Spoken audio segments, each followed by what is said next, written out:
The origins and creation of Springfield. Close your eyes if you want. You don't have to watch this. Just listen. Let the words drift in slowly, fact by fact, and let Springfield settle around you like a warm blanket you've had since childhood. Because that's what this is. A long, slow, comfortable walk through one of the most detailed fictional worlds ever put on television.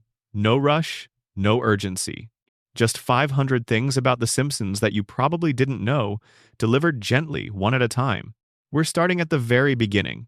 Before the couch gag, before the theme song, before Bart wrote anything on that chalkboard.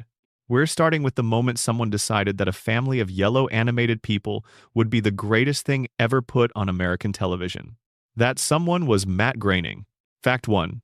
Matt Groening did not create The Simpsons the way most people imagine. He didn't sit down one afternoon with a notebook and carefully sketch out a complete family. He created them in about 15 minutes. He was sitting in the lobby of producer James L. Brooks's office in 1987, waiting to pitch a completely different idea. That other idea was an animated adaptation of his comic strip called Life in Hell, which he'd been drawing since 1977. It featured a rabbit named Binky and dealt with alienation, anxiety, and existential dread. It was, by most accounts, not exactly primetime family entertainment. When Groening got cold feet about giving up the rights to Life in Hell, he pivoted on the spot. He sketched a family in the waiting room. The father got Homer's name, the mother got Marge's name, the kids got Bart, Lisa, and Maggie. He named them all after members of his own family, except Bart, which was an anagram of brat. The whole thing happened so fast that Groening barely had time to clean up the drawings before he walked into the meeting. James L. Brooks loved it. Fact 2. Groening named the town Springfield intentionally, and the reasoning is more interesting than most people realize. He said in interviews that he chose it because Springfield is one of the most common city names in the entire United States. There are Springfields in almost every state. He wanted viewers to feel like the show could be happening anywhere, in their town, in their state, in their neighborhood. The ambiguity was the point. Springfield was designed from the beginning to feel universal, and it has succeeded so completely that people from dozens of different states have each independently claimed Springfield as their own. Fact 3. The Simpsons began not as a full series, but as a series of animated shorts. They aired as part of the Tracy Ullman Show, which was a sketch comedy program on the fledgling Fox network beginning in April of 1987. The shorts were crude by any standard. The animation was rough, the characters' proportions were inconsistent, and the voices hadn't fully settled into what fans would later recognize. But they were funny, and they were different from anything else on television. Fox took notice. Fact 4. Those original Tracy Ullman shorts numbered 48 in total, and they ran for 3 seasons before Fox greenlit a standalone series. The transition from the shorts to the full show involved a significant upgrade in animation quality, a more settled character design, and the hiring of professional voice talent in more formal arrangements. Some of the early short footage looks almost unrecognizable compared to even the first full season of the show. Homer's eyes, for instance, were drawn quite differently. His face was more angular. The family as a whole had a slightly rougher, sketchier look that feels like a different show entirely when you go back and watch them today. Fact 5. The Simpsons premiered as a full half-hour series on December 17, 1989. The episode was called Simpsons Roasting on an Open Fire, and it was a Christmas special. It followed Homer discovering he wouldn't receive his annual Christmas bonus and secretly getting a job as a mall Santa to afford gifts for his family. The episode ends with Homer adopting Santa's little helper, the family's greyhound dog, after the dog loses a race at the track. It was warm, funny, and surprisingly emotional for a debut episode. It established immediately that this show had a genuine heart beneath its irreverence. Fact 6. That premiere drew an audience of approximately 33 million viewers. To put that in modern context, 33 million viewers for a single episode of any television program today would be considered an almost incomprehensible achievement. It was one of the highest-rated programs of the week and announced immediately that The Simpsons was not going to be a quiet, overlooked experiment on a struggling network. It was going to be a phenomenon. Fact 7.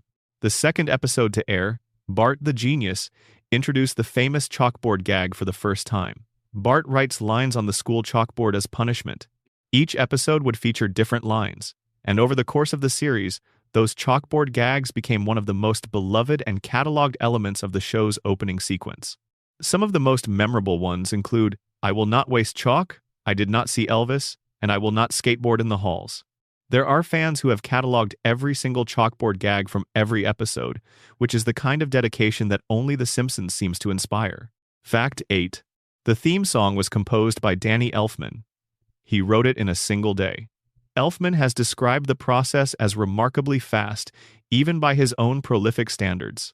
The brief he received was essentially to create something that sounded like a chaotic cartoon family, something energetic and fun and slightly anarchic. He delivered what is now arguably one of the most recognizable television theme songs ever written. It takes exactly 1 minute and 21 seconds to play in its standard version, though the show has used different length versions over the years depending on the needs of a particular episode's runtime. Fact 9. The couch gag, that brief animated sequence at the end of the opening credits where the family races to sit on the couch, was originally just a way to pad the length of the opening credits to fit different episode runtimes. If an episode ran a little short, the couch gag would be extended. If it ran long, the couch gag would be cut down. Over time, it evolved into one of the most creative recurring elements on the show, with some couch gags becoming full short films in their own right. Certain guest directors have created couch gags that run several minutes and function as complete artistic statements entirely separate from the episode they introduce. Fact 10. Banksy, the anonymous British street artist, directed a couch gag for the season 22 episode Money Bart that aired in 2010. It depicted sweatshop conditions being used to produce Simpsons merchandise and animation cells, with workers chained to desks in a dark factory while a cat was used to cut the holes in DVDs. Fox apparently allowed the couch gag to air with minimal changes, which surprised almost everyone given how sharply critical it was of the network's own production practices. Fact 11.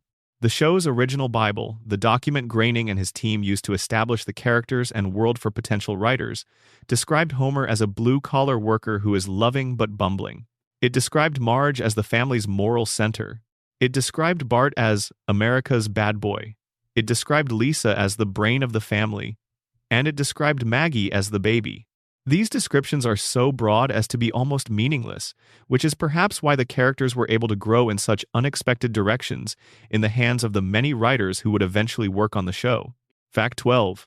The writing staff of The Simpsons during its early golden seasons was extraordinary in its concentration of academic talent. Many writers held degrees from Harvard University. The Harvard Lampoon, the university's humor magazine, became something of an unofficial pipeline to the show's writing room. Al Jean, Mike Reiss, Conan O'Brien, Greg Daniels, and several other writers who shaped the show's comedic voice all came through Harvard.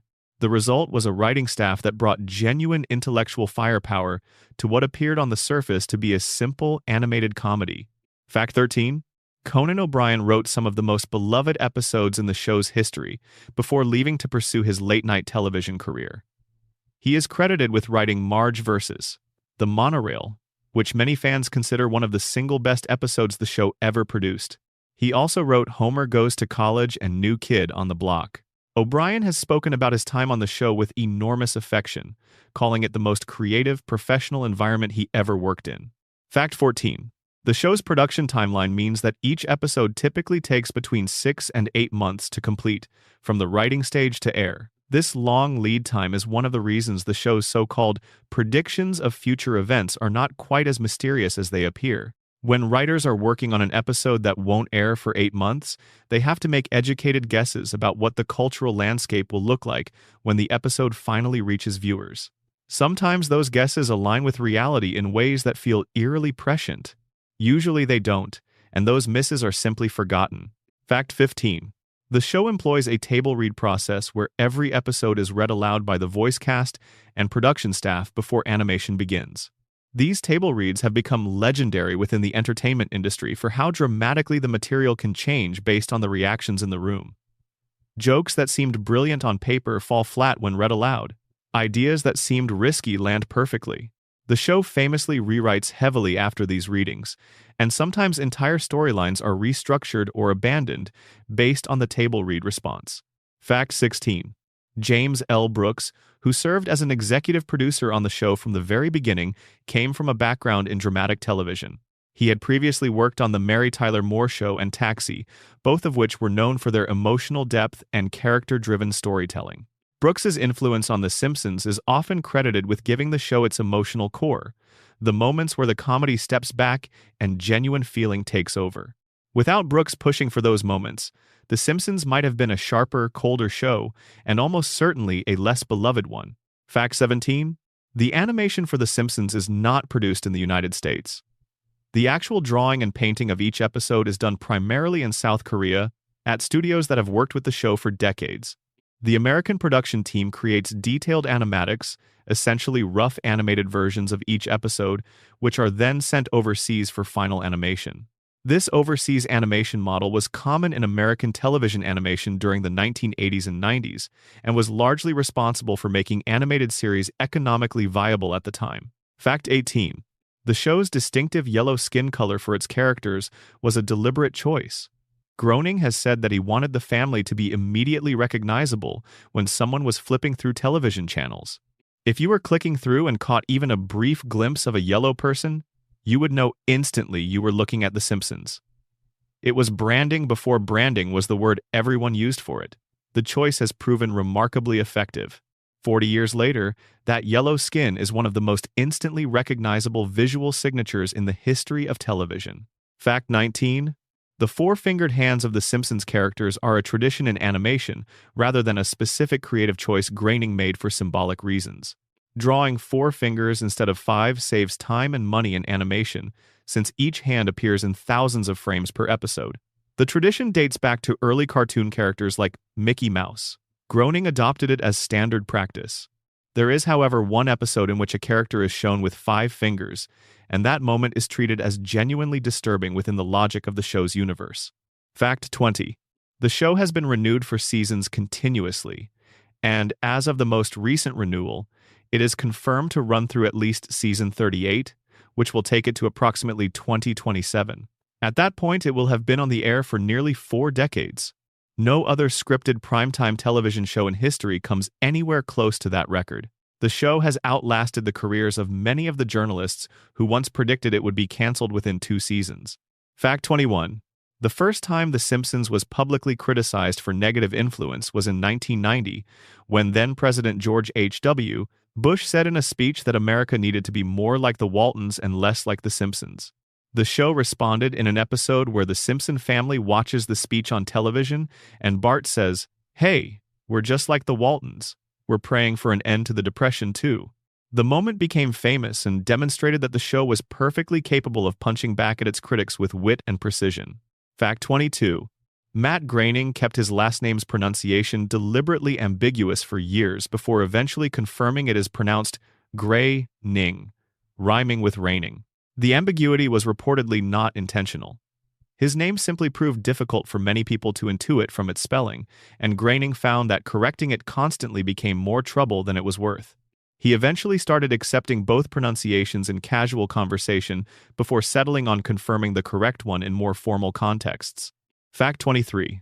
The show's title sequence has been updated several times over its run. The most significant update came in season 20 when the show transitioned to high-definition production, and the entire opening was redesigned and extended. The high-definition version is noticeably more detailed and elaborate than the original, featuring a longer pan through Springfield and more visual jokes embedded in the background. The couch gag was also lengthened in the standard high-definition version to accommodate the updated sequence's structure. Fact 24. Al Jean has been the showrunner of The Simpsons for a remarkable stretch of consecutive seasons, beginning in season 13 and continuing through the present. This means that a single person has presided over more seasons of The Simpsons than the entire combined golden age that most fans consider the show's creative peak. Gene's tenure has been both praised for maintaining the show's core character relationships and criticized for allowing the show to drift in creative directions that feel disconnected from the earlier seasons. Fact 25. The show has received 33 Primetime Emmy Awards over its run, making it one of the most decorated series in Emmy history. It has also received the Peabody Award, a Webby Award, and been named to virtually every significant list of greatest television programs ever made. Time magazine named it the greatest television show of the 20th century in 1999. That distinction has not been revoked, and The Simpsons continues to appear on best-of lists with a frequency that would suggest it stopped being culturally relevant to no one. Fact 26. The show's writers have included an astonishing number of people who went on to significant careers elsewhere in entertainment. Greg Daniels went on to create and run the American version of The Office and Parks and Recreation.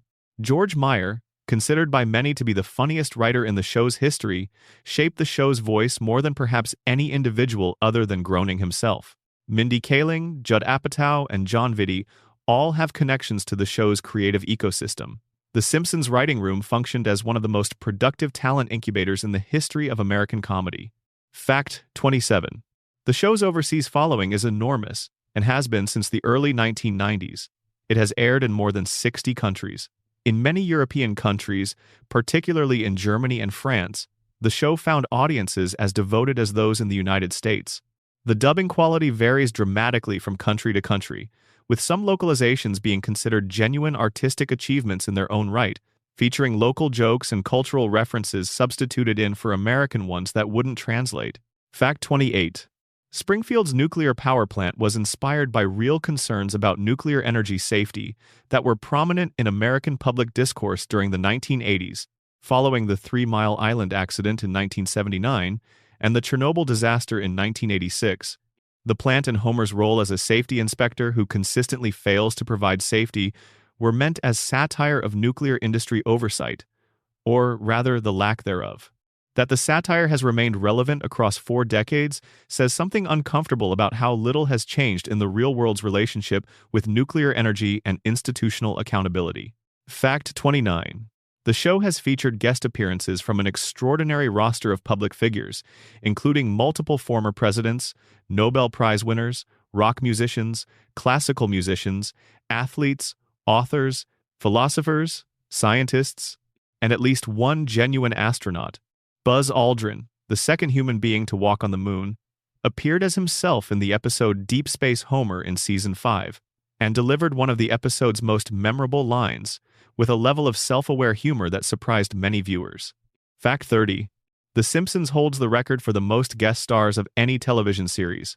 The exact number depends on how you count recurring voices versus one-time appearances, but by any reasonable measure, the show has featured more famous people playing versions of themselves or unique characters than any other program in television history. This guest star tradition began relatively modestly in the early seasons and escalated dramatically through the middle periods of the show, eventually becoming one of its defining structural features. Homer Simpson, the man, the myth, the mess.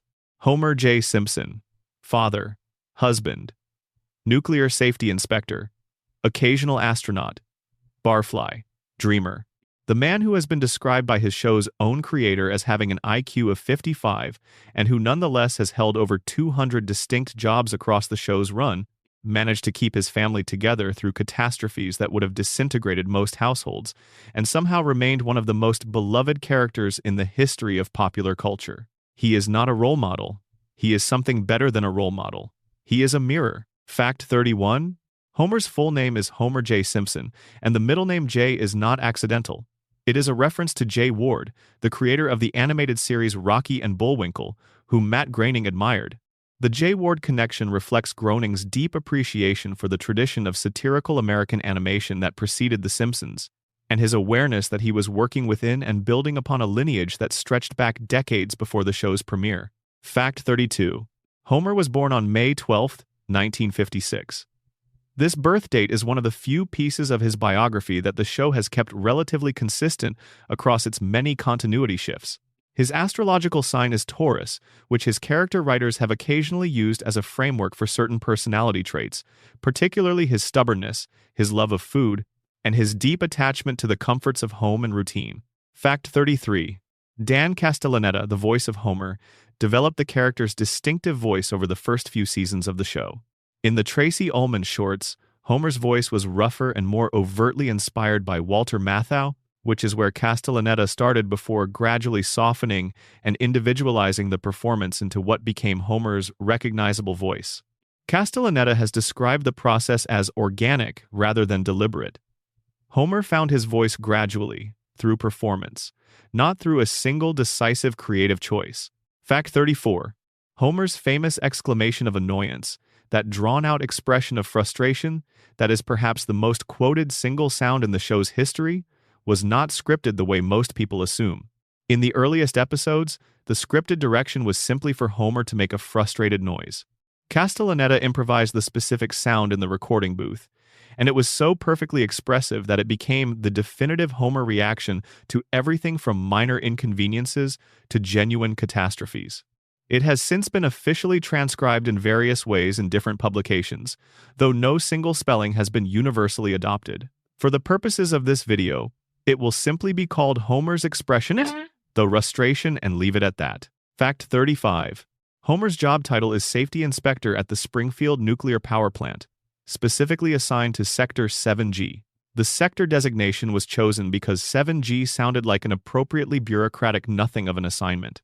No one could imagine a less glamorous posting in a nuclear facility than Sector 7G, which is exactly why it was perfect for Homer. He has held this position, off and on with numerous interruptions for other careers, for the entirety of the show's run. Fact 36. Homer's documented IQ of 55, established in the episode Homer's Triple Bypass in Season 4, places him in a range that would, in real-world clinical terms, represent significant intellectual disability. However, the show frequently contradicts this by depicting Homer as capable of complex problem-solving, emotional intelligence, physical comedy that requires precise timing and spatial awareness, and occasional flashes of genuine insight. The contradiction is rarely addressed within the show's logic, and fans have spent considerable time attempting to reconcile it. Fact 37. The crayon lodged in Homer's brain, revealed in the Season 12 episode Homer the Mo and fully explored in Homer, is a piece of canon that the show treats with remarkable seriousness. When the crayon is removed and Homer's IQ rises to around 105, the transformation is shown to be genuinely difficult for him. He becomes more articulate, more sensitive, more aware of injustice and hypocrisy in the world around him. And this awareness makes him miserable, because Springfield is not a place that rewards seeing clearly. He eventually chooses to have the crayon reinserted, not out of stupidity, but out of an understanding that happiness, for him, requires a certain comfortable fog. It is one of the most melancholy things the show has ever depicted, presented as a 22-minute comedy episode. Fact 38.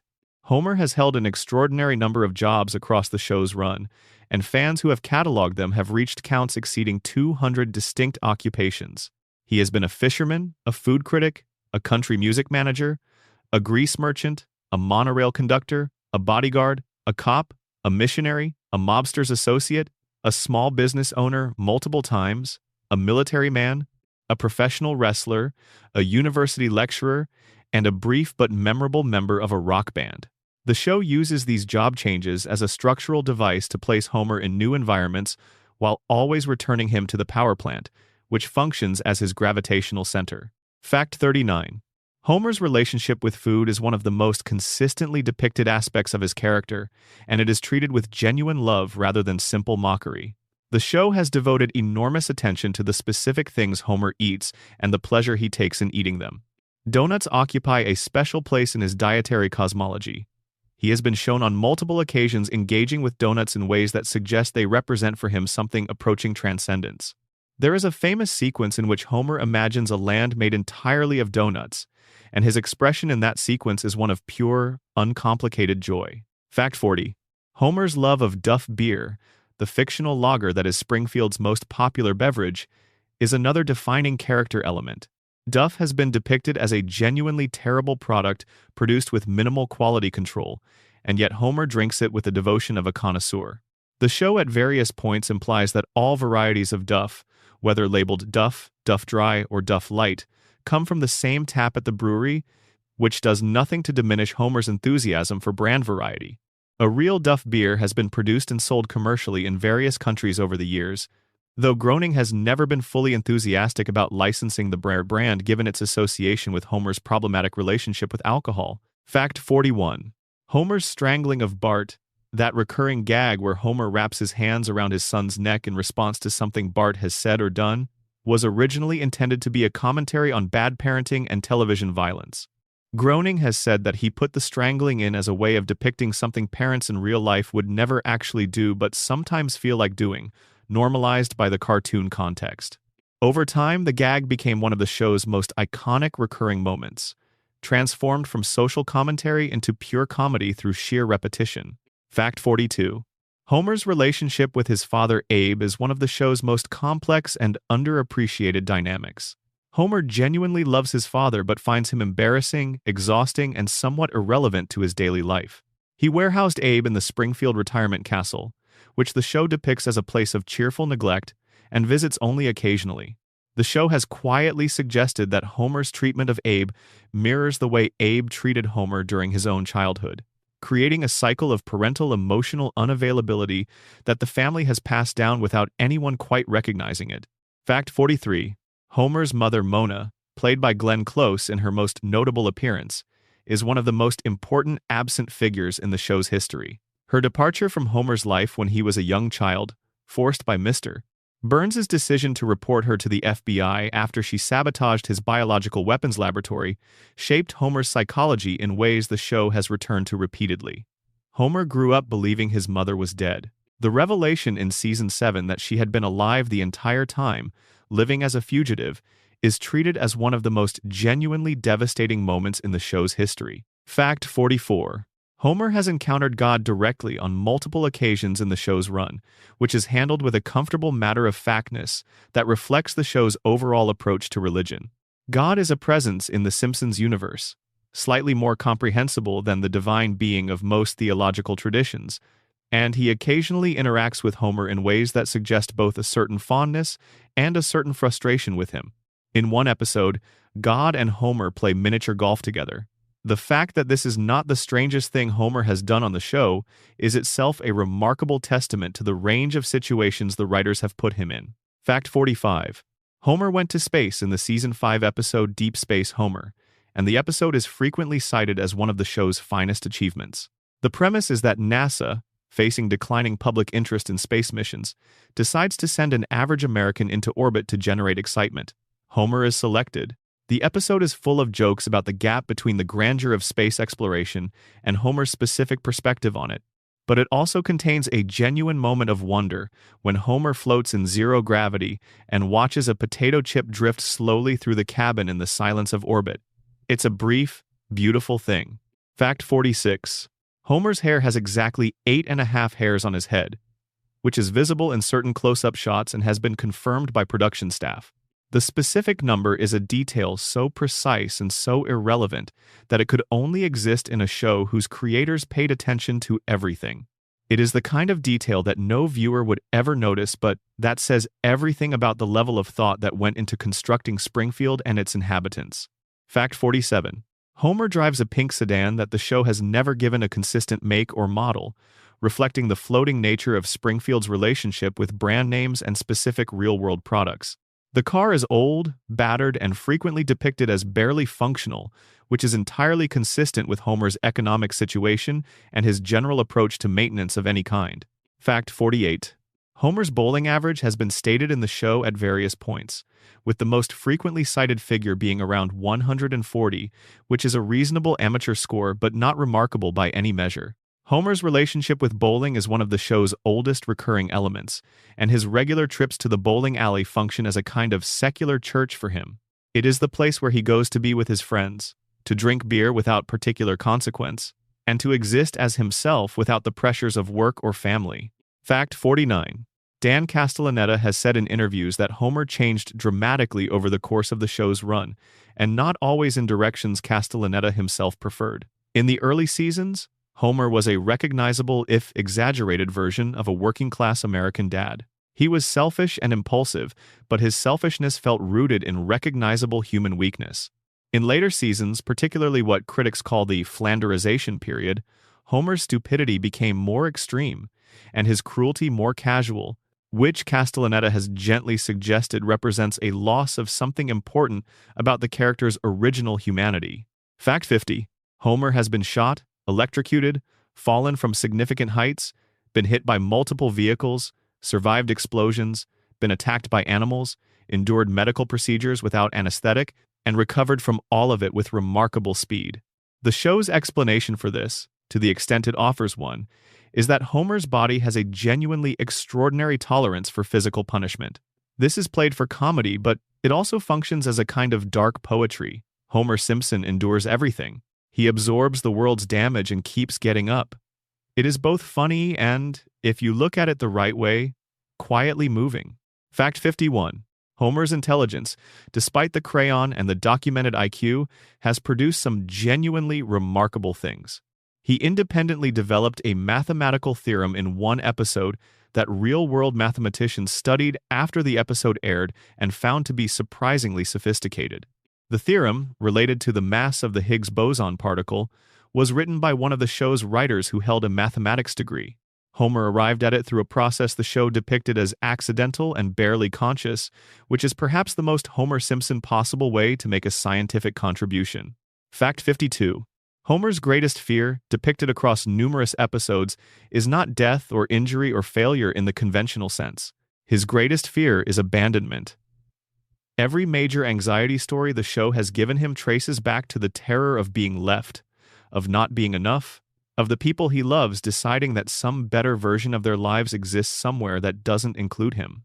This fear is directly tied to his mother's disappearance. The show has never stated this connection explicitly, but it is embedded so consistently in his character that it functions as a quiet psychological through line beneath 36 seasons of comedy. Fact 53. Homer has expressed genuine, unguarded emotion at specific things throughout the show's run, and the list of those things reveals something surprisingly tender about his character. He cries at the end of movies in which dogs appear. He becomes emotional at the thought of his children growing up. He has expressed profound affection for his wife in moments so sincere they feel almost out of place in a comedy. He has wept with genuine grief at his mother's grave. The emotional core of Homer Simpson is not stupidity. It is love, expressed badly and received imperfectly but never absent. Fact 54.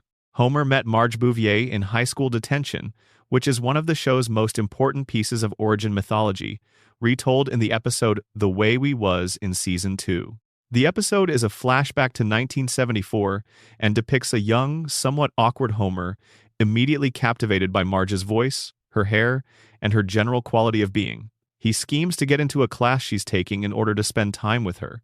He lies, gets caught, and ends up losing her trust before winning it back through something close to genuine vulnerability. It is one of the show's warmest episodes, and it established something essential. Homer has always known, somewhere beneath everything, exactly how lucky he is to have Marge. Fact 55. Homer's social circle, beyond his family, consists primarily of Lenny Leonard, Carl Carlson, and Barney Gumble, the regulars at Moe's Tavern and his colleagues at the power plant. These friendships are depicted with a low-key warmth that the show never oversells. They are not dramatically profound friendships. They are the friendships of men who share a bar and a workplace and a comfortable familiarity, and the show treats that kind of friendship with appropriate respect. It is enough. For Homer, it is quite a lot. Fact 56. Homer has a recurring dream that the show has depicted in several episodes, which involves a never-ending buffet of every food he has ever enjoyed. Within the dream, the food is infinite, and the hunger is never satisfied, which sounds like a nightmare but which Homer experiences as pure paradise. This detail captures something essential about the character. His deepest wishes are immediate, sensory, and simple. He is not dreaming of power or fame or revenge. He is dreaming of a table that never empties. Fact 57. Homer's relationship with religion, though more casual and fraught than Ned Flanders' devout Christianity, has been one of the show's most consistent sources of genuine philosophical engagement. Homer has questioned God, argued with God, felt abandoned by God, and ultimately returned to a comfortable if theologically thin faith each time. His most sustained period of religious skepticism came in the episode Homer the Heretic, where he quits attending church and has a direct conversation with God in a dream that is both funny and surprisingly moving. God, in that episode, is patient, slightly amused, and entirely reasonable. Fact 58. Homer was named by Groening after his own father, Homer Philip Groening, which means that the most beloved fictional deadbeat dad in American television history shares a name with the real father of his creator. Groening's father was, by all accounts, a very different person from the fictional Homer Simpson. He was a filmmaker, a writer, and an adventurer who traveled widely and had a genuine curiosity about the world. The fictional Homer retains the name and almost nothing else. Fact 59. Homer's response to every major life event, positive or negative, follows a fairly consistent emotional arc. He first experiences the event with complete bewilderment. He then either overcommits to enthusiasm or retreats into denial. He eventually causes some form of secondary problem through his response to the original event. And then he finds his way, usually through luck or Marge's intervention, back to some version of emotional equilibrium. This arc is so reliable that it functions as a kind of comfort. You always know where Homer is going, even when he doesn't. Fact 60. Homer's love of television is one of his most defining characteristics, and the show has used it to comment on television itself in ways that are often sharper than they initially appear. Homer's relationship with the medium is uncritical, devoted, and completely unironic. He watches everything with the same enthusiasm: news, cartoons, sports, soap operas, infomercials. The distinction between good and bad television simply does not exist for him. He consumes it all with the same open, grateful attention. This is the show gently suggesting that television, at its best, is a form of companionship. And Homer, more than almost any other character in fiction, understands that. Marge, Bart, and Lisa, the heart of the family. The Simpsons would be nothing without Homer. But without Marge, Bart, and Lisa, it would be a show about a man falling down. The other three members of the family give Homer's chaos something to crash against, something to protect, and sometimes something to aspire toward. They are not sidekicks. They are the show's moral architecture. Fact 61. Marge Simpson was voiced from the very beginning by Julie Kavner, who remains in the role today. Kavner's voice is distinctive to the point of being irreplaceable. It has a slightly raspy quality that was entirely natural for Kavner and that she simply leaned into for Marge. The warmth it conveys, that particular combination of patience and exasperation, is not a performance choice that another actor could easily replicate. Marge sounds like Marge because Marge sounds like Julie Kavner. Fact 62. Marge Jacqueline Bouvier Simpson's towering blue hair is the single most distinctive visual element in her design. It stands straight up at a height that defies physics, maintained at exactly the same shape and color for the entirety of the show's run. The show has never fully explained how it works, though various episodes have suggested that the hair is maintained through a combination of natural architecture and considerable effort. In one episode, Marge's hair is revealed to conceal objects within it, suggesting that the tower serves a practical storage function in addition to its decorative one. Fact 63. Marge was depicted early in the show's run as having once had brown hair that she dyed blue, which she has done since she was a teenager.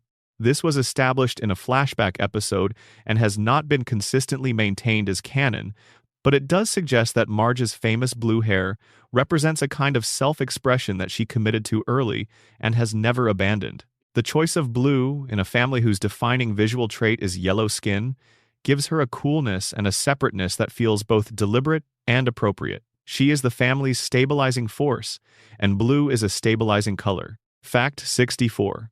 Marge's core character conflict, present from the earliest episodes, is the tension between her suppressed ambitions and her chosen role as homemaker. She is a gifted artist, a capable professional in every field she has entered, and a woman of genuine intelligence and sensitivity. She has been a police officer, a real estate agent, a painter, an entrepreneur, a bodybuilder, and a nuclear power plant employee, among other occupations. In each case, she has proven effective, only to eventually return to the home. The show has treated this pattern with more complexity than it often receives credit for, sometimes celebrating her choice and sometimes quietly mourning what that choice has cost her. Fact 65. Marge's anxiety and repression are depicted through a recurring visual device. Her hair, which normally towers straight up, deflates when she is under extreme stress. It is one of the show's neatest pieces of visual storytelling. The hair functions as a barometer of Marge's interior state. When it is tall and perfectly maintained, she is managing. When it droops, something has broken through the carefully maintained surface. Fact 66. Marge and Homer's relationship is the emotional anchor of the entire show, and it has been tested in nearly every way a long-term marriage can be tested over the course of 36 years. Infidelity, financial crisis, professional jealousy, communication failure, periods of emotional distance, and periods of rekindled closeness. The show has come back to this relationship repeatedly because it is not a perfect marriage and was never meant to be. It is a real marriage, in all the ways that animated marriages can be real. And the fact that Homer and Marge consistently choose each other, is the show's most persistent and quietly powerful statement about love. Fact 67. Bart Simpson's name was an anagram of brat, as noted earlier, but it also carried a secondary meaning for graining. Bart was meant to be the kind of kid who was often in trouble, not because he was mean, but because he was bored, restless, and operating in an environment that rewarded compliance over creativity. His rebelliousness was designed to be sympathetic rather than villainous. Viewers were meant to root for Bart even when he was doing something they knew was wrong, because Bart's wrongdoing always felt like an expression of something genuine rather than something malicious. Fact 68. Nancy Cartwright, who voices Bart, auditioned for the role of Lisa. The producers felt her voice was better suited to Bart, and Cartwright agreed after reading for both characters. She has said in interviews that Bart felt immediately right in a way she didn't quite experience with Lisa. Cartwright went on to become one of the most recognizable voice actors in the world through her work as Bart, and she has spoken about the character's ongoing relevance with great care and affection, treating him not as a job but as something closer to a long-term relationship. Fact 69. Bart's relationship with his school, Springfield Elementary, and his teacher, Edna Krabappel, is one of the show's most important recurring dynamics. Krabappel is not a villain. She is a tired, somewhat defeated woman who has taught long enough to lose most of her idealism but not quite all of her investment. Her relationship with Bart is combative but not without a genuine thread of mutual respect. She recognizes that he is not stupid. He recognizes that she is not simply an obstacle. Their adversarial relationship contains more warmth than either of them would ever admit. Fact 70. Edna Krabappel was voiced by the late Marcia Wallace, who died in October of 2013. The show retired the character out of respect for Wallace, rather than recasting her voice. A brief tribute to Wallace was included in a subsequent episode, and the chalkboard gag in that episode featured Bart writing the words, "We'll really miss you, Mrs. K," which was widely recognized as one of the most genuinely moving moments in the show's history. The retirement of Krabappel removed one of the show's most important recurring characters, and the absence has been quietly felt in every subsequent season. Fact 71. Bart's best friend Milhouse Van Houten is one of the most fully realized secondary characters in the show's history, which is saying something given how densely populated Springfield is. Milhouse is depicted as the kind of friend who is devoted beyond reason, frequently taken advantage of, and occasionally capable of surprising dignity. His feelings for Lisa have been a recurring subplot for decades, and the show has handled this with more emotional care than it strictly needed to. Milhouse is a joke who became a person, and that transformation happened so gradually that no one moment can be identified as the turning point. Fact 72. Lisa Simpson is 8 years old and has been 8 years old for longer than most of the people who watch the show have been alive. She is a jazz musician, a Buddhist, a feminist, a vegetarian, a gifted academic, and a deeply lonely person. She has an IQ of 159, which places her in the company of genuine genius, and she lives in a family and a town that consistently fails to recognize or reward that genius. She is, by almost any measure, the character the show most consistently uses to express its own values and anxieties. Fact 73. Yeardley Smith voices Lisa, and her naturally high-pitched voice required minimal adjustment for the role. Smith has said in interviews that Lisa's emotional directness was something she connected to immediately. Lisa never tries to be funny in the way the other characters do. She tries to be honest, which in Springfield is often the most radical thing a person can do, and it is frequently what makes her scenes the most quietly devastating ones in the show. Fact 74. Lisa's saxophone playing is one of the show's great running elements, and the show has been meticulous about depicting her as a genuine musician rather than simply someone who happens to carry an instrument. She plays in a bluesy, jazz-influenced style that is specifically associated with artists like John Coltrane and Bleeding Gums Murphy, her musical mentor. The relationship between Lisa and Bleeding Gums Murphy, which ended with his death in the season 6 episode Round Springfield, represents one of the show's most careful depictions of grief and musical inheritance. Fact 75. Lisa became a vegetarian in the season 7 episode Lisa the Vegetarian, and the show made a commitment that was remarkable for a network animated series. Lisa would remain vegetarian permanently. The episode was made with the involvement of Paul and Linda McCartney, who agreed to appear on the condition that Lisa's vegetarianism would never be walked back. The show honored this condition completely, and has never reversed it in more than 25 years since the episode aired. It is one of the longest sustained character commitments in the show's history. Fact 76. Lisa's Buddhism was introduced in the season 13 episode She of Little Faith and has been similarly maintained as a permanent character trait. The show consulted with Buddhist scholars and practitioners in the preparation of the episode to ensure the depiction was respectful and reasonably accurate. Lisa's practice is depicted as genuine and thoughtful rather than as a quirk or a phase, and it has informed her approach to various moral dilemmas in subsequent episodes in ways that feel consistent and considered. Fact 77. The rivalry between Bart and Lisa has evolved significantly over the show's run. In the early seasons, Bart's treatment of Lisa leaned toward casual dismissal and occasional cruelty, which reflected the realistic dynamics of sibling relationships, where an older brother saw his younger sister primarily as an annoyance. Over time, the relationship deepened into something more complex.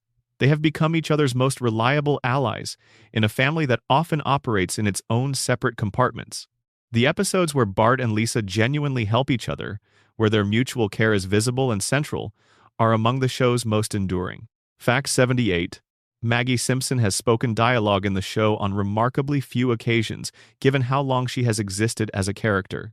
Her first word, Daddy, was voiced by Elizabeth Taylor in what amounted to a celebrity cameo for a single syllable. She has spoken in a small number of subsequent episodes, always in contexts that treat the event as exceptional. The show's commitment to Maggie's silence is remarkable in its consistency. She is the one character whose voice the show has genuinely protected as something precious, to be revealed only sparingly. Fact 79. Maggie's intelligence, touched on earlier, is one of the show's great subtextual threads. The evidence accumulates across decades in small moments that most viewers process as background detail. A precise gesture, a knowing look, a response that suggests comprehension far beyond what an infant should possess. The show never announces this intelligence. It simply keeps depicting it, quietly and consistently, as though it trusts the viewer to notice without being told what to notice. Fact 80. The Simpson family dynamic has been described by multiple writers and producers as the foundation that makes everything else possible. Without genuine affection between the family members, the show would be a series of disconnected jokes about terrible parenting and civic dysfunction. The affection is what gives the dysfunction its comedy. We laugh at Homer's failures because we know, at some level, that his family is not actually in danger. The love is the safety net. Remove the love, and Springfield becomes something much darker and less funny than it currently is. Fact 81. Marge's sisters, Patty and Selma Bouvier, are two of the show's most reliable secondary characters. They are identical twins with deeply different personalities, both of whom are united in their specific disapproval of Homer. Patty, it was eventually revealed, is gay, an announcement made in the season 16 episode, There's Something About Marrying. Selma's romantic life, meanwhile, has been a recurring comic subplot involving a series of failed relationships and marriages, including brief marriages to Sideshow Bob, a man named Disco Stew, and briefly to a character played by a guest star. Selma's pursuit of love and family is one of the show's gentlest, ongoing stories. Fact 82. Lisa's future has been depicted in flash-forward episodes on several occasions, and the portrait that emerges across these glimpses is consistent. She becomes a significant public figure, an intellectual and moral leader. She becomes President of the United States in at least one future vision. She remains a vegetarian and a Buddhist. She maintains her connection to music. And she remains, in some recognizable way, the same person she was at 8. Simply grown into more of herself rather than transformed into something unrecognizable. The show seems to know exactly who Lisa will be. It simply won't let her get there. Fact 83. Bart's academic record at Springfield Elementary is one of the show's most consistent character details. He is depicted as intelligent enough to succeed if he chose to apply himself, and the show has on several occasions depicted what happens when circumstances force him to engage with learning seriously. He is capable. The C average and the constant near failures are a choice, or more precisely, the result of an environment that has never made academic success feel worth the effort. One of the show's sadder implications about Bart is that he was never given a reason to try. Fact 84. Homer has a habit of narrating his own life in his head, which has been depicted in several episodes through voice-over sequences that reveal the stream of thought running beneath his surface behavior. These sequences are usually very funny and occasionally very revealing. Homer's internal narration has no filter. It processes everything he encounters with complete directness and zero sophistication. In this way, his internal voice is often more honest than the voices of the more articulate characters around him, who have learned to dress their thoughts in more presentable language. Fact 85. The Simpson family has a pet goldfish at various points in the show's continuity, though the fish's appearances are inconsistent. The goldfish, named Goldie in some references, has died and been replaced without comment on multiple occasions, suggesting a family attitude toward pet mortality that is probably realistic and certainly not sentimental. Santa's little helper, the greyhound, remains the family's most consistently featured animal companion, and his presence in the household has been the subject of surprisingly tender moments. Homer and the dog share a kind of uncomplicated understanding that the show has returned to repeatedly. Fact 86. Bart's skateboard is one of the show's most enduring visual symbols, so closely associated with his character that it appeared on merchandise before anyone had fully established who Bart was as a person. The skateboard represents freedom and mobility, Bart's ability to move through Springfield on his own terms, faster than the adult world can catch up with him. In the earliest episodes, his relationship with it was depicted with genuine care, almost as an extension of himself. Over the years, the skateboard appeared less frequently, but it has never quite disappeared. Fact 87. Lisa's relationship with her father is the show's most emotionally complex parent-child bond, more complex even than Homer's tortured relationship with his own parents. Homer and Lisa love each other intensely and deeply. They also fundamentally misunderstand each other in almost every direction. Homer cannot quite comprehend who Lisa is or what she needs.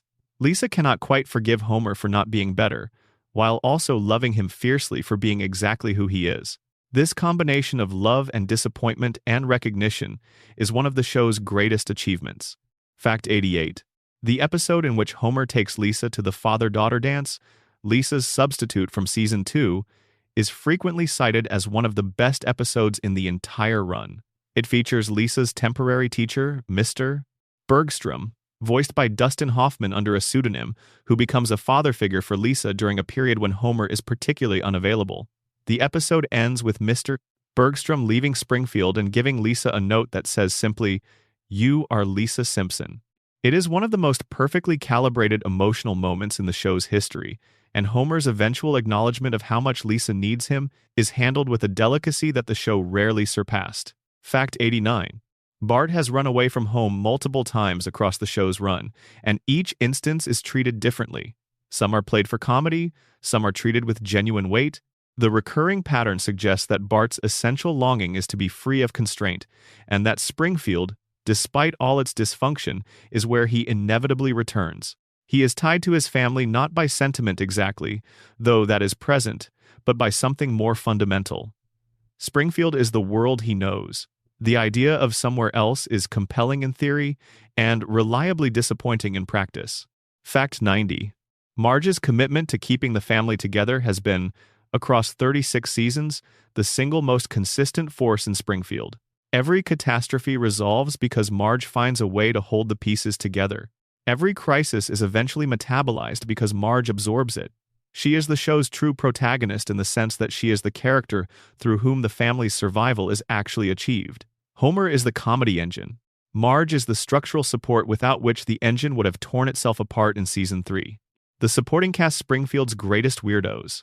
Springfield is not just the Simpson family. It is an entire world, populated by dozens of recurring characters who have been developed with a care and specificity that most shows reserve for their leads.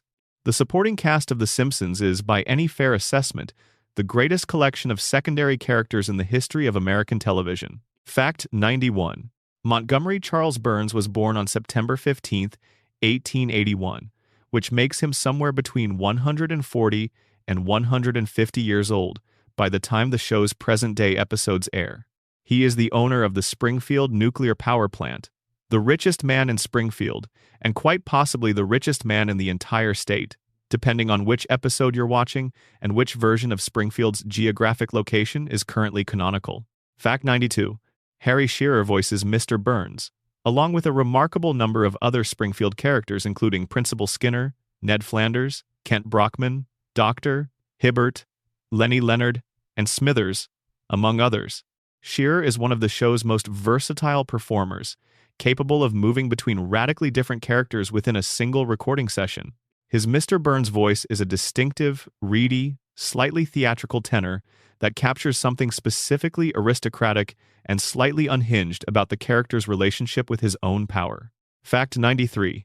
Burns's catchphrase, "Excellent," delivered in a particular low, deliberate, scheming register with his fingertips pressed together, is one of the most quoted lines in the show's history. The gesture that accompanies it, those steepled fingers, has become so associated with the character that it is recognized internationally even by people who have never seen the show.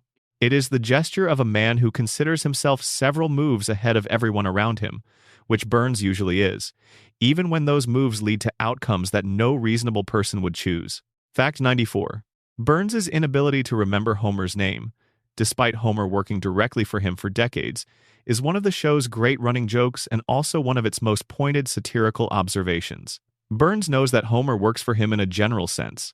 He simply cannot retain any specific information about him as a human being. Homer is to Burns what all workers are to the very powerful people they work for. Interchangeable, forgettable, useful only in aggregate. The joke is very funny and the point it makes is not. Fact 95. Waylon Smithers, Burns's loyal assistant and devoted admirer, is one of television's most fully realized characters in a category that could be broadly described as complex queer representation.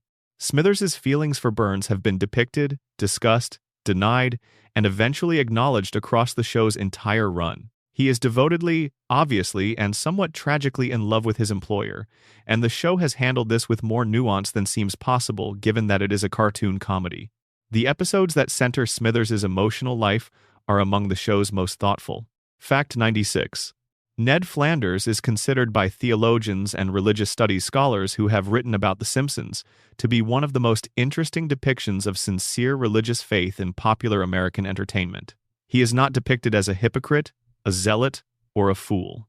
He is depicted as a genuinely devout man who actually tries to live by his principles and who is punished for this by the universe with a consistency that suggests either that the universe is deeply unfair or that the show is making a point about what sincere virtue looks like in a world that doesn't reward it. Fact 97. The name Flanders was chosen by Groening as a reference to the Flanders neighborhood in Belgium, which Groening knew from a geography class. There was no deeper intention behind it. The name simply sounded right for a character who was meant to be the Simpson family's too-good neighbor. Over time, Ned Flanders became so associated with a certain kind of religious optimism that his name became an adjective in internet culture, and his suffix was appropriated as a general way of describing excessive devotion to something. Fact 98. Chief Clancy Wiggum, Springfield's police chief, is one of the show's most reliable sources of institutional satire. He is incompetent, corrupt in a casual, small-time way, and completely unaware of the ways in which his failures make Springfield less safe for everyone in it. He is also, and this is what separates him from being a simple villain, genuinely loving toward his son Ralph, whom he clearly adores and whose profound weirdness he accepts with total equanimity. Wiggum's love for Ralph is the single most humanizing element in an otherwise fairly bleak character portrait. Fact 99. Ralph Wiggum is, by popular consensus among fans, the show's funniest secondary character. His non-sequiturs are legendary. His complete disconnection from the logical through line of any conversation he participates in has produced some of the most quoted lines in the show's history. "I'm Ralph," he says, apropos of nothing. "The cat's breath smells like cat food.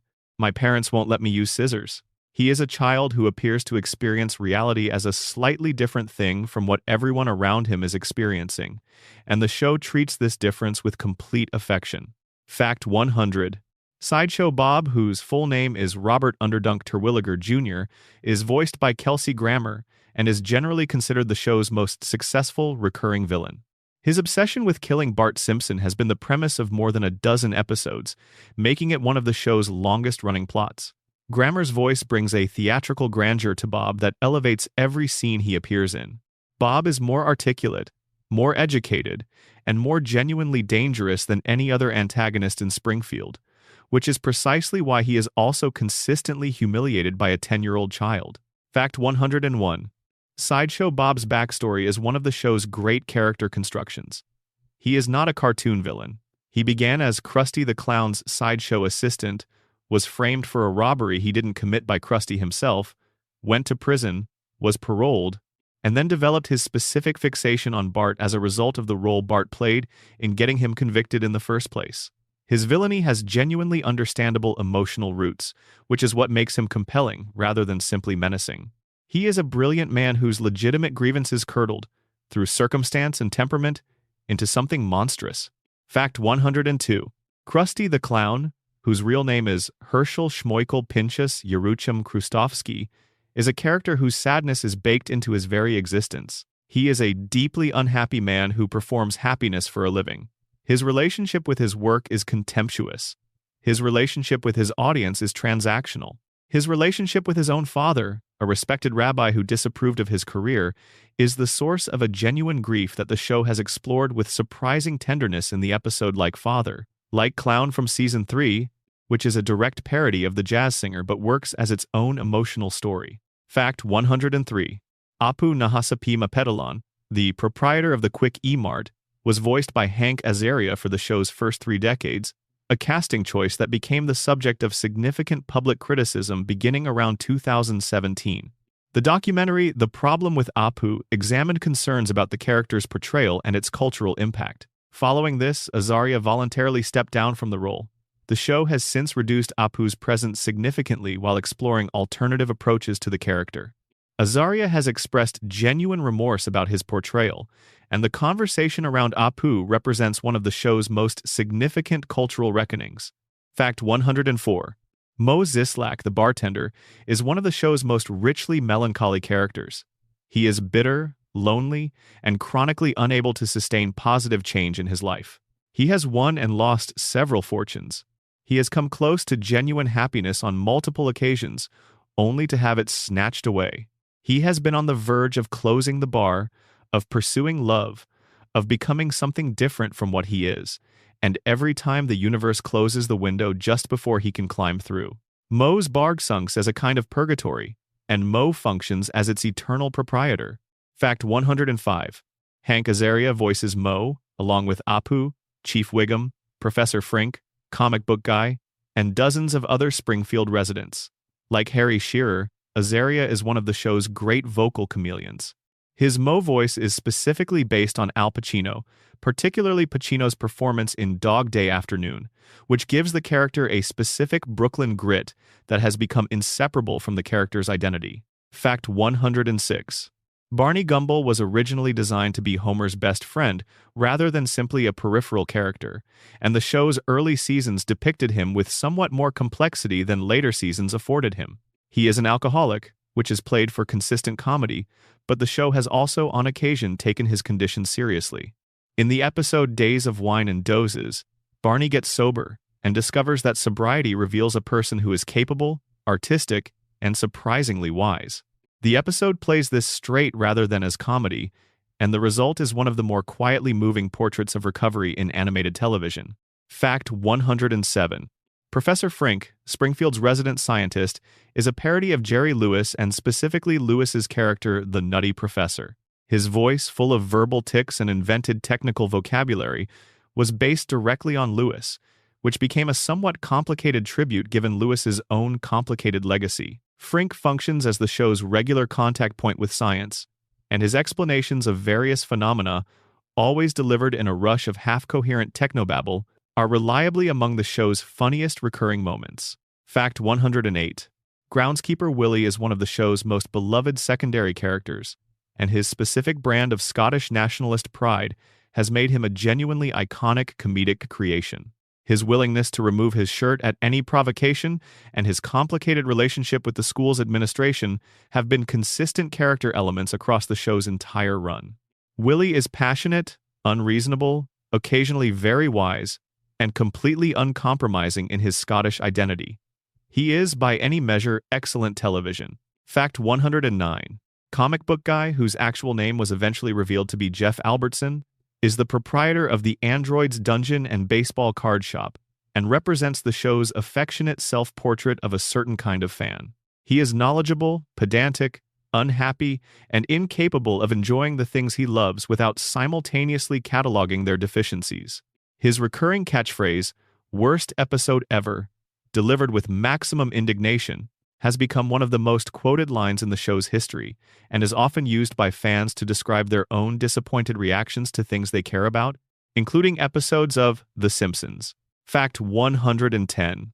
The Simpsons has a remarkable tradition of what fans call background characters, recurring figures who appear in the crowd of Springfield without speaking or with minimal dialogue, but who have been developed enough through their visual design and the context of their appearances that fans treat them as fully realized people. Hans Moleman is perhaps the most famous of these, followed by characters like Disco Stew, Database, and the old man who shouts a complaint before being pelted with tomatoes. These characters have no official backstories, no names in many cases, and yet their presence in Springfield contributes enormously to the feeling that this is a real town rather than a set. Fact 111. Dr. Hibbert and Dr. Nick represent two opposing poles of Springfield's medical establishment. Dr. Hibbert is competent, cheerful, and given to inexplicable laughter at inappropriate moments. Dr. Nick, whose catchphrase, "Hi everybody," is returned with "Hi Dr. Nick" by every patient he addresses, is magnificently unqualified and enthusiastically dangerous.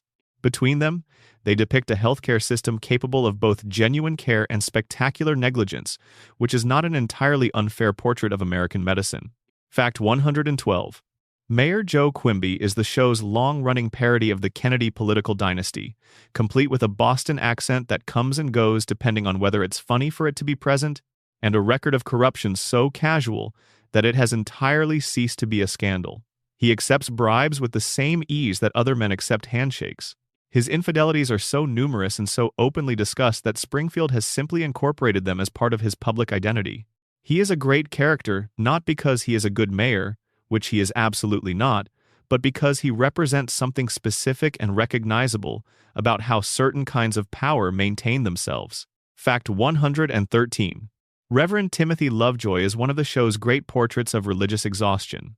He became a minister out of genuine faith, which was eroded by his decades-long pastoral relationship with Ned Flanders, whose questions, anxieties, and spiritual crises Lovejoy found so relentlessly draining that he gradually lost his investment in the entire enterprise of ministry. He now delivers sermons with a barely disguised indifference and has developed an elaborate model train hobby as his actual source of meaning. He is a dark joke told very quietly. Fact 114. Kent Brockman is Springfield's television news anchor and one of the show's most consistently funny secondary characters. He is vain, easily panicked, and capable of spectacular professional failures delivered with perfect journalistic solemnity. His reporting style captures something specific about local television news, the combination of manufactured gravity and content-free drama that has not diminished in its satirical accuracy in 36 years. His most famous moment, in which he briefly declares his allegiance to an alien ant overlord before being informed that the ants were not actually aliens, is a masterclass in comedic commitment. Fact 115. Troy McClure is a character from the show's middle seasons who exists primarily through references to his extensive filmography of terrible movies and educational films. His standard self-introduction, "Hi, I'm Troy McClure. You may remember me from such films as," followed by an absurd list of terrible productions, is one of the show's greatest recurring jokes. He was voiced by Phil Hartman, who died in 1998, and the character was retired out of respect for Hartman following his death.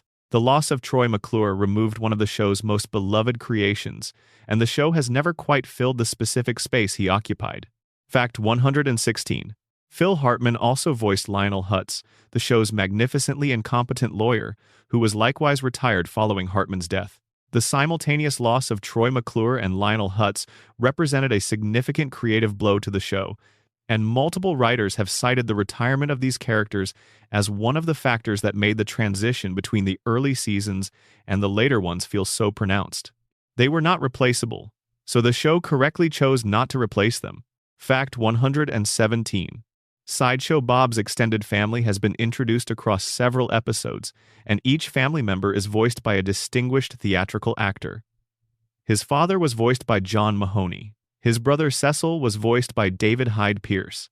His wife Francesca was voiced by Maria Grazia Cucinotta. The casting of genuinely respected classical actors in these roles reflects the show's awareness that Sideshow Bob occupies a specific theatrical register that requires a particular kind of performance. He is a grand villain, and the show treats him with the grandeur he considers his due. Fact 118. Snake Jailbird, Springfield's perpetually arrested criminal, is a character whose specific type of low-grade menace has made him one of the town's most reliable background presences. He robs the Quick E-Mart on a near-regular basis, is apprehended by Chief Wiggum with minimal difficulty, serves his sentence, and returns to rob the Quick E-Mart again. This cycle has been depicted so many times that it has become a kind of civic ritual. Springfield needs Snake to keep robbing Apu. It would be wrong to interrupt the rhythm. Fact 119. The Sea Captain, known informally as Captain McAllister, is a character who appeared in early seasons primarily to deliver sea-related puns and nautical non-sequiturs, and who became so beloved for this specific absurdism that the show has kept him around ever since. His catchphrase, "Yar," along with various variations, is delivered in a specific voice that manages to be simultaneously ridiculous and oddly dignified. He is the show's affectionate nod to the tradition of theatrical eccentricity that good ensemble comedy requires. Fact 120. The number of distinct named characters who have appeared in The Simpsons exceeds 2,000 when counting single-appearance guest characters alongside recurring cast members. This is an extraordinary figure for any work of fiction. It means that Springfield is, in terms of sheer population of named, identifiable individuals, one of the largest fictional worlds ever constructed. It has more named residents than many actual small cities in the United States, and those residents have been depicted with a consistency and specificity that is remarkable given how many of them have had only minutes of screen time across the show's entire run. Mr. Burns and Smithers' power, obsession, and evil.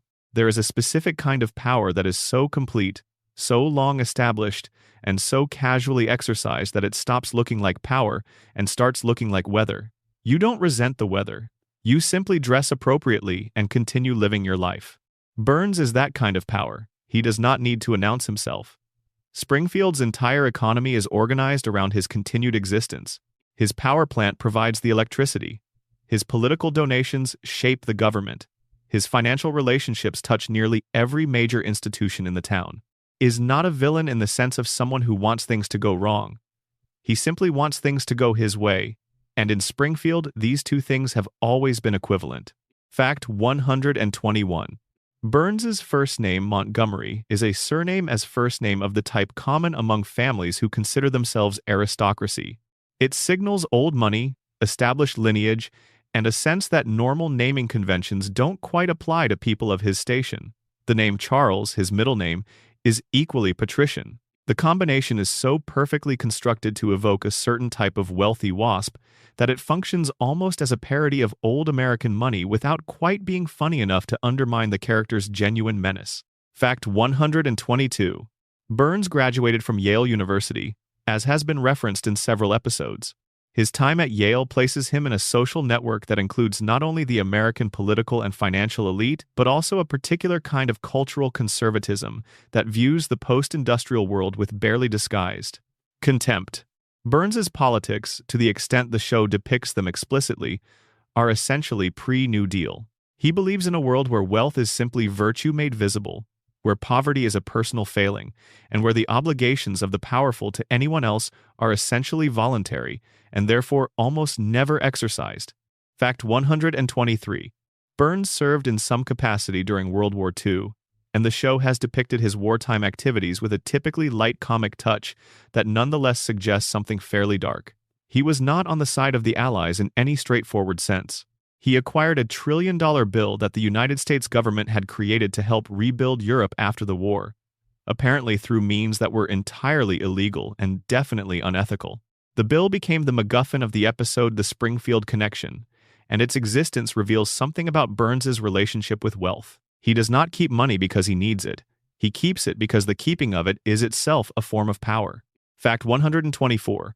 The question of Burns's age is one the show has never answered definitively, and the contradictions have accumulated across decades into a picture of a man who exists in the same temporal suspension as the rest of Springfield, but has somehow been doing so for much longer. His birth year, when the show commits to one, is typically placed in the 1880s. His personal memories, when he shares them, span from before the turn of the 20th century to the present day.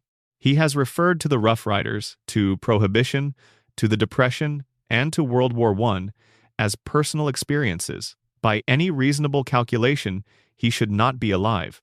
Fact 125. The Three Stooges syndrome, revealed in the episode Homer's Triple Bypass, describes Burns's specific medical condition in which every known disease is simultaneously present in his body, but none can progress because they are all blocking each other. The doctor who delivers this diagnosis uses the analogy of three people trying to squeeze through a doorway simultaneously. Nobody moves. Everyone is stuck. Burns's diseases are in a permanent state of gridlock that constitutes, functionally, a kind of immortality achieved through the accumulation of enough illness that death cannot pick a direction. Fact 126. Burns's weekly medical treatments, revealed in the Springfield Files episode when Homer mistakes a post-treatment Burns for an alien, involve radiation in some form. The specific nature of the treatment is never explained in technical detail, but the implication is that Burns is essentially being maintained through controlled exposure to the same radioactive material that his power plant produces. He is, in the most literal sense possible, powered by the resource he sells to everyone else. His personal survival and his business model are the same thing. Fact 127. Burns owns a mansion that is identified in various episodes as roughly the size of a small European principality. It contains a room for every day of the year, a personal physician on staff at all times, an indoor swimming pool, a collection of artwork that includes pieces that were never publicly offered for sale and whose provenance is probably best not examined closely, and a basement whose contents the show has depicted as including both weapons and something that functions as a personal prison. The mansion is called Burns Manor, which is the kind of name that only someone who considers irony beneath them would choose. Fact 128. Burns has attempted to block out the sun over Springfield, which he actually achieved temporarily in the Season 6 episode Who Shot Mr. Burns Part 1. The mechanism was a large disc that he deployed to prevent sunlight from reaching the town, thereby forcing every resident to purchase electricity from his power plant 24 hours a day. This is a plan so specifically evil, so precisely calibrated to cause maximum harm to maximum people for purely financial benefit, that it reads not as comedy but as something closer to a thought experiment about what unchecked corporate power actually looks like when it runs out of external constraints. Fact 129. Burns's relationship with Smithers is the show's most sustained exploration of what it means to be entirely devoted to a person who cannot reciprocate that devotion. Smithers loves Burns with a completeness that is both impressive and devastating. He organizes Burns's life, manages his health, anticipates his needs, and protects him from consequences. In return, Burns is fond of Smithers in the way a person might be fond of a useful possession. He values Smithers's competence. He would be significantly less able to function without him. Whether he understands that this is inadequate as a response to Smithers's devotion is a question the show raises repeatedly without quite answering. Fact 130. Smithers has a specific hobby collection that includes a remarkable number of Malibu Stacy accessories. Malibu Stacy is the show's version of Barbie, and Smithers's collection of Malibu Stacy items is one of the most recognizable things about him as a character. It is funny and also, if you choose to look at it this way, a kind of code for someone who has directed enormous emotional energy toward things that can be collected and controlled, rather than toward relationships that require vulnerability and mutuality. Fact 131. Burns has a habit of mangling Homer's name into a variety of alternative versions, virtually all of which have nothing in common with Homer. He has called him Hortense, Humphrey, Hermit, and Hapless, among others. This habit is one of the show's neatest running jokes because it captures something precise about the specific indifference of great wealth. Burns does not ignore Homer because Homer is unimportant. Burns ignores Homer because Burns has organized his attention in ways that exclude people who do not serve a function in his current plan. Fact 132. Burns's one moment of genuine romantic feeling in the show occurred in the episode Marge Gets a Job from Season 4, in which Burns becomes infatuated with Marge after she is hired at the power plant. His pursuit of Marge is handled with a slightly delicate touch that the show doesn't always manage with its darker material. Burns is not depicted as simply threatening or predatory. He is depicted as genuinely, awkwardly, and rather pitifully in love, which is both funnier and stranger than straightforward menace would have been. Fact 133. Burns's relationship with the town of Springfield is perhaps the show's most consistent political metaphor. He is the entity that provides something essential, power in the most literal sense, and uses that provision as the basis for a control so complete that it has ceased to require enforcement. Springfield does not resist Burns, because Springfield cannot imagine existing without Burns. This is not unusual. It is in fact how most resource monopolies function in practice. Fact 134. The German investors who briefly bought the power plant in the Season 3 episode Burns verkauft der Kraftwerk are one of the show's neatest devices for revealing what the plant's operations actually look like to anyone with fresh eyes and functioning professional standards. The Germans buy the plant, conduct a proper assessment, nearly go bankrupt from the cost estimate of bringing it up to code, and sell it back to Burns at a loss. Burns immediately rehires Homer. The episode is very funny and makes a point about regulatory arbitrage, the practice of deliberately maintaining conditions that an arm's-length assessment would flag immediately, with admirable precision. Fact 135. Burns has a personal relationship with death that the show has depicted with characteristic dark comedy. He has been shot, poisoned, hospitalized multiple times, and on one occasion reduced to such a state of physical fragility that he was physically supported by a breeze.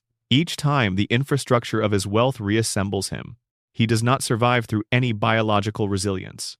He survives because enough money has been invested in the project of his continued existence that the project simply continues, regardless of what his body would choose to do if left to its own devices. Fact 136. The episode A Burns for All Seasons is a hypothetical title for something the show has never quite made, but has circled for 36 years. Burns as a character is most interesting in episodes where the show forces him into genuine vulnerability. When he loses his money, when he is physically helpless, when he encounters something his wealth cannot immediately solve. These episodes consistently reveal that beneath the institutional evil, there is something more human and more sad. He is a very old man who built a machine to keep himself alive because he could not bear the alternative, and who surrounded himself with one devoted assistant because he could not quite manage the work of being loved. Fact 137. Smithers' father, it was revealed in one episode, was a nuclear plant worker who died when a reactor core exploded. Young Smithers was in the room when it happened, and Burns personally covered up the incident and took care of Smithers out of guilt. This backstory, which fundamentally reframes Smithers' devotion as something rooted in a debt of gratitude so deep it has warped into something else entirely, is one of the show's most quietly devastating pieces of character construction. Smithers is not simply in love with his employer. He is bound to him by something older and darker than love. Fact 138. Burns's business empire extends beyond the power plant into a variety of other Springfield commercial interests that the show references intermittently. He has owned the local media, a pharmaceutical company, a textile factory, and at various points has been depicted as having controlling interests in most major Springfield institutions. He is not simply a power plant owner. He is the economic ecosystem of Springfield and Springfield's biological ecosystem, as the three-eyed fish and the luminous rats and the general radioactive contamination of the town's water supply suggest, is what happens to a real ecosystem when the economic one is given no constraints. Fact 139. Burns's only genuine moment of complete happiness, as depicted by the show, occurred during a trip he took on a yacht with Homer that ended up with the two of them stranded on a desert island together. The episode sees Burns, stripped of all his institutional identity, discover that he is capable of genuine companionship and even something approaching joy when he is not surrounded by the apparatus of his own power. He returns to Springfield and immediately begins reassembling that apparatus. But the episode plants a seed of a question that the show has never quite stopped asking. What is Burns when he is not Burns? Fact 140. The most enduring mystery about Burns is not how he stays alive, though that is remarkable. It is what he actually wants. Power is too simple an answer. He already has power. Control is closer, but still not quite right. What Burns seems to want in the few episodes that approach this question honestly is relevance. He wants to matter. He wants the world to continue organizing itself around his continued presence. And in Springfield, it does. Which may be the saddest thing about him, or the most frightening, depending on how you choose to look at it. The Golden Age seasons 3 through 8.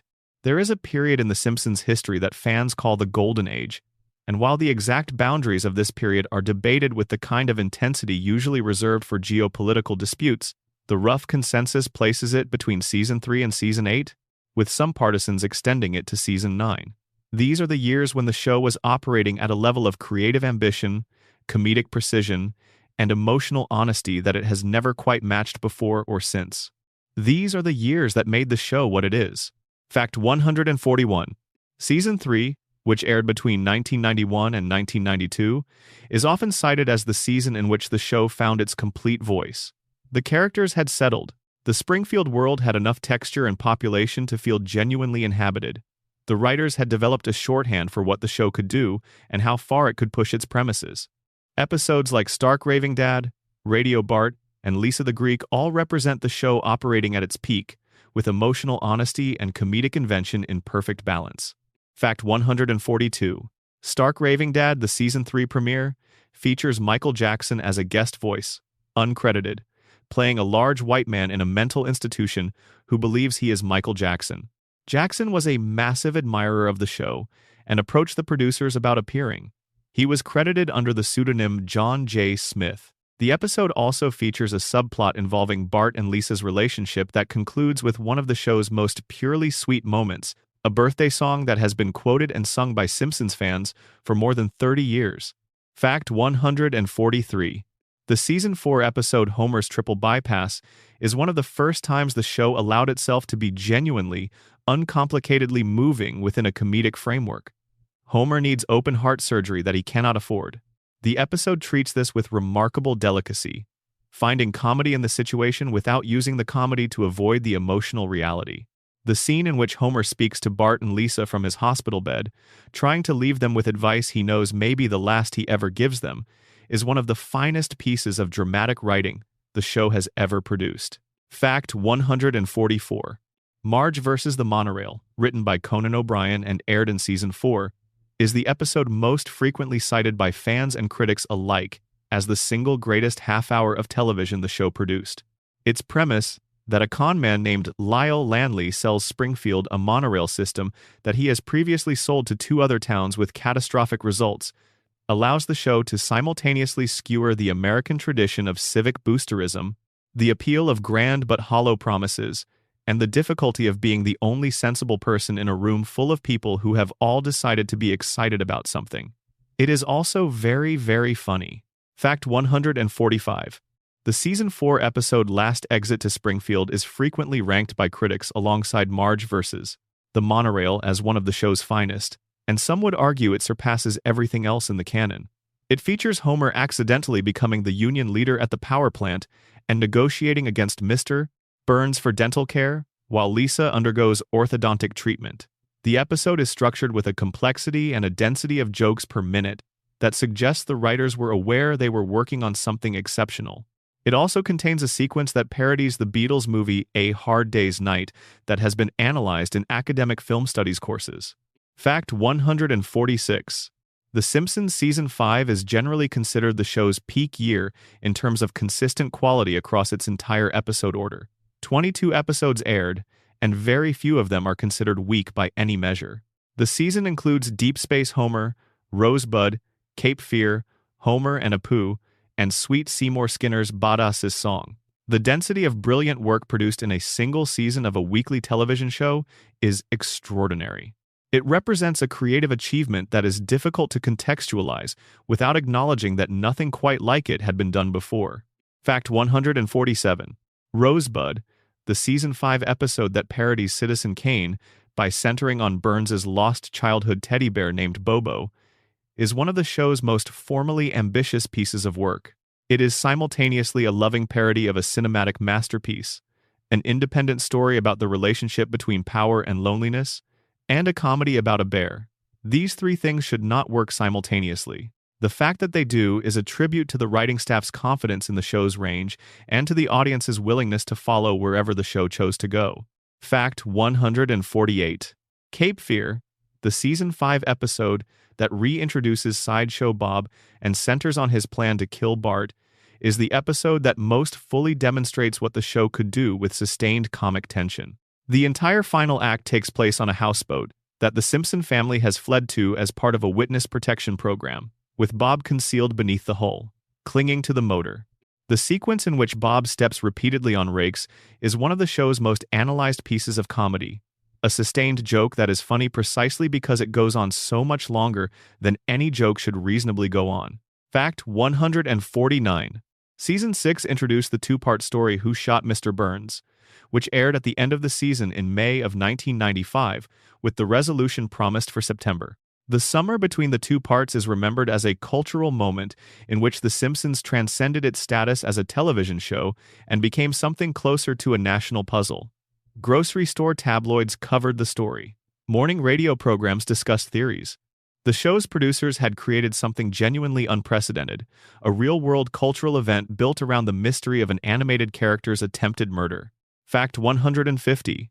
The Season 7 episode Lisa's Wedding depicts a flash-forward to the year 2010 in which Lisa, now at university, meets a young British man named Hugh Parkfield and becomes engaged to him. The future Springfield depicted in the episode is a largely functional and recognizable version of the present one, which is either evidence that the show's vision of the future was conservative or that the world genuinely did not change as dramatically as various other futuristic visions from the mid-90s imagined. The episode's emotional core is the relationship between Lisa and Homer, and the final scene, in which Homer walks through the house talking to a Lisa who is no longer there, is one of the show's great quiet heartbreaks. Fact 151. The Season 7 episode Mother Simpson aired on November 19, 1995, and its final image is one of the most enduring in the show's history. After Mona is forced to flee Springfield again, and Homer watches her go, the camera holds on Homer sitting on the hood of his car on a hillside, alone, watching the stars. The shot holds for approximately 10 seconds, which in terms of animated television comedy is an eternity. There is no joke.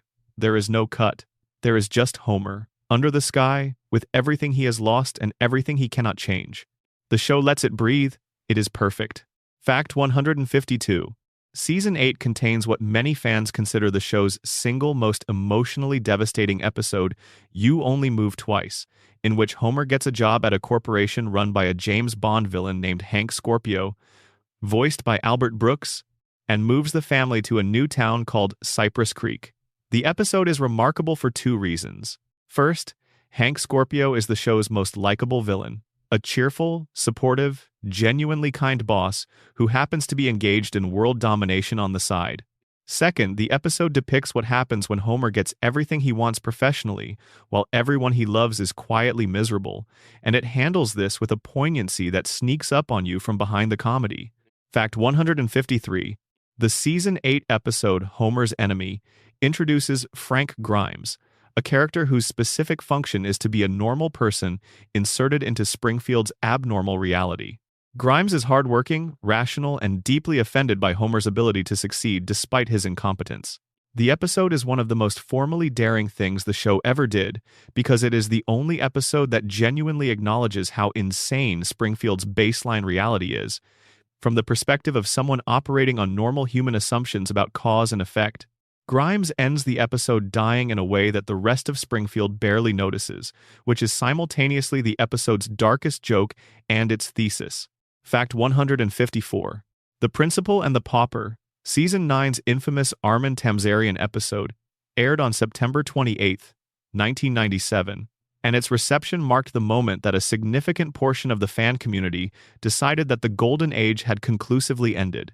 Whether this judgment is fair or whether the episode is actually a deliberate and sophisticated piece of commentary about collective denial, as some later analyses have argued, the fact remains that its reception serves as a clear cultural marker. Before that episode, The Simpsons was considered essentially incapable of failure.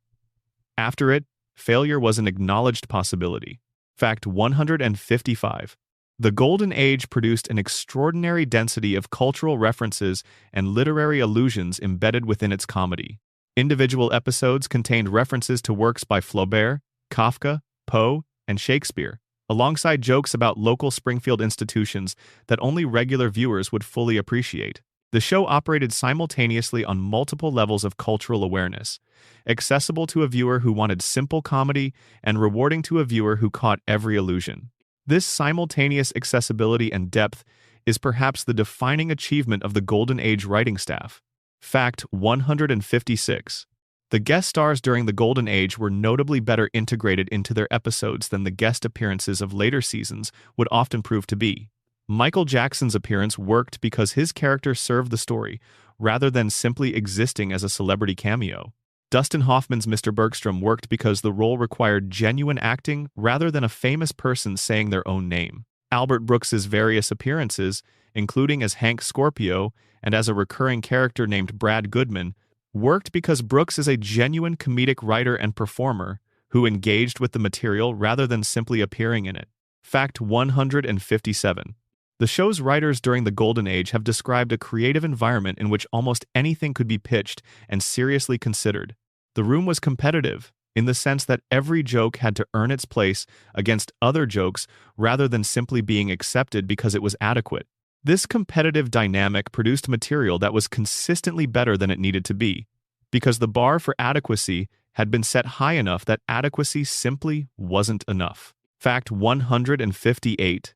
The Golden Age episodes are the ones that have been analyzed in university courses on media studies, philosophy, and American culture. There is an entire academic discipline that might be called Simpsons Studies, and its primary texts are almost exclusively drawn from seasons 3 through 8. Books have been written about the show's philosophy, its political economy, its depiction of the American family, and its relationship to postmodern cultural theory, and virtually all of them draw their examples from the same narrow band of years. Fact 159. The decline from the Golden Age was not abrupt. It was gradual enough that fans continued watching out of habit long after the creative peak had passed, which is one of the reasons the show has been able to continue for as long as it has. The affection built during the Golden Age extended credit to later seasons that the later seasons had not always earned. Viewers continued to hope that the show would return to what it had been, and this hope was occasionally rewarded enough to maintain the relationship. Fact 160. The Golden Age's most important achievement may not be any specific episode but rather the world it built. The Springfield that existed by the end of Season 8 was rich enough, specific enough, and internally consistent enough to support essentially infinite storytelling. The characters had depth, the institutions had history. The relationships had layers of established meaning that new stories could draw on. The later seasons, whatever their other failings, have been able to continue telling stories partly because the Golden Age writers built something genuinely durable beneath the comedy. Behind the scenes, writers, voice actors, and secrets. The show that viewers watch is the final product of a process that begins months earlier in a room full of writers arguing about jokes and passes through voice recording studios, animation departments, and editing suites before it reaches the screen. The gap between what viewers see and what went into producing it is where many of the most interesting stories about The Simpsons live. Fact 161. The main cast of voice actors for the show, often referred to as the Big Six, consists of Dan Castellaneta as Homer and other characters, Julie Kavner as Marge and her sisters, Nancy Cartwright as Bart and other children, Yeardley Smith as Lisa, Hank Azaria as numerous Springfield characters, and Harry Shearer as numerous others. These 6 actors have all been with the show essentially since its inception, and have collectively accumulated one of the most remarkable records of sustained creative collaboration in television history. Fact 162. The voice cast has collectively renegotiated their contracts multiple times over the show's run, sometimes in ways that created genuine uncertainty about the show's future. The most significant negotiation occurred in 2004 when the cast negotiated salaries that reached approximately $360,000 per episode per person. A subsequent negotiation saw those salaries reduced during a period when Fox was threatening cancellation if costs could not be controlled. The cast agreed to salary reductions to keep the show running, demonstrating a collective investment in the program's continuation that exceeded their immediate financial interests. Fact 163. Dan Castellaneta performs multiple Homer variations across each episode in a single recording session, switching between Homer's normal voice, Homer's singing voice, Homer's sleeping voice, Homer's voice in various states of physical distress, and Homer's voice in whatever specific condition the script requires for a particular scene. The range of vocal performance packed into a single recording session is remarkable and would be exhausting for most voice actors. Castellaneta has made it look effortless for 36 years. Fact 164. The recording sessions for The Simpsons are conducted differently than those of many other animated series. Rather than recording each actor individually in isolation, the show records its cast together in the same room, allowing them to play off each other and respond to each other's performances in real time. This approach produces a naturalness in the dialogue that individual isolation recording cannot replicate. The characters genuinely sound like they are having conversations rather than reading to each other from across separate continents, which is what most animated series sound like when you pay close attention. Fact 165. The show's writing process begins with a room pitch session in which writers propose story ideas for the season's episode order. Ideas are evaluated, combined, separated, reassigned, and revised through a process that can take several sessions before any particular story concept is ready to be assigned to a writer for the first draft. This early stage of the process accounts for a significant portion of the total time between the start of a season and its air date. Fact 166. The table read is the moment the script first encounters air, and it is frequently described by participants as the most honest assessment of a script's quality.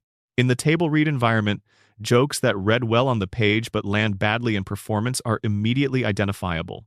The show's writers have described the table read as both the most exciting and the most frightening moment in the production process, because it is the first real test of whether months of work produced something genuinely funny. Fact 167. Animatics, the rough animated versions of episodes created before final animation begins, are another quality control mechanism the show employs. Watching an animatic allows the production team to identify pacing problems, timing issues, and visual gags that don't work before the expensive process of final animation is undertaken.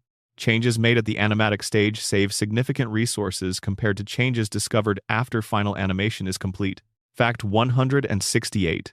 The show's music department, led for many years by Alf Clausen, who composed original scores for the show from Season 2 through Season 28, has created an enormous library of original music over the show's run.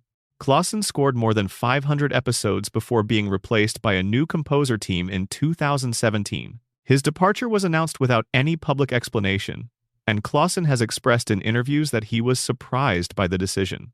The transition in composers was received negatively by many fans who felt that Clausen's orchestral approach was an integral part of the show's identity. Fact 169. The show has an official episode count that is complicated by the existence of two different formats. The standard episodes run approximately 22 minutes and represent the vast majority of the show's output. The show has also produced several special-length episodes, including hour-long specials and shorter web-exclusive content. The official episode total is 800 and something depending on when this is being read, given that the show continues to produce new episodes each season. Fact 170. The show's production company is called Gracie Films, named after Gracie Allen, the beloved comedian who was half of the Burns and Allen comedy duo, James L. Brooks chose the name as a tribute to Allen, whose comedic sensibility he admired and whose influence on American comedy he considered foundational. The Gracie Films logo, with its distinctive library music cue, is one of the most recognizable production company identifiers in television history. Fact 171. The show has faced numerous legal challenges over its run, including defamation suits from people who felt they were being unfairly caricatured in episodes. The vast majority of these suits have been unsuccessful, as courts have generally been protective of satirical expression in entertainment contexts. The show's lawyers have become skilled at navigating the boundary between satire, which is protected, and actionable defamation, which is not. Fact 172. The show's merchandise operation is one of the most extensive in television history and has generated revenue that dwarfs the show's production costs many times over. Simpsons merchandise has included not only the standard range of clothing and toys, but also video games, theme park attractions, food products, and an extraordinary range of collectibles aimed at adult fans. The Simpsons ride at Universal Studios theme parks is considered one of the most technically sophisticated theme park attractions ever built. Fact 173. The Simpsons movie, released in 2007 after years of development, was the culmination of a production process that required an entirely separate development track from the television series. The writers began developing the film's story years before it was greenlit, and the final screenplay went through multiple drafts involving essentially the entire writing staff. The movie grossed more than $500 million worldwide against a production budget of approximately $75 million, making it one of the most financially successful animated films of its time. Fact 174. The movie's production was notably complicated by the need to serve an audience that included both dedicated longtime fans and casual viewers who might not have watched the show regularly.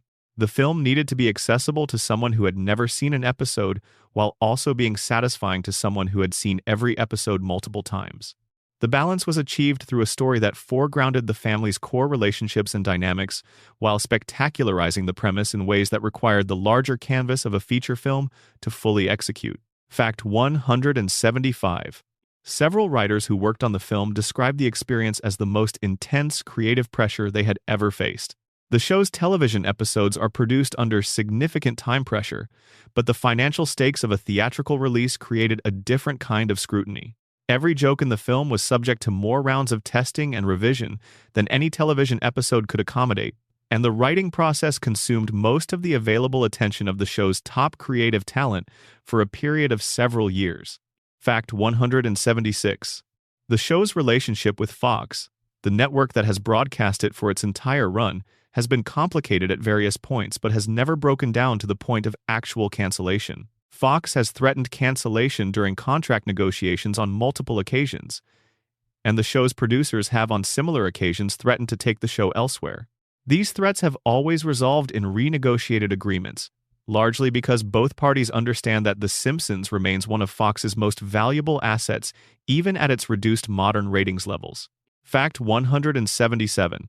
The writer's room of The Simpsons has been described by multiple alumni as one of the most difficult professional environments in television. The competition for jokes was intense. The expectation of quality was extremely high.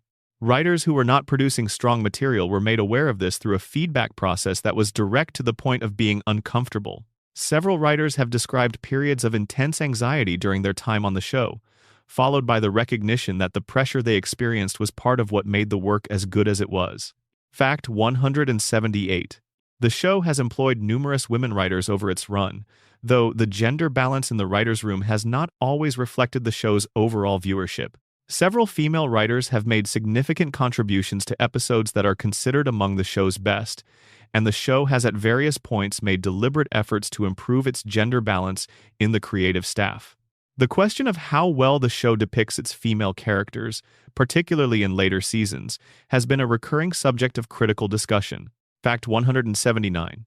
The show's DVD releases, particularly the commentary tracks that accompany the season sets released in the 2000s, represent one of the most valuable archives of production information available for any television series.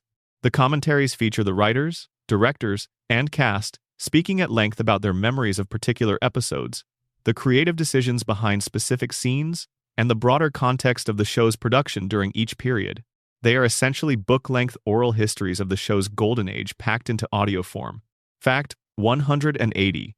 The show's director roster over its run has included many talented animation directors whose visual sensibilities shaped episodes in ways that are often underappreciated in discussions of the show's quality. Animation direction is a discipline that exists somewhat in the shadows of the writer's room in terms of public recognition, but the difference between a well-directed Simpsons episode and a poorly directed one is visible to anyone who knows what to look for.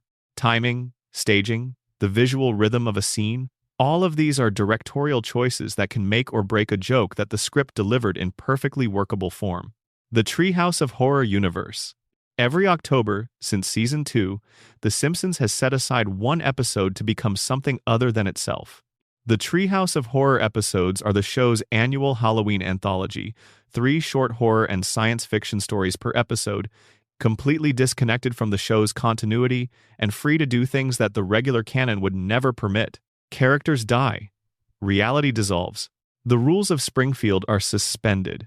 and the show, freed from the obligation to reset everything by the next week's episode, can go places that the regular series cannot follow. Fact 181.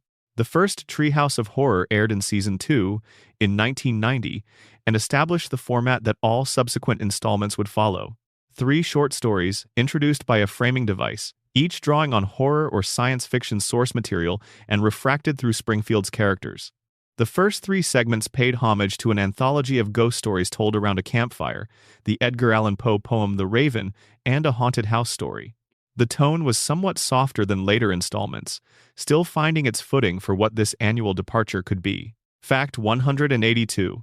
The Treehouse of Horror episodes have, over the years, parodied or drawn from an extraordinary range of source material. Films referenced include The Shining, Poltergeist, Aliens, A Nightmare on Elm Street, The Fly, The Island of Dr. Moreau, Soylent Green, Attack of the 50-Foot Woman, and dozens of others. Television shows, short stories, novels, and urban legends have all served as source material. The episodes function as a running survey of the horror and science fiction genre across the decades of the 20th and 21st centuries. Fact 183. The segment Homer Cubed from Treehouse of Horror 6, which aired in 1995, is considered one of the most technically ambitious sequences in the show's early history. Homer is transported into a 3-dimensional computer-generated space, depicted in what was then cutting-edge CGI animation that looks primitive by modern standards, but represented something genuinely novel for its time. The sequence cost significantly more to produce than standard animation, and the visual contrast between the show's normal flat style and the 3-dimensional digital environment was used to genuinely disorienting effect. Fact 184.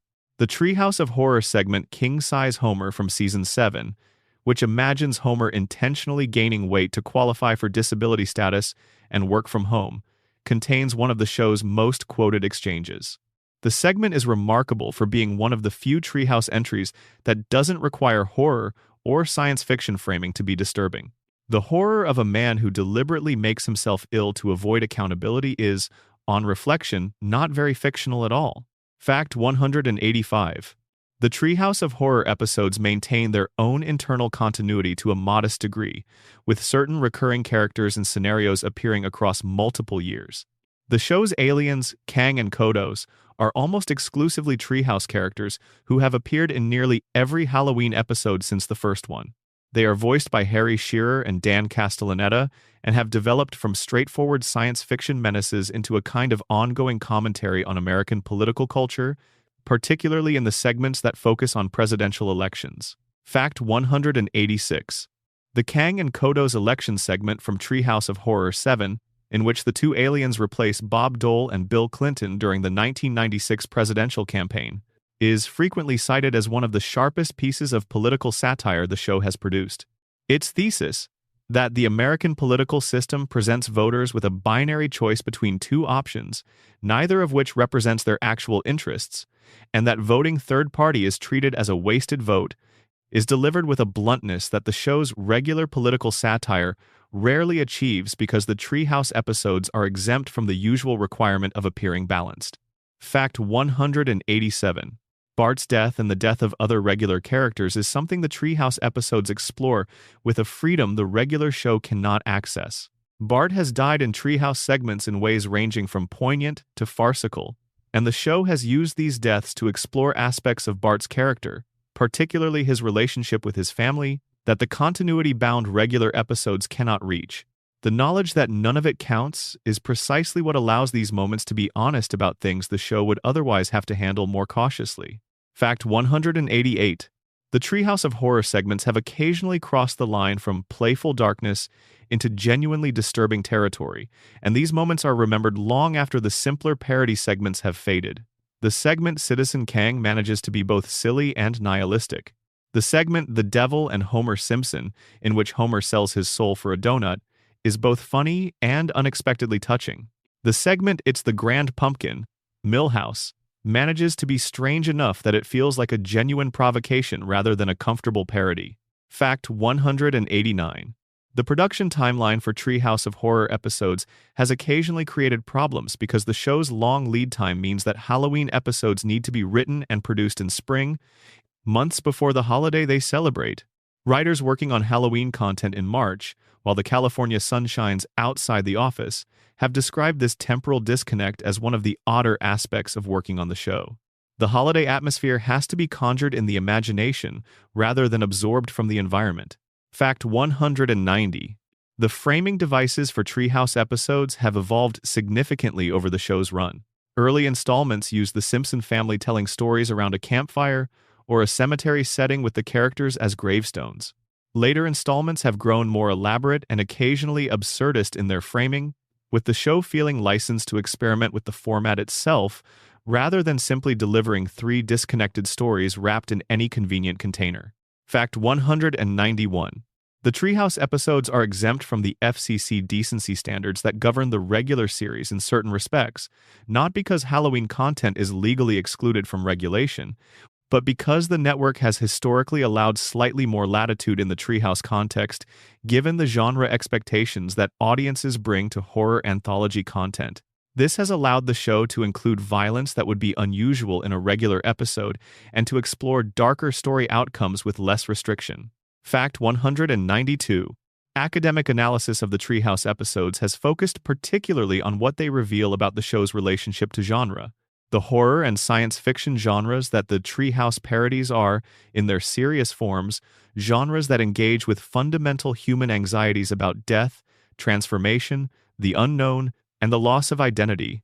The Treehouse episodes use Springfield's characters to explore these anxieties in compressed form, and the comedy that results is often funnier precisely because it is built on genuinely frightening foundations. Fact 193. The recurring character of Death, who appears in several Treehouse segments in various forms, is treated by the show with a combination of mockery and respect that reflects the broader American relationship with mortality. Death is funny when it comes for other people, and terrifying when it approaches the characters the audience cares about. The Treehouse episodes manipulate this distinction with considerable skill, using comedy to approach subjects that the regular series handles more carefully. Fact 194. The Treehouse of Horror segments have inspired an enormous amount of fan analysis, artwork, and creative response, arguably more per episode than any other strand of the show's output. The combination of horror aesthetics, beloved characters, and liberation from continuity creates an especially fertile environment for fan creativity. Artists have reimagined Treehouse scenarios, written extended versions of abbreviated storylines, and speculated about what would happen if the events of particular Treehouse episodes were treated as canon rather than as standalone anthology pieces. Fact 195. The most recent Treehouse of Horror episodes have made increasing use of references to the show's own history, embedding the annual Halloween event within a meta-awareness of its own tradition. This self-reference is sometimes charming, and sometimes suggests a creative staff that is more comfortable looking backward at the show's history than forward toward new territory. The Treehouse format is flexible enough to accommodate both approaches, though the episodes that take genuine creative risks, that try something genuinely new within the established container, are consistently the most memorable. Fact 196.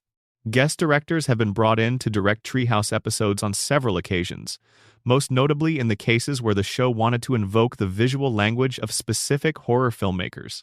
These directorial collaborations have produced some of the Treehouse's most visually distinctive work, since a guest director brings an aesthetic vocabulary different from the show's standard visual approach and is willing to experiment with the format in ways that the regular directorial rotation might not attempt. Fact 197. The Treehouse episodes have been criticized at various points for losing the genuine sense of menace that the earliest installments possessed. As the format became more established and the audience's expectations became more settled, the show's ability to genuinely surprise or disturb became somewhat reduced. The horror requires a degree of commitment to its own darkness to work properly, and that commitment has occasionally wavered in later seasons in ways that produce installments that feel more like parody than horror. Fact 198. The Treehouse of Horror will have aired its 36th installment by the time the most recent season concludes, making it one of the longest-running anthology series in television history within the context of a single-parent show. No other program has produced an annual horror anthology for as long as The Simpsons has maintained the Treehouse tradition, which adds another record to the show's already substantial collection. Fact 199.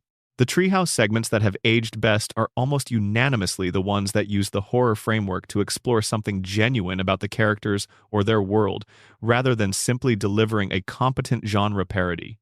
The segments about Homer's soul, about Bart's death, about the Simpson family's relationships with each other in altered circumstances, these are the ones that stick in memory because they use the horror genre's license to get at things that the regular show could only approach indirectly. Fact 200. The couch gag in Treehouse of Horror episodes is typically replaced by a horror-themed variant that sets the tone for the episode. These Treehouse couch gags have included the family being killed, transformed, or subjected to various supernatural events before reaching the couch. Some of the most inventive visual gags in the show's history have appeared in these Treehouse opening sequences, where the freedom to be dark has allowed the animators to create images that would be inappropriate in a regular episode. Springfield's world locations, lore, and hidden details. Springfield is a place, not a real place, but a place nonetheless, with geography and architecture and institutions that have been built up across 36 years of storytelling into something that feels genuinely habitable. Walk through Springfield in your imagination, and you will find a town that is simultaneously completely familiar and completely impossible, which is exactly the right description for any place that has become important to us. Fact 201. The Quick E-Mart is arguably Springfield's most important commercial institution after the nuclear power plant, serving as the setting for dozens of plots across the show's run, and as the town's primary convenience store, lottery ticket vendor, and overpriced grocery. The store's pricing structure, depicted as dramatically inflated compared to what the same items would cost elsewhere, is one of the show's gentlest recurring economic observations. Springfield's residents pay Apu's prices because they have no alternative, and Apu charges those prices because he can. Fact 202. Moe's Tavern has a telephone number that has been used in multiple episodes and is one of the show's most consistently deployed running jokes. Bart calls the number and asks for a patron with an obviously false name designed to sound embarrassing when announced in public. The names have included Amanda Hugginkiss, IP, Freely, and numerous others that are funny primarily to anyone under the age of 13 and to anyone who has maintained that specific sensibility into adulthood, which describes a significant portion of the Simpsons audience. Fact 203. Springfield Elementary School is the town's only public school and represents one of the show's most sustained institutional satirical targets. Its physical condition is deteriorating, its budget is consistently inadequate, its administrative leadership is compromised by various personal failings, and its teaching staff ranges from passionate but defeated to simply defeated. The school is, in other words, a reasonably accurate portrait of an underfunded American public school, rendered in cartoon form. Fact 204. The Springfield nuclear power plant's cooling towers are the most recognizable piece of the Springfield skyline and function in the show's visual language as a constant reminder of the specific threat that underwrites the town's economy. Every wide shot of Springfield that includes the sky includes the cooling towers, which means they are present in some form in virtually every episode the show has ever produced. They are so ubiquitous that they have effectively stopped being noticed, which is probably the show's most sustained piece of visual commentary. Fact 205. The First Church of Springfield is the town's primary religious institution and represents the show's approach to organized religion more broadly. It is not depicted as evil or fraudulent, which would be too simple. It is depicted as a human institution, with all the compromises and limitations that implies. Reverend Lovejoy's declining engagement with his own vocation, the congregation's social rather than spiritual engagement with Sunday services, the occasional burst of genuine faith that breaks through the institutional routine, all of these are treated with a nuance that the show's critics have not always acknowledged. Fact 206. Springfield has a harbor, which is somewhat surprising given the show's ambiguous relationship with geography, but which has been depicted in enough episodes to be treated as established Springfield infrastructure. The harbor is the setting for various nautical adventures and is associated primarily with the sea captain, whose specific form of maritime absurdism requires an actual body of water to properly deploy. Fact 207. Springfield's geographic relationship with other settlements is characterized primarily by the recurring presence of Shelbyville, a neighboring town with which Springfield has an ancient rivalry. The origin of this rivalry is explored in the Season 7 episode Lemon of Troy, which depicts the founding myth of both towns and reveals that Shelbyville was founded by a man who wanted to marry his cousin, which Springfield's founder opposed. The episode is both a parody of small-town civic mythology and a remarkably precise examination of how communities construct identity through opposition. Fact 208. The Springfield Gorge is one of the town's most significant geographical features, primarily because Homer has fallen into it on multiple occasions. The gorge serves as a convenient location for the show to subject Homer to significant physical trauma, and the image of Homer falling, bouncing off various surfaces, and landing at the bottom in a broken heap has become one of the show's most enduring visual gags. The gorge is also, it should be noted, beautiful, in the way that naturally formed geological features are beautiful regardless of the context in which they appear. Fact 209. The Springfield Retirement Castle is the institution where Homer's father Abe lives, and the show's depiction of it has been one of its most consistently dark running jokes. The castle is a place of well-meaning inadequacy, staffed by people who are not precisely cruel, but who are vastly overstretched and working within an institutional structure that cannot provide what elderly residents actually need. It is a soft caricature of American elder care, made funny primarily by the cheerfulness with which the residents and staff navigate conditions that are, by any reasonable standard, quite grim. Fact 210. Springfield has a monorail, because of course it does. The monorail was built during the events of the Conan O'Brien episode of the same name in Season 4, funded by a fine Springfield received from Burns for illegal dumping, and sold to the town by the conman Lyle Lanley. It ran successfully for exactly one episode before almost killing Homer and every passenger during its inaugural run. Whether the monorail continued to operate after this incident is not addressed by the show, which simply moves on as Springfield always does. Fact 211.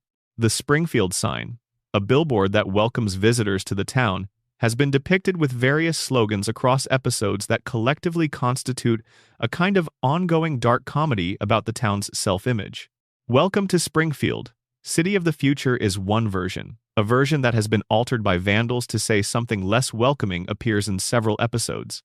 The sign itself has been damaged, destroyed, and rebuilt with such regularity that it functions as a kind of index of Springfield's relationship with its own civic pride. Fact 212. The Springfield tire fire is one of the town's most persistently burning environmental features, depicted as a large, ongoing fire maintained by a seemingly inexhaustible supply of tires. It has been burning for as long as anyone in Springfield can remember, and shows no signs of stopping. The tire fire functions as the show's most straightforward environmental joke, a self-sustaining disaster that the town has simply accepted as permanent. Fact 213.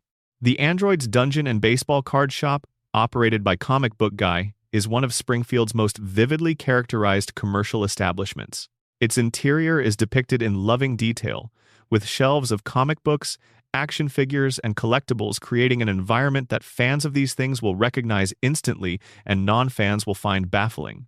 The store is Comic Book Guy's kingdom, and within its walls he exercises a sovereignty that the outside world consistently denies him. Fact 214. Springfield has a professional baseball team whose name and specific identity have shifted across episodes, but who represent the town's relationship with professional sports as a source of civic identity and occasional crushing. Disappointment. Homer has served as the team's mascot on one occasion, a role he performed with characteristic commitment and unreliable results. Fact 215. The Springfield Zoo is home to several animals whose living conditions the show depicts, with a darkness that is played for comedy but lands somewhere adjacent to genuine commentary on the conditions of animals in captivity. The zoo's management is depicted as under-resourced and inattentive, which is consistent with the show's general portrait of Springfield's public institutions as structurally compromised by inadequate funding and casual indifference. Fact 216. Shelbyville's relationship to Springfield extends beyond simple rivalry into a kind of dark mirroring. Everything Springfield has, Shelbyville has a version of, slightly different and slightly worse in Springfield's estimation, though whether Shelbyville residents share this assessment is a question the show has not fully explored. The two towns' mutual contempt functions as a parody of the kind of civic rivalry that small American towns develop when geographic proximity creates the need to establish distinguishing identity through opposition. Fact 217. Springfield's city government, presided over by Mayor Quimby, is one of the show's most reliable sources of institutional satire. The city council, the police department, the school board, and the various other civic bodies that constitute Springfield's formal governance are all depicted as captured by either personal interest, corruption, or simple incompetence.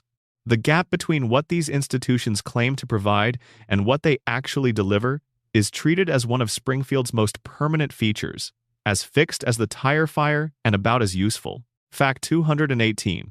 The hidden details embedded in Springfield's backgrounds and incidental signage have been a source of fan discovery and analysis since the earliest seasons. Signs in the background of scenes visible only for a second or two often contain jokes that require pausing the video to read. Shop names, billboard slogans, graffiti, and printed text in the environment have all been used to deliver jokes parallel to the main action of scenes. The density of these background gags means that rewatching episodes consistently reveals things that were invisible on first viewing. Fact 219. Springfield's geography, as established by the show across its run, would in the physical world require a location that possesses mountains, ocean access, agricultural flatland, desert, forest, and a climate that ranges from extreme cold to tropical heat within short distances of each other. No place on Earth matches this description, which is either the show's greatest geographical inconsistency or its most sophisticated joke about the impossibility of a town that is meant to be everywhere at once. Fact 220.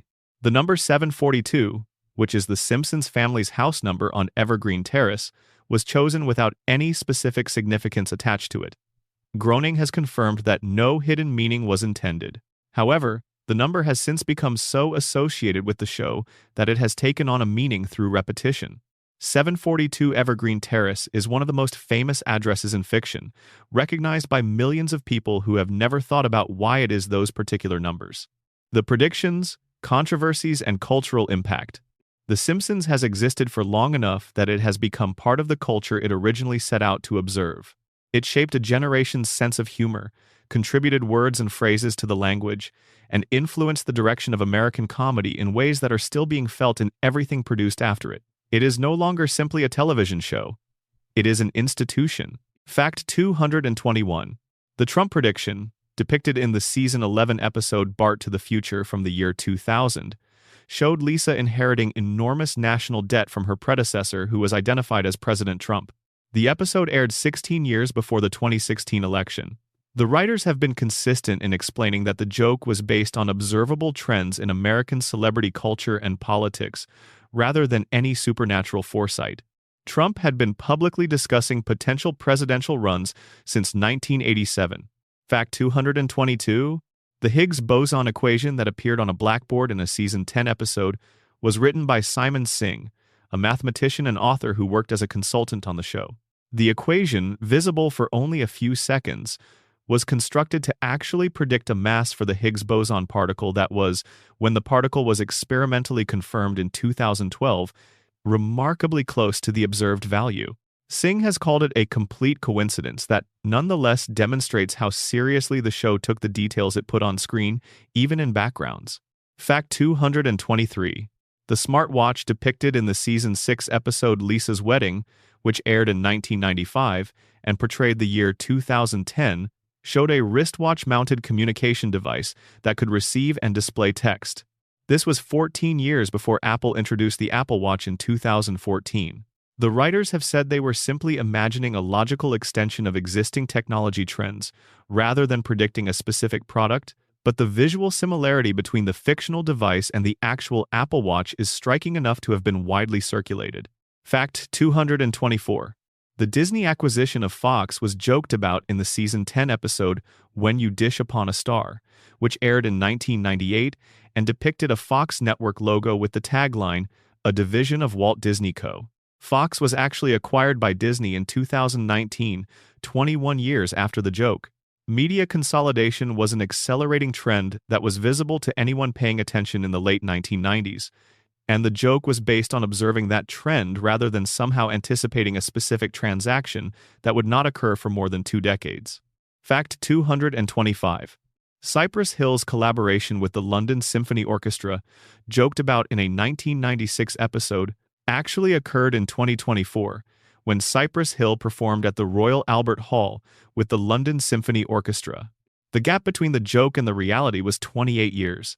The collaboration had been discussed at various points over the years, and at least one account suggests that The Simpsons episode itself was mentioned in discussions about whether to actually attempt the collaboration. If that is accurate, the show's joke may have helped bring the reality into existence rather than simply predicted it. Fact 226. The flu virus, originating from Asia, depicted in the Season 4 episode Marge in Chains, which aired in 1993, was followed by a sequence in which panicked Springfield residents accidentally released a swarm of killer bees during the crisis. 27 years later, in 2020, a pandemic originating in Asia was accompanied by widespread reports of Asian giant hornets, dubbed murder hornets by media coverage, appearing in the United States. The parallel was widely noted and widely shared on social media. Fact 227. The phenomenon of the show's apparent predictions has been studied by statisticians and cognitive scientists who have used it as a case study in confirmation bias. The basic argument is that with 800-plus episodes containing thousands of satirical observations about American culture, technology, and politics, a certain number of those observations will align with future events through pure probability. The human tendency to notice and remember hits, while discounting and forgetting misses, creates the impression of prophetic accuracy from a baseline of random chance. Fact 228. The show's cultural impact on language has been documented by linguists who track the entry of neologisms and coined phrases into common usage. Words and phrases originating in or popularized by The Simpsons that have entered general usage include the shortened form of a classic Homer exclamation as an expression of dissatisfaction, the phrase embiggen, meaning to make larger, the word cromulent, meaning acceptable or adequate, and the phrase to pull a homer, meaning to succeed despite stupidity. Embiggens and cromulent are among the very few words in history to have been coined by a television program and subsequently acknowledged as legitimate by major dictionaries. Fact 229. The show's influence on subsequent animated comedy for adults is essentially total. Without The Simpsons demonstrating that animated shows could be sophisticated, adult-oriented, critically acclaimed, and commercially successful, the entire subsequent history of American animated comedy looks different. South Park, Family Guy, Futurama, Bob's Burgers, Archer, Rick and Morty, and dozens of other series all exist in a creative ecosystem that The Simpsons established and validated. The creators of most of these shows have cited The Simpsons as a formative influence. Fact 230. The show's academic legacy is substantial and continues to grow. University courses on The Simpsons have been taught at institutions including the University of California, Berkeley, Harvard, and the University of Glasgow. The show has been used as a text in courses on philosophy, political science, economics, sociology, and literature. A full academic bibliography of works about The Simpsons would run to hundreds of titles in multiple languages. Fact 231. The controversy around Apu Nahasapi Mapatilon and the documentary The Problem with Apu represents the most significant cultural reckoning in the show's history regarding its representation of real communities. The documentary, released in 2017, argued that Apu's portrayal perpetuated harmful stereotypes about South Asian Americans and had real cultural effects on people who grew up seeing the character as one of the few South Asian representations in mainstream American entertainment. The show's initial response to the documentary, which some critics found dismissive, generated additional controversy before Hank Azaria's eventual decision to step down from the role. Fact 232. The show has been criticized over its run for various aspects of its representation, including the portrayal of its female characters, particularly in later seasons where Marge has sometimes been written in ways that feel regressive compared to the character's earlier portrayals. The show's defenders argue that the long run of the series makes inconsistency inevitable and that individual good episodes demonstrate the show's genuine commitment to its characters. The critics argue that the pattern of inconsistency itself reveals something about the priorities of the writing room. Fact 233. The show's political satire has been criticized from both the left and the right at various points in its run, which is probably the best evidence that the show has maintained some degree of genuine political independence. Conservative critics have objected to its portrayals of business, religion, and law enforcement. Liberal critics have argued that its satire of left-wing positions is sometimes sharper than its satire of right-wing ones. The show's official position is that it is an equal opportunity satirist, which is both a defensible claim and a convenient one. Fact 234. The show's environmental politics are perhaps its most consistent ideological commitment. The nuclear power plant as the town's central institution, the tire fire, the three-eyed fish, the general environmental degradation of Springfield, all of these represent a sustained critique of industrial pollution and regulatory failure that has never been fully abandoned, even in the later seasons when other forms of political satire became less pointed. Fact 235. The show's relationship with technology has evolved dramatically across its run. From early episodes that satirize the introduction of personal computers and fax machines to later episodes that engage with social media, smartphones, and streaming culture. The show has not always handled these transitions with equal grace. Its portrayals of internet culture in particular have sometimes felt more like an older person's confused impression of the internet than a genuinely engaged satirical take. Fact 236. The show's Springfield has become a reference point in urban planning discussions, with academics and practitioners using it as an example of an idealized, if dysfunctional, American small city that contains all the elements of civic life within walking or driving distance of each other. The compactness and completeness of Springfield as a fictional urban environment makes it a useful thought experiment for thinking about what an American city that served all of its residents' needs might actually look like. Fact 237. The show has made Springfield available as a template for fan-created content to a degree that is unusual for a major entertainment franchise. Fan fiction, fan art, fan animation, and fan analysis of Springfield and its inhabitants have been produced in quantities that rival the official output in sheer volume, and in some cases have been of high enough quality to receive acknowledgement from the show's official creative team. Fact 238. The cultural impact of Bart Simpson as a figure of American bad boy rebellion was immediate and profound when the show debuted. Bart merchandise, particularly the "I'm Bart Simpson, who the hell are you" t-shirts, became one of the most commercially successful pieces of entertainment merchandise in history within the show's first year. Schools banned the shirts. Parents complained about Bart's influence. The reaction was essentially identical to the moral panics that have greeted every generation of youth culture throughout American history, which suggests that Bart served his satirical function perfectly. Fact 239. The show's 50th Treehouse of Horror episode, its 300th episode, its 500th episode, and various other milestone episodes have been marked with special production efforts and media attention that have kept the show's cultural presence alive, even during periods when its creative output was not generating the kind of critical enthusiasm it had in its golden age. The show's longevity itself is a form of cultural impact. Simply continuing to exist, to be present in the schedule, to produce new episodes for an audience that has watched it for decades, is a form of cultural presence that no other program can claim. Fact 240. The Simpsons has been referenced in works of academic philosophy, most notably in the book The Simpsons and Philosophy, which examines episodes through the lens of various philosophical traditions, including existentialism, Kantian ethics, utilitarian ethics, and political philosophy. The book was successful enough to spawn an entire series of similar works examining other pop culture properties through philosophical frameworks, suggesting that The Simpsons had demonstrated the viability of pop culture as a vehicle for serious philosophical engagement. Fact 241. The show's music has been performed by symphony orchestras around the world in live concert events that have attracted audiences who may not have watched the show recently but who retain deep affection for Danny Elfman's theme and Alf Clausen's original compositions. These concerts, which typically involve screening episodes with live orchestral accompaniment, represent a form of cultural canonization, typically reserved for classical music and film, rather than network television animation. Fact 242.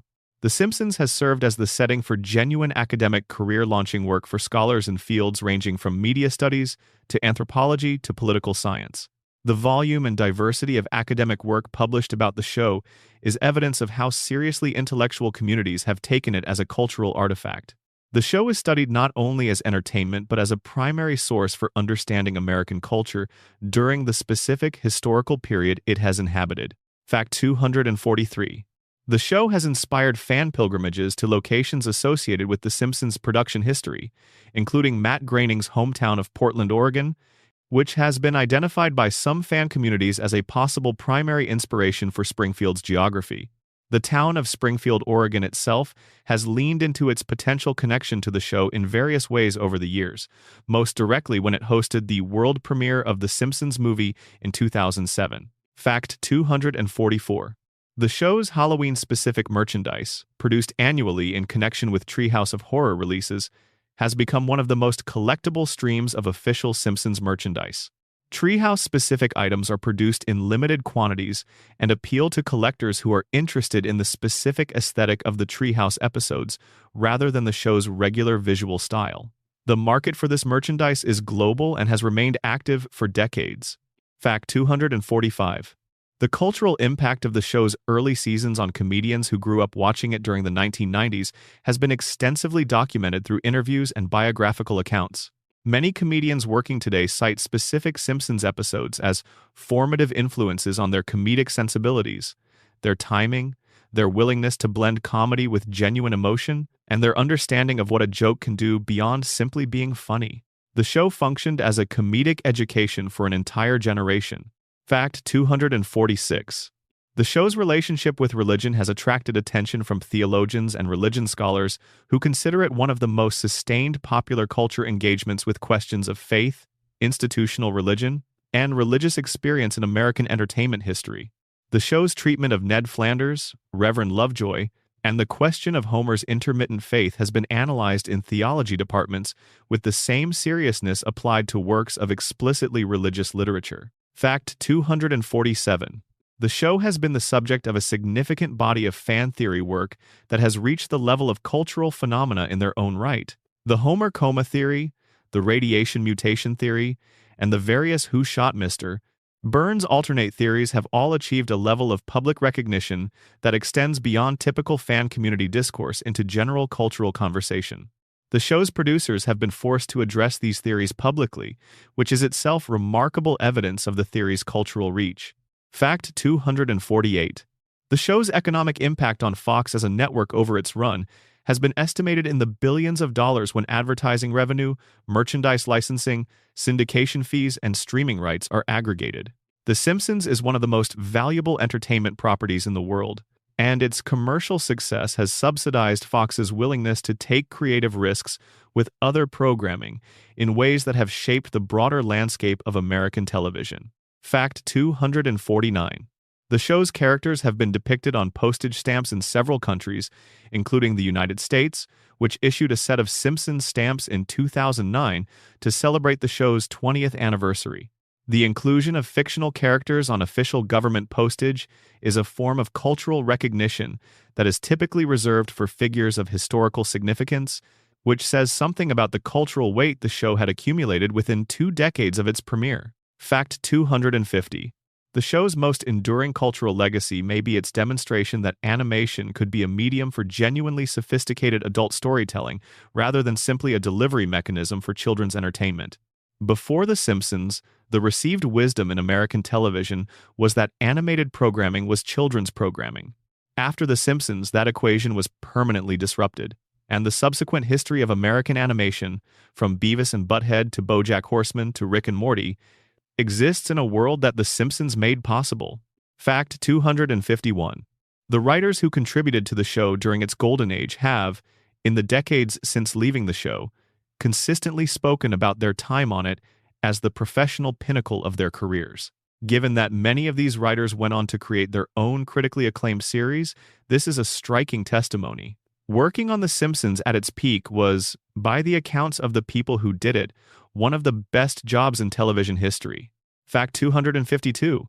The show's approach to continuity, specifically its willingness to reset after major events and its use of the floating timeline, has been both criticized as lazy writing and defended as a sophisticated formal choice. The most interesting defenses of the floating timeline argue that it is not a compromise but a statement, one that the show has been making consistently for 36 years about the nature of American family mythology and the cultural need for certain stories to never end. Fact 253. The Simpsons has generated more spin-off merchandise, theme park attractions, licensed products, and cultural derivatives than any other animated series in history.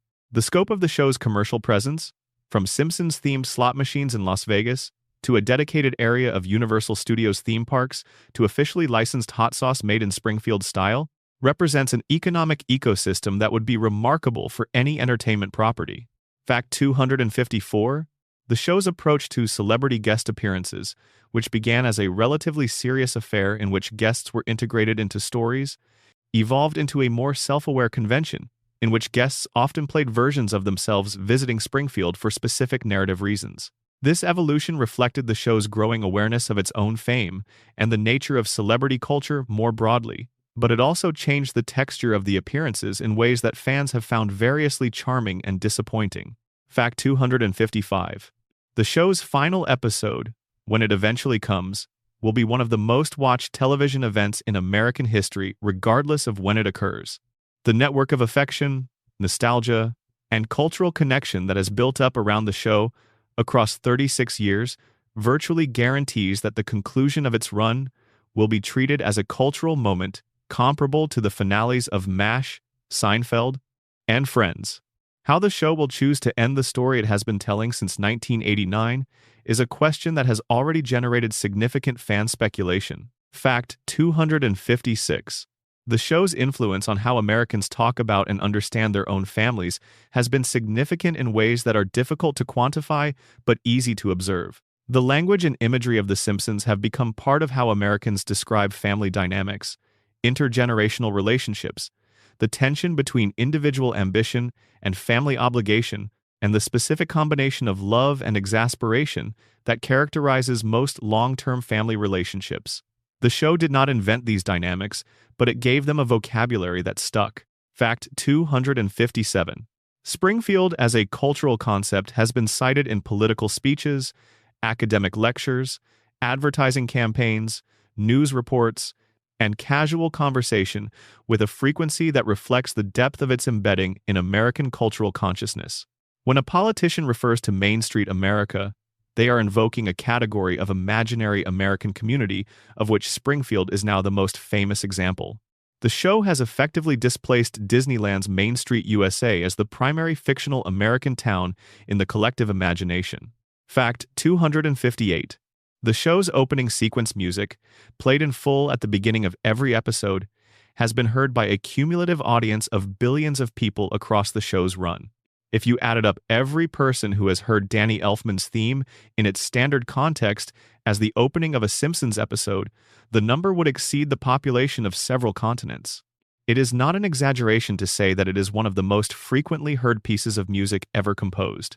Fact 259. The show's social media presence, managed by its production team, has used the enormous archive of existing content to maintain cultural relevance in the streaming era in ways that older media properties have struggled to achieve. Clips, GIFs, still images, and references from Simpsons episodes circulate constantly on social media platforms, ensuring that younger people who may never watch a complete episode nonetheless encounter the show regularly as a source of cultural references and reaction images. Fact 260. The show will, if current renewal agreements are honored, produce its 850th episode approximately, meaning that by the time it concludes its run, it will have generated more original episodes than most television dramas manage in their entire existence. The volume of content is itself an achievement, quite separate from its quality. The Simpsons exists in a category essentially by itself, a show of such duration and productivity that comparisons to other programs are almost meaningless. Fact 261. The show's most quoted individual line across all platforms and contexts is difficult to determine definitively, but various candidates, including Homer's frustrated exclamation, Burns' excellent, Ralph's "I'm so confused," Bart's "I didn't do it," Ned's "Oakley Dockily," and Comic Book Guy's "worst episode ever" all appear regularly in casual cultural reference. The show's contribution to the ambient language of American popular culture is incalculable. Fact 262. The show's 40-year anniversary will fall in 2029, assuming its current renewal arc continues. By that point, it will have been on the air for 4 decades. survived the rise and fall of multiple competing networks, outlasted the video rental era, the DVD era, the cable television era, and the streaming revolution, and continued to produce new episodes for an audience that will include people who were not yet born when the show premiered. That is an extraordinary form of durability. Fact 263. The show's streaming availability on Disney Plus, following the Disney acquisition of Fox, has introduced it to new audiences in a format that differs significantly from how previous generations encountered it. Streaming allows viewers to watch episodes in any order, to binge entire seasons, to access the complete archive of the show's run from any point. This has changed how new fans relate to the show's history, with some discovering the Golden Age episodes as a revelation and others starting with contemporary seasons and working backward. Fact 264. The show's relationship with the city of Springfield, Oregon, the acknowledged inspiration for the fictional Springfield's name, has been occasionally warm and occasionally complicated. The city hosted the movie premiere in 2007, creating a genuine connection between the real place and the fictional one. The real Springfield has a population of approximately 60,000 people and does not, as far as anyone can determine, have a nuclear power plant, a three-eyed fish, or a tire fire, though it does have several quick E-Mart equivalents. Fact 265. The show's production has employed thousands of people across its run, from writers and voice actors to animators and editors to marketing and distribution staff. The economic impact of the show on the people who made it, many of whom built entire careers within the Simpsons ecosystem, represents a real and significant contribution to the entertainment industry that is distinct from the show's cultural impact and deserves to be acknowledged alongside it. Fact 266. The show has been influential enough that academic papers analyzing specific episodes have been published in peer-reviewed journals in fields including philosophy, economics, political science, cultural studies, and linguistics. This is a level of scholarly engagement typically reserved for canonical works of literature and film, and its application to a network animated comedy series represents a genuine expansion of what counts as worthy of serious intellectual attention. Fact 267. The Simpsons has survived the deaths of several cast members and the retirement of others, adapting its use of characters accordingly. The deaths of Phil Hartman and Marcia Wallace in particular required permanent adjustments to the show's character ecosystem. The respectful handling of these losses, particularly the Marcia Wallace tribute, demonstrates that the show is capable of honoring its human dimension even within the context of a cartoon world. Fact 268. The show's theme park presence began in earnest with the Simpsons ride at Universal Studios Hollywood and Universal Studios Florida, which opened in 2008. The ride replaced the previous Back to the Future ride and uses a simulated motion vehicle system to take riders on a tour of Springfield guided by Krusty the Clown. A Simpsons-themed land called Springfield has been constructed around the ride at both parks, featuring restaurants, shops, and interactive experiences that extend the fictional world into physical space. Fact 269. The show's approach to continuity errors has been addressed in various episodes through self-aware humor that acknowledges the inconsistencies without exactly resolving them. Homer at various points comments on things that have changed about his world without any explanation. The show winks at its own inconsistencies rather than ignoring them entirely, which is a kind of honesty that regular viewers find charming. Fact 270. The show's legacy in terms of its impact on the way American families talk to each other across generational lines is one of its least examined but most significant effects. The Simpsons is one of the very few cultural artifacts that parents, children, and grandchildren have collectively watched and referenced across multiple generations. It is a point of connection between generations who might otherwise have difficulty finding common cultural ground, and this function, quiet and domestic and unremarkable, is perhaps its most human contribution. Fact 271. The show's writers have included people from remarkably diverse educational and professional backgrounds, including former scientists, economists, historians, and athletes alongside the more expected journalism and comedy writing backgrounds. This diversity of perspective has contributed to the show's ability to engage credibly with a wide range of subjects, from particle physics to labor economics to classical literature, without feeling like it is simply faking expertise it doesn't have. Fact 272. The show's depiction of labor relations, particularly the dynamic between Homer and Mr., Burns at the power plant has been studied by labor historians and economists as an unusually clear fictional illustration of certain fundamental dynamics in employer-employee relationships. The power differential, the information asymmetries, the structural factors that prevent workers from effectively advocating for their own interests, all of these are present in the Burns-Homer relationship in forms accessible enough to be genuinely pedagogically useful. Fact 273. The show's depiction of mental health, while often played for comedy, has at its best moments been more nuanced and responsible than its detractors have acknowledged. Ned Flanders' psychological breakdown and subsequent treatment, Marge's anxiety and its physical manifestations, Homer's cognitive impairments and their emotional consequences, all of these have been handled with occasional genuine care. The show has also, at other times, used mental health as a source of simple comedy in ways that are less defensible. Fact 274. The show's music library, accumulated across more than 500 Alf Clausen-scored episodes, represents one of the most extensive original music archives in television history. The music ranges from fully orchestrated dramatic underscores to original songs performed by characters, to parodies of existing musical styles, to ambient background music of various kinds. The total runtime of original music composed specifically for The Simpsons across its run is measured in days rather than hours. Fact 275.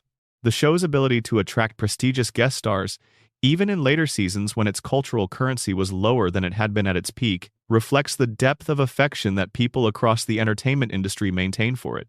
Appearing on The Simpsons is widely considered an honor even by people who don't watch the show regularly, because the show's place in cultural history is secure enough that an appearance on it carries historical weight regardless of the specific episode's quality. Fact 276. The show has made more than 40 years of contemporary American culture into a continuous text that can be read through the lens of Springfield's satirical distortions.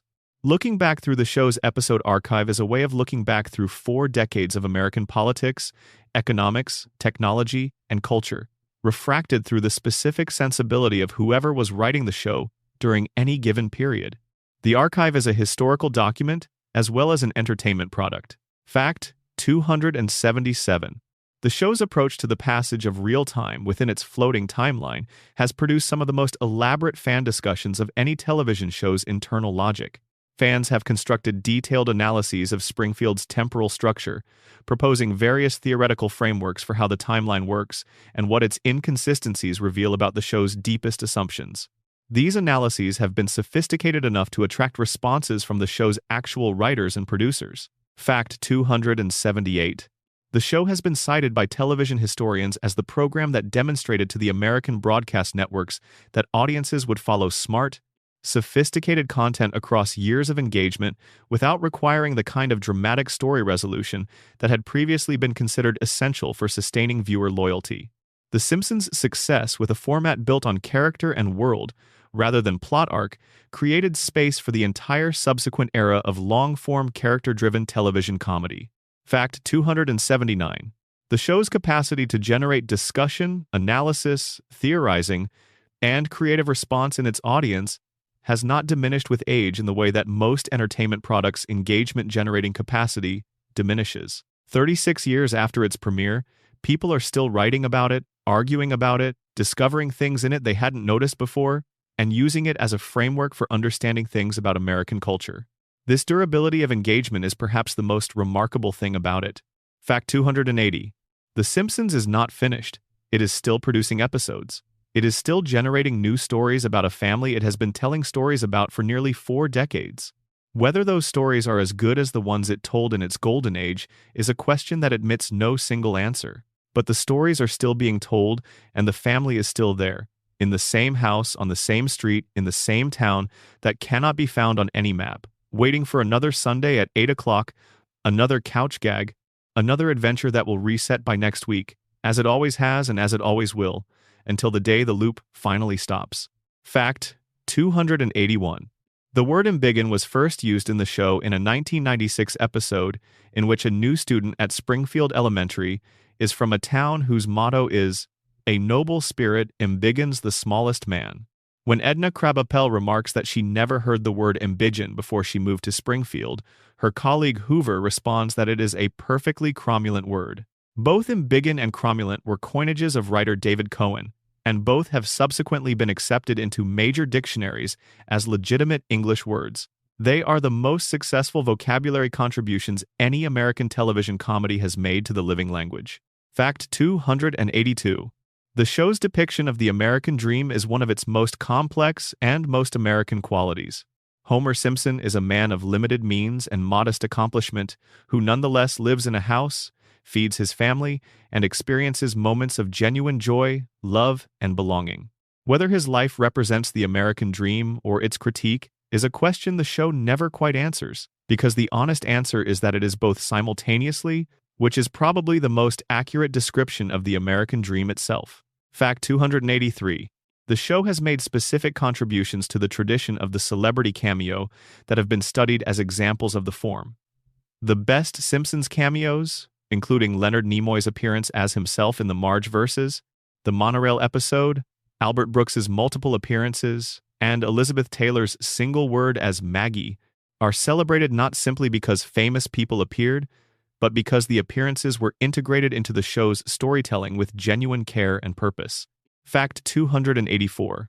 The show's treatment of poverty, economic anxiety, and class resentment is more direct and more honest than is commonly acknowledged in discussions of its political content. Homer and Marge's financial struggles, their inability to save, their vulnerability to economic shocks, their dependence on Homer's employment at a plant whose safety is dubious and whose owner holds them in contempt, all of these are depicted with a specificity that goes beyond gentle satire into something closer to genuine social documentation. Fact 285. The show's longest-running storyline, which is not a single plot but rather the ongoing relationship between Homer and Mr. Burns, has covered more ground over more episodes than most entire television series. Their relationship has been tested by firings and rehirings, by personal confrontations, by the revelation of Burns's historical connection to Homer's family, by moments of improbable camaraderie, and by the fundamental unchanging reality that one man owns the means by which the other survives. It is a 36-year story about labor and capital, told as a comedy. Fact 286.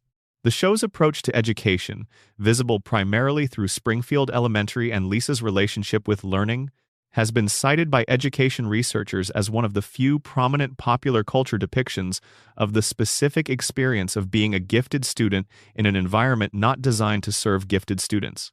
Lisa's frustration, her isolation, her love of learning coexisting with her resentment of the institutional failure to meet her where she is, are depicted with an accuracy that educators have found both recognizable and valuable. Fact 287.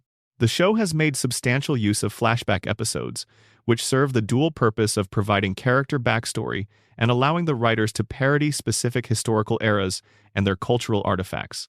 The flashbacks depicting Homer and Marge's courtship in the 1970s, Abe's wartime experiences, and Burns's early corporate career are among the show's most creatively imaginative pieces of writing, freed from the constraints of the present-day Springfield setting to operate in the specific vocabulary of their depicted eras.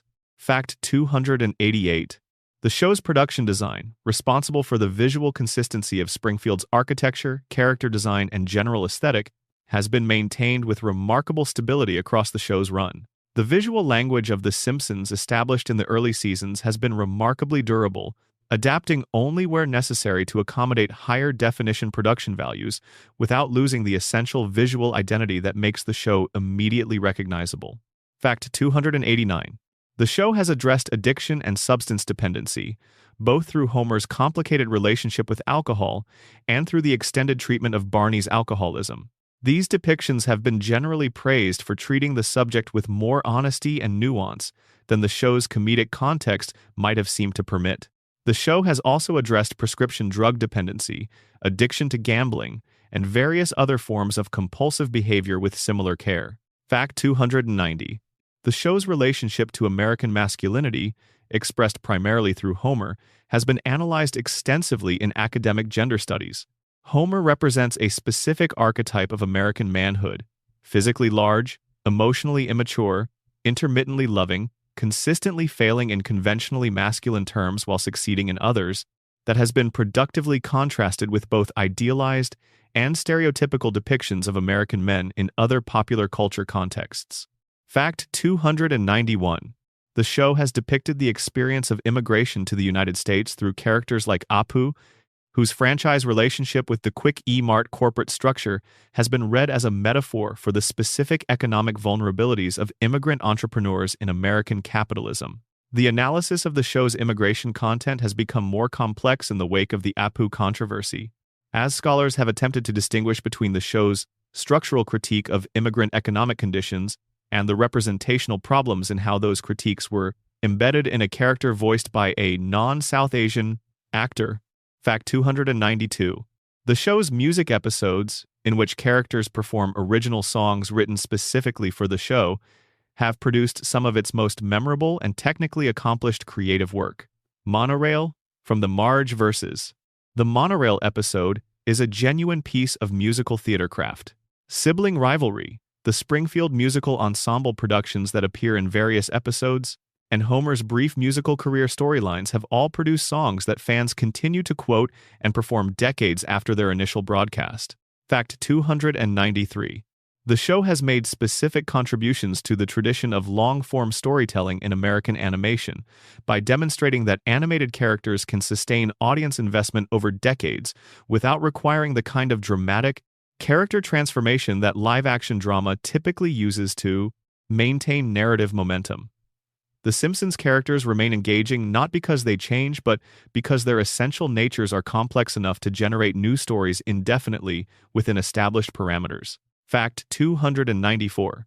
The show's production has employed multiple head writers over its run, with each head writer bringing specific sensibilities and priorities to their tenure. The differences between head writer eras are visible to attentive viewers and have been extensively analyzed by fans who track the show's creative shifts. These analyses generally agree that the early head writer eras, particularly those associated with Al Jean, Mike Reiss, and their successors through the Golden Age seasons, represent the show's creative peak. Fact 295. The show's status as the longest-running scripted primetime series in American television history is uncontested and, given the scale of the advantage it has built up over all competitors, is extremely unlikely to be challenged in the foreseeable future. The number of additional seasons any series would need to produce to surpass The Simpsons' record grows. With each new season the show itself produces, creating a moving target that recedes faster than any competitor could reasonably pursue it. Fact 296. The show's audience today includes three distinct generational groups. The first is the generation that watched it when it premiered and grew up with it during its golden age. The second is the generation that encountered it through syndication reruns during the 1990s and 2000s. The third is the generation encountering it through streaming, often in non-linear fashion. Each of these groups has a different relationship to the show's history, and the show's continued cultural relevance depends on maintaining meaningful connection with all three simultaneously. Fact 297. The show's couch gag has been used as a platform for commentary on the show itself on multiple occasions, with sequences that reference the show's own production process, its cultural status, and its relationship to its audience. These self-referential couch gags are among the most sophisticated pieces of meta-commentary in American television, compressed into a sequence that lasts between 10 seconds and several minutes depending on the ambition of the specific installment. Fact 298. The show's title font, a hand-lettered irregular face that suggests a child's drawing rather than professional typography, is itself a design choice that communicates something essential about the show's identity. The slightly wobbly, imprecise letters of the title sequence convey informality, family, and a specific warmth that a more polished typographic treatment would undermine. The title looks like something a child drew on a school notebook, which is entirely appropriate for a show about a child named Bart. Fact 299. The show has been present in Springfield for 36 years in the fictional world and for 36 years in the real world simultaneously, which is the kind of symmetry that only a show operating on a floating timeline can achieve. Springfield has not aged. The show has aged considerably. The world around both of them has changed beyond recognition. And yet here we are, still in the same house, still on the same couch, still watching the same family live the same life in the same town that time forgot. Fact 300. Homer Simpson is still falling down the hill. Mr. Burns is still tenting his fingers. Bart is still writing on the chalkboard. Lisa is still playing her saxophone. Marge is still holding everything together with the kind of quiet, sustained effort that only becomes visible when you imagine what happens if it stops. And Maggie is still watching, waiting. Behind that pacifier, behind those enormous eyes, something is planning something. Springfield is still there. It always is. Fact 301. The episode Bart Gets an F, which aired in Season 2, is one of the most significant early departures from the show's initial comedic tone. Bart studies for a test, fails anyway after a snow day interrupts his preparation, and breaks down crying in the classroom. The moment is played absolutely straight. There is no joke. It is a boy crying because he tried and it wasn't enough. The episode ends on a warmer note, but the emotional honesty of that classroom scene announced something important about what the show intended to be. Fact 302. The episode Lisa Gets an A, later in the series, provides a kind of counterpoint to Bart's story. Lisa cheats on a test while sick, receives a high score she didn't earn, and is tormented by this even as the school celebrates her result. The episode is a portrait of the specific anxiety of a person for whom academic integrity is not an external rule, but an internal identity. Lisa cannot accept credit she didn't earn because accepting it would mean becoming someone she is not, and she would rather confess than live with that transformation. Fact 303. The character of Lionel Hutz, before his retirement following Phil Hartman's death, was one of the show's most sustained portraits of professional incompetence. Hutz is a lawyer who consistently fails his clients through a combination of genuine ignorance of the law, ethical flexibility that extends to outright dishonesty, and a pathological optimism that prevents him from accurately assessing any situation. His business cards, which he distributes from a shoe and which advertise services that no self-respecting attorney would offer, are among the show's finest incidental jokes. Fact 304. The show's depiction of the relationship between money and happiness is one of its most consistent thematic concerns. Burns has everything money can buy and is not happy. Moe has very little money and is not happy. Homer has just enough money to sustain his family and is intermittently, genuinely happy. The show's economics of happiness suggests that neither wealth nor poverty is the determining factor. What determines Homer's happiness, to the extent he achieves it, is his family. Fact 305. The episode Selma's Choice, in which Marge's sister Selma takes Bart and Lisa to a Duff Beer-themed amusement park, contains one of the show's most quietly affecting B-plots. Selma, who wants a child of her own, ends the episode caring for a lizard that becomes a surrogate for the family she has not been able to create. The joke and the sadness occupy the same space in this subplot, which is the show at its most honest. Fact 306. The show's approach to death, outside of the Treehouse of Horror context, is one of its most nuanced ongoing formal challenges. Characters have died and stayed dead, died and been undead, nearly died and recovered, and died off-screen between episodes. The show's inconsistency on this question is usually defended as reflecting the floating timeline's general approach to continuity, but it has also produced specific moments, like the death of Mona Simpson and of Bleeding Gums Murphy, where the commitment to treating death seriously has produced genuinely moving television. Fact 307. The episode Bart Sells His Soul, from Season 7, is one of the show's most philosophically ambitious and is frequently listed by fans as among the show's finest half-hours. Bart sells his soul to Milhouse for $5, convinced that souls are not real. As the episode progresses, things go subtly wrong for Bart in ways that are difficult to attribute to any specific cause, but that accumulate into a portrait of something genuinely missing. The episode does not resolve the theological question of whether souls exist. It simply depicts what happens when someone stops believing in their own. Fact 308. The show's visual jokes embedded in backgrounds and signs have been estimated by fans to include several thousand distinct gags across the show's run. These background jokes require a level of visual attention that most viewers do not bring to television watching, and they have been a source of ongoing discovery for dedicated fans who have spent years cataloging them. The existence of these hidden layers of comedy suggests a writing and production culture that valued giving viewers something to find, rather than simply making sure they didn't miss the primary jokes. Fact 309. The show's character of Disco Stew, whose name and entire character concept emerged from a background gag, is one of the most beloved examples of a Springfield background character who accumulated enough fan affection to be incorporated more deliberately into the show's foreground. His specific retro-era commitment to a style that was already deeply unfashionable when he adopted it, and his willingness to continue embodying it without any apparent awareness of its obsolescence, makes him one of Springfield's most oddly poignant residents. Fact 310. The show's engagement with sports has been extensive and has covered baseball, football, bowling, golf, hockey, and various other competitions.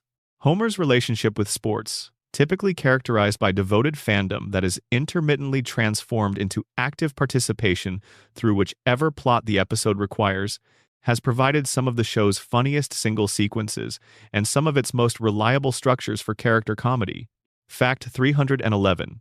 The show's depiction of Thanksgiving, Christmas, and other American holidays has produced some of its most emotionally resonant and culturally specific content.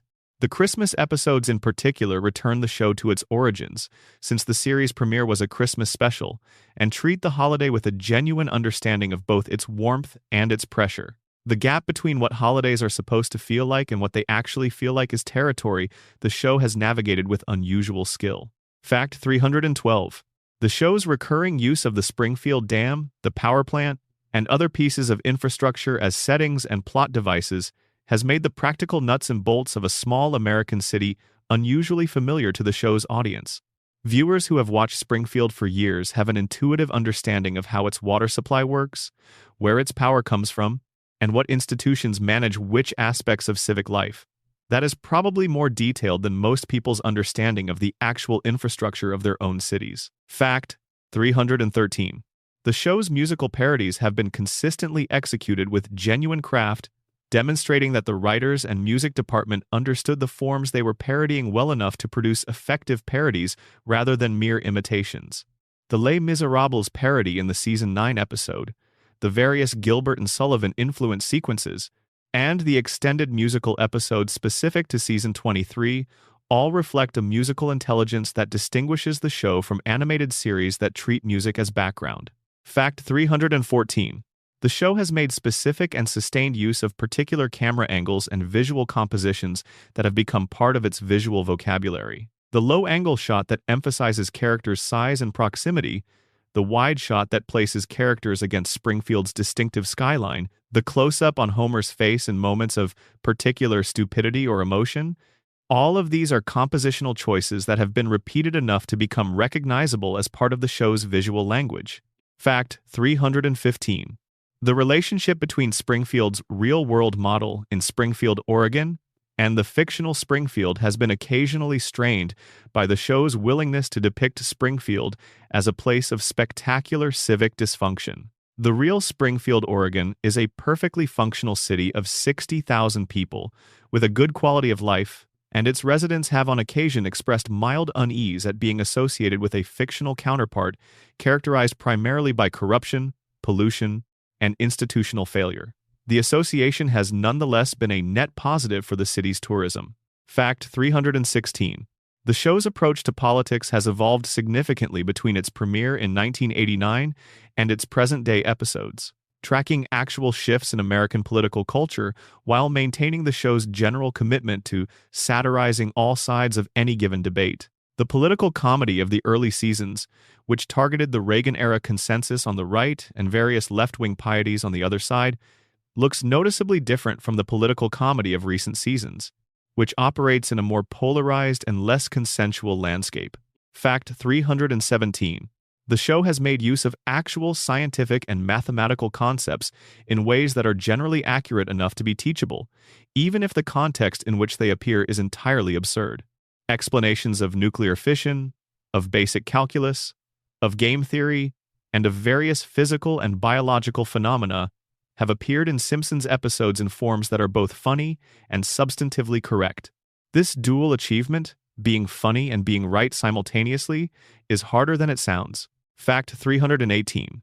The show's depiction of gender roles has been a subject of ongoing critical analysis, with scholars noting both the show's progressive elements, including its depiction of Lisa's feminism and Marge's professional ambitions, and its sometimes regressive elements, particularly in the treatment of female characters in later seasons. The show's relationship with feminism is complicated enough that it has been cited both as an example of feminist television and as an example of its opposite, depending on which episodes and which aspects of the show are being analyzed. Fact 319. The show's long run means that it has been the creative home for an unusual number of writers who worked on it for substantial portions of their professional careers. These long-tenured writers developed deep expertise in the show's characters, world, and voice, and their continued presence provided a kind of institutional memory that newer writers could draw on. The loss of these long-tenured writers through retirement or departure has been one of the factors most consistently cited in discussions of the show's creative decline. Fact 320. Springfield Elementary's school play has been the setting for multiple memorable episodes across the show's run, with the school's theatrical productions serving as a microcosm of the broader Springfield experience. Ambition exceeds resources. Parental investment creates pressure. The gap between what is imagined and what is actually achievable is visible in every aspect of the production. And yet the plays happen, every time, because children will insist on performing, regardless of what adults do with the institutions that are supposed to support them. Fact 321. The show's treatment of professional sports as an industry, rather than simply as entertainment, has occasionally produced some of its sharpest satire.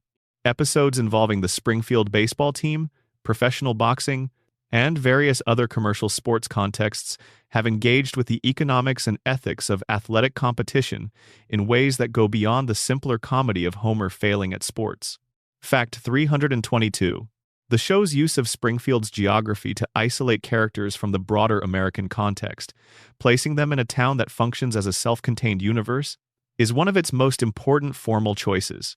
By situating the story in a place that is explicitly not a real city, the show freed itself from the obligation to be geographically accurate while retaining the obligation to be culturally and economically accurate. Springfield is imaginary in its location but real in its conditions. Fact 323.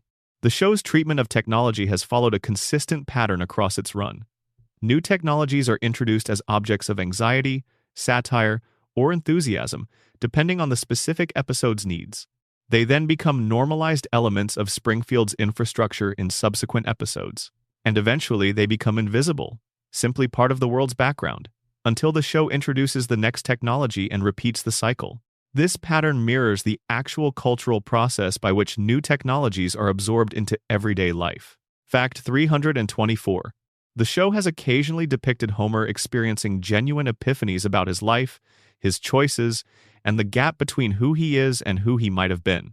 These moments of clarity are usually followed by their own reversal, either because Homer lacks the sustained cognitive capacity to act on them, or because the show needs to return him to his baseline state for the next episode. The moments themselves are not erased by their reversals. They accumulate into a portrait of a man who sees clearly, intermittently, and then has to live with the seeing. Fact 325. The show's final image, whenever it comes, will be one of the most analyzed pieces of television in history. Every choice the show makes in its final moments will be read as a statement about everything it has always meant. The couch gag it chooses, the story it tells, the note it ends on, all of these will be treated as the show's last word on itself, and on Springfield, and on the American family, and on the 36 years of Sundays spent in that living room with these people. Whatever the show chooses, it will be debated forever. Fact 326. The show's most important contribution to American culture is probably not its best episode, or its most quoted line, or its most shared prediction. Its most important contribution is having existed for as long as it has, in the way that it has, as the thing it chose to be. A show about a family, about a town, about the way ordinary people live inside extraordinary circumstances and find their way, week after week, imperfectly, incompletely, lovably, back to each other. That is what Springfield is. That is what the show has always been. And that is why, no matter how long it has been since you last sat down and watched it, it will still be there when you come back. Fact 327. The show's 307th episode, a milestone that only became notable because no animated show had previously reached it, was treated at the time of its broadcast as a significant cultural moment. Every subsequent milestone has been similarly marked. The show has become, across its run, a record-breaking machine that has redefined what is possible for a scripted American television program simply by refusing to stop. Fact 328. Lisa Simpson's saxophone, a baritone saxophone in most depictions, has been shown to require maintenance, reed replacement, and ongoing care in various episodes where it becomes a plot element. The show's care with this detail, ensuring that Lisa's instrument functions as a real instrument with real requirements, rather than simply as a prop, is characteristic of the attention the Golden Age writers paid to the specific details of their characters' lives. Fact 329. The show's relationship with the United States military has been complex across its run, with episodes both celebrating military service in conventional terms and subjecting military institutions and culture to the same satirical scrutiny applied to every other American institution. Homer's brief military career, Abe's World War II service, and various characters' encounters with the military establishment have all been handled in ways that resist simple, patriotic framing while also avoiding simple, anti-militarist positions. Fact 330. The Simpsons has never been renewed for a final season with a planned ending. Each renewal has extended the show without providing the writers with a defined conclusion to work toward. This means that the show has been operating without an endpoint for its entire run, which is an unusual creative condition. The lack of a defined conclusion means the writers cannot resolve character arcs, cannot allow the family to age, and cannot provide the kind of narrative satisfaction that comes from a story that knows where it is going. This limitation is also what has allowed the show to continue indefinitely, which may be the show's most ironic formal characteristic. Fact 331. The show's final credits always include a standard set of production cards that most viewers ignore, but which contain the names of the people who made each episode possible. Over thousands of episodes, these credits have included tens of thousands of individual names, each representing someone whose work contributed to the show's existence. The show's cultural legacy belongs to all of them, not only to the writers and voice actors whose names are more publicly associated with its history. Fact 332. The Simpsons has been to every continent on Earth in its storytelling, with characters traveling to Africa, Australia, Asia, Europe, South America, and Antarctica in various episodes. This global reach has allowed the show to comment on American attitudes toward the rest of the world, and the episodes set in other countries are consistently among the most interesting pieces of cross-cultural satire the show has produced, however uneven their specific insights may be. Fact 333. The show's approach to depicting Springfield's non-English-speaking immigrant communities has evolved across its run, generally toward greater care and nuance than was typical in the early seasons. The awareness generated by the Apu controversy accelerated this evolution and has made the show more thoughtful in how it depicts communities whose representation in American media generally, not just in The Simpsons, has historically been inadequate. Fact 334. The show has depicted the experience of grief in various episodes, and its depictions have been generally more careful and honest than its critics have acknowledged. The loss of Bleeding Gums Murphy, of Mona Simpson, of various pets and incidental characters, has been handled with an emotional directness that the show's comedic context makes more powerful rather than less. Comedy and grief are not opposites. In Springfield, they have always occupied the same space. Fact 335.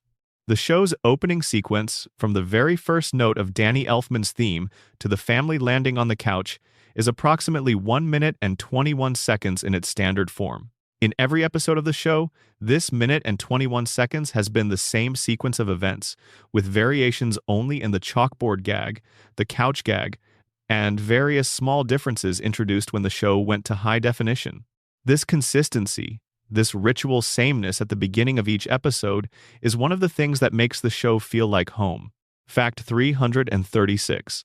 The show has made over 800 hours of television content across its run. 800 hours. That is more than 33 consecutive days of programming, or approximately 6 months of content if you watched it 8 hours per day. No other scripted primetime American television series comes anywhere close to this total, and the gap between The Simpsons and its nearest competitor is large enough that it cannot be closed in any time frame that anyone currently alive can anticipate. Fact 337.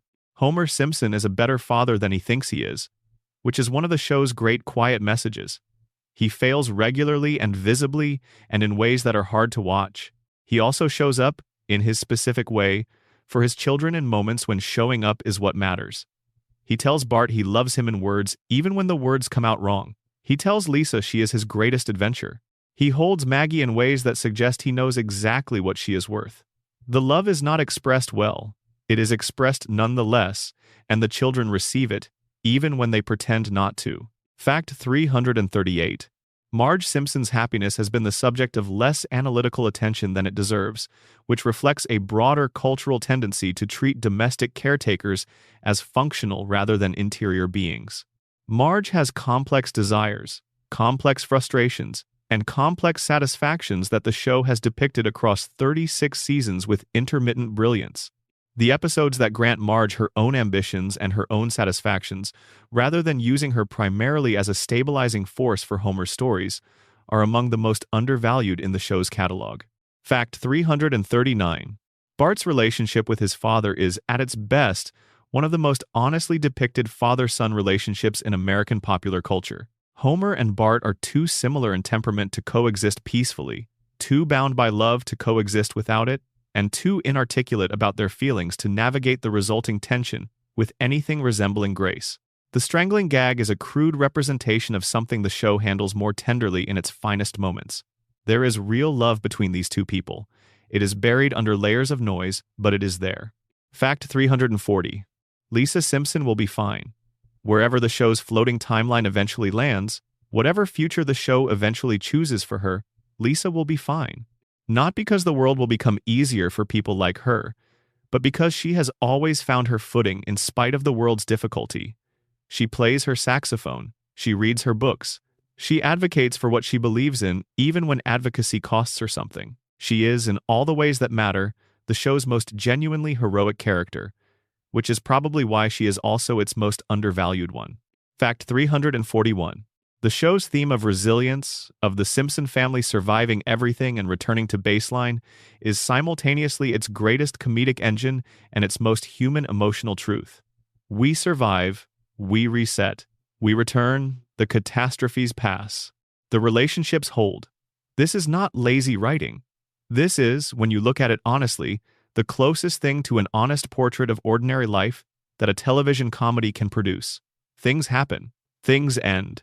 And then, somehow, improbably, beautifully, things continue. Fact 342.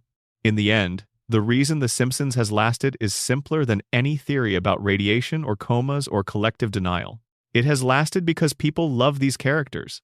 Not despite their flaws, but through them. Homer's stupidity and Homer's love are not separable things. They are the same thing, expressed differently depending on the moment. And 36 years of watching this family be exactly who they are, no better and no worse, has created a bond between viewer and character that is as close to genuine friendship as fiction can produce. Fact 343. The show has given millions of people something they did not know they needed until they had it. A world that was warm when the real world was cold, a family that was funny when their own families were difficult, a place to go on Sunday nights when Sunday nights needed somewhere to go. The show's greatest achievement is not its best episode or its most quoted line. It is the Sunday nights it has given people. 36 years of Sunday nights, and counting. Fact 344. Springfield is there right now. Somewhere in the floating timeline, in the unlocatable geography, on the unmarked map, the Simpsons house is lit from inside. Homer is in the kitchen. Marge is at the counter. Bart is doing something he shouldn't be doing. Lisa is reading. And Maggie is watching all of it through those enormous eyes, sucking on her pacifier, thinking something that no one else in the room can quite imagine. Everything is exactly as it should be. Fact 345. The show has made more people laugh than any other animated program in history. Not per episode, not per season, but across its total run, counting every laugh of every viewer who has ever watched any episode anywhere in the world in any language over 36 years. The cumulative laughter that The Simpsons has generated is a number that has no equivalent in the history of animated entertainment and very few equivalents in the history of entertainment of any kind. Fact 346. In the first episode of the show ever produced for broadcast, Homer ends his Christmas by adopting a dog from a racetrack because the dog lost its race and was going to be given away. He didn't plan to get a dog. He went to the racetrack to try to win money for Christmas gifts, and came home with a greyhound instead. The choice was impulsive and impractical, and entirely Homer. And Santa's little helper became a member of the family. This is how it works in Springfield. The best things that happened to The Simpsons are the ones they didn't plan. Fact 347. The show has been translated into more than 70 languages and has been broadcast in more than 150 countries. Somewhere right now, in a language you don't speak, in a country you may never visit, someone is watching a Simpsons episode for the first time and laughing at something that has made people laugh for 36 years. The show is everywhere. Just like Springfield. Just like it was always supposed to be.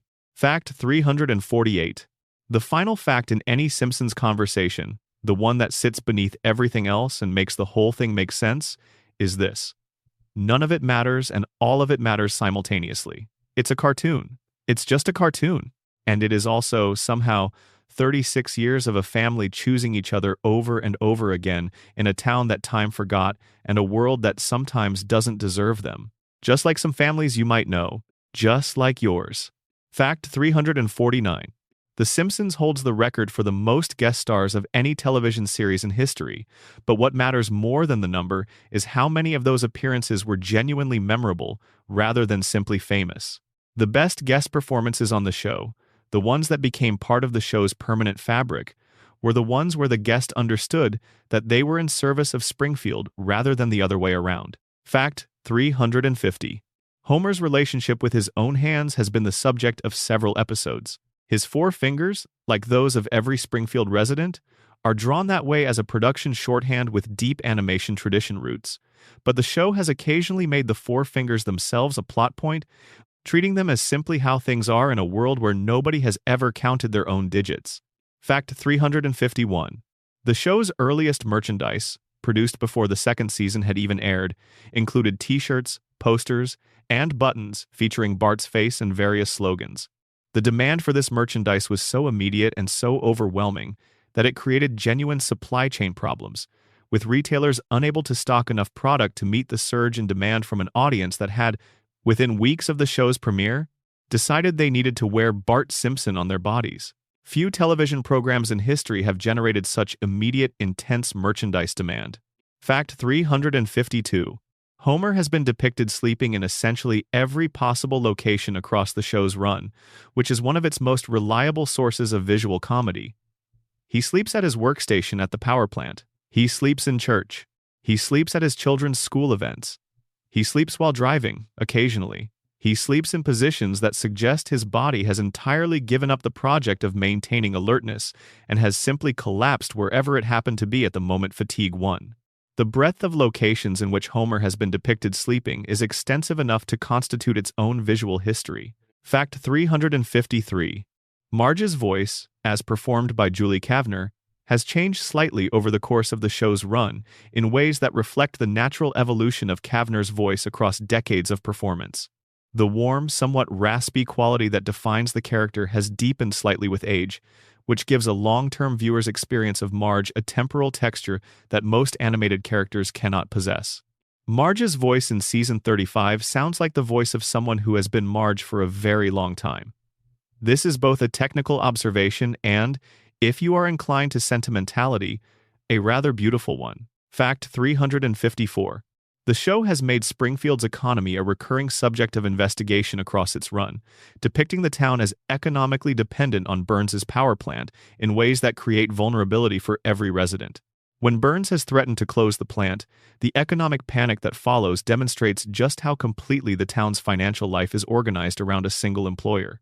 This is not an unusual situation for small American cities built around a single industry or company, and the show's depiction of it, however comedic in its surface form, has a structural accuracy that economic geographers have noted. Fact 355. The show has depicted the experience of growing up, of adolescence and young adulthood and middle age, through flash-forward and flashback episodes in ways that the floating timeline of the regular series cannot accommodate. These temporal excursions have collectively built a portrait of the Simpson family across time that is emotionally consistent even when it is chronologically contradictory. The show knows who these people are at every age. It has simply chosen, for reasons that are both commercial and artistic, not to let them live there in real time. Fact 356. The show's satirical targets have included virtually every major American institution: Congress, the military, the media, the healthcare system, the educational system, the legal system, organized religion, corporate culture, the entertainment industry, law enforcement, the environmental protection system, and the various forms of American civil society that exist to manage the relationship between individuals and their communities. All of these have been subject to the show's satirical attention at various points across its run. Fact 357. The show's compassion for its characters, even its villains, is one of its most distinguishing qualities. Burns is made comprehensible, if not sympathetic. Sideshow, Bob is given motivations that make his villainy understandable, if not excusable. Even the most casually cruel characters in Springfield's world are depicted with enough specificity that their cruelty feels rooted in recognizable human experience rather than in the simple malevolence of a cartoon antagonist. This compassion is what separates The Simpsons from the many shows it inspired. Fact 358. The show has never quite resolved the question of whether it is optimistic or pessimistic about the human condition, which is probably the correct answer to that question. Springfield is a place where things go wrong in predictable, preventable ways, and where the people responsible for those things face very few consequences. It is also a place where people love each other, and where that love, imperfect and inarticulate and sometimes expressed through a strangling, somehow endures. The show holds both of these truths simultaneously and does not ask you to choose between them. Fact 359. The show's 2000th voice performance, counting every distinct voiced character across the show's run, was impossible to pinpoint or celebrate because the show has never tracked its voice performances in a way that would allow such a milestone to be identified. The sheer volume of vocal work that has gone into producing 800 episodes of a show with dozens of recurring characters and hundreds of guest appearances is simply too large to count with precision. The number is enormous. That is the best we can say about it. Fact 360. Lisa is 8 years old. She will always be 8 years old. And she is brilliant, and she is lonely, and she loves her family even when her family makes loving them difficult, and she plays her saxophone in her room on nights when everything feels too heavy, and the music goes out through the window and up into the Springfield sky. And somewhere in a hospital bed, if the coma theory is true, her father hears it and smiles without quite knowing why. 8 years old, forever. That is the saddest thing and the most beautiful thing about her simultaneously. Fact 361. The show's production schedule is a remarkable organizational achievement in its own right, producing 22 episodes of animation per season, each requiring months of writing, recording, animation, scoring, editing, and post-production, is a logistical challenge that most people never think about when they sit down on a Sunday night to watch the result. The machinery behind the show is vast and complex, and runs with a consistency that has allowed it to meet its production targets for 36 consecutive years without missing a scheduled season. Fact 362. The show's relationship with its own golden age is complicated by the fact that the golden age writers are in many cases now the show's most prominent critics. People who shaped the show at its peak have been publicly candid about their feelings about what the show has become in subsequent seasons, and their critical perspectives carry a weight that outside criticism does not, because they come from people who know the show from the inside and who have a specific understanding of what it was capable of when everything was working. Fact 363. The show has made a specific kind of comedy, the comedy of a world operating slightly worse than it should and slightly better than it could, into a sustainable art form across 4 decades. This is an achievement in comic theory as much as in practice. Finding the specific register where dysfunction is funny rather than simply depressing, where failure is lovable rather than simply sad, where the gap between how things should be and how they are generates laughter rather than despair, and sustaining that register across 800 episodes is something that had never been done before and has not been fully replicated since. Fact 364. The show's most persistent gift to its audience is permission. Permission to find your family funny without stopping loving them. Permission to see through the institutions that have failed you while continuing to participate in them.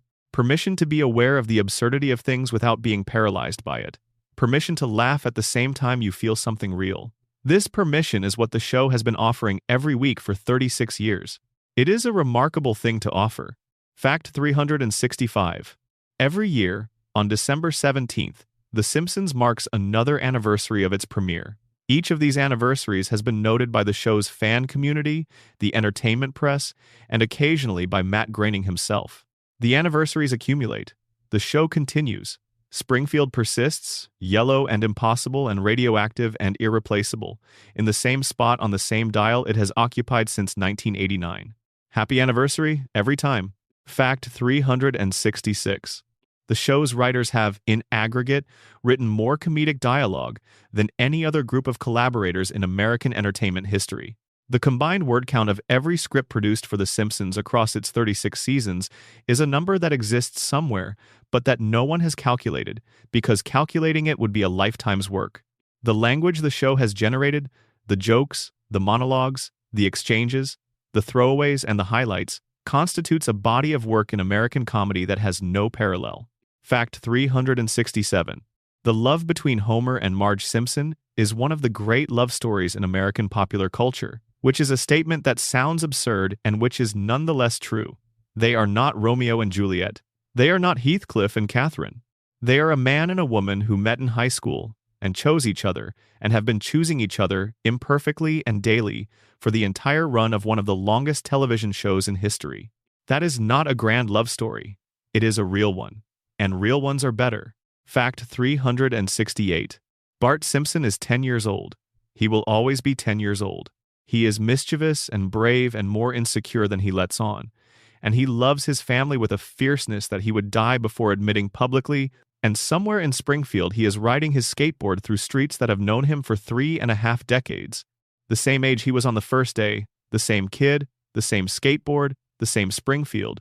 10 years old forever. It is a beautiful kind of trouble to be. Fact 369.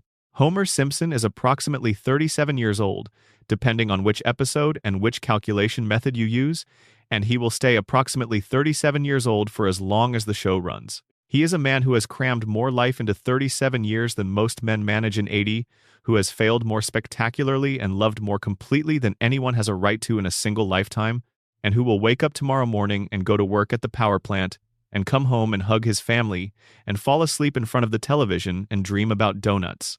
37 years old, forever. It is enough. For Homer, it has always been enough. Fact 370. Springfield is still there. The power plant is still running. The tire fire is still burning. The three-eyed fish is still swimming in the river downstream from the cooling towers.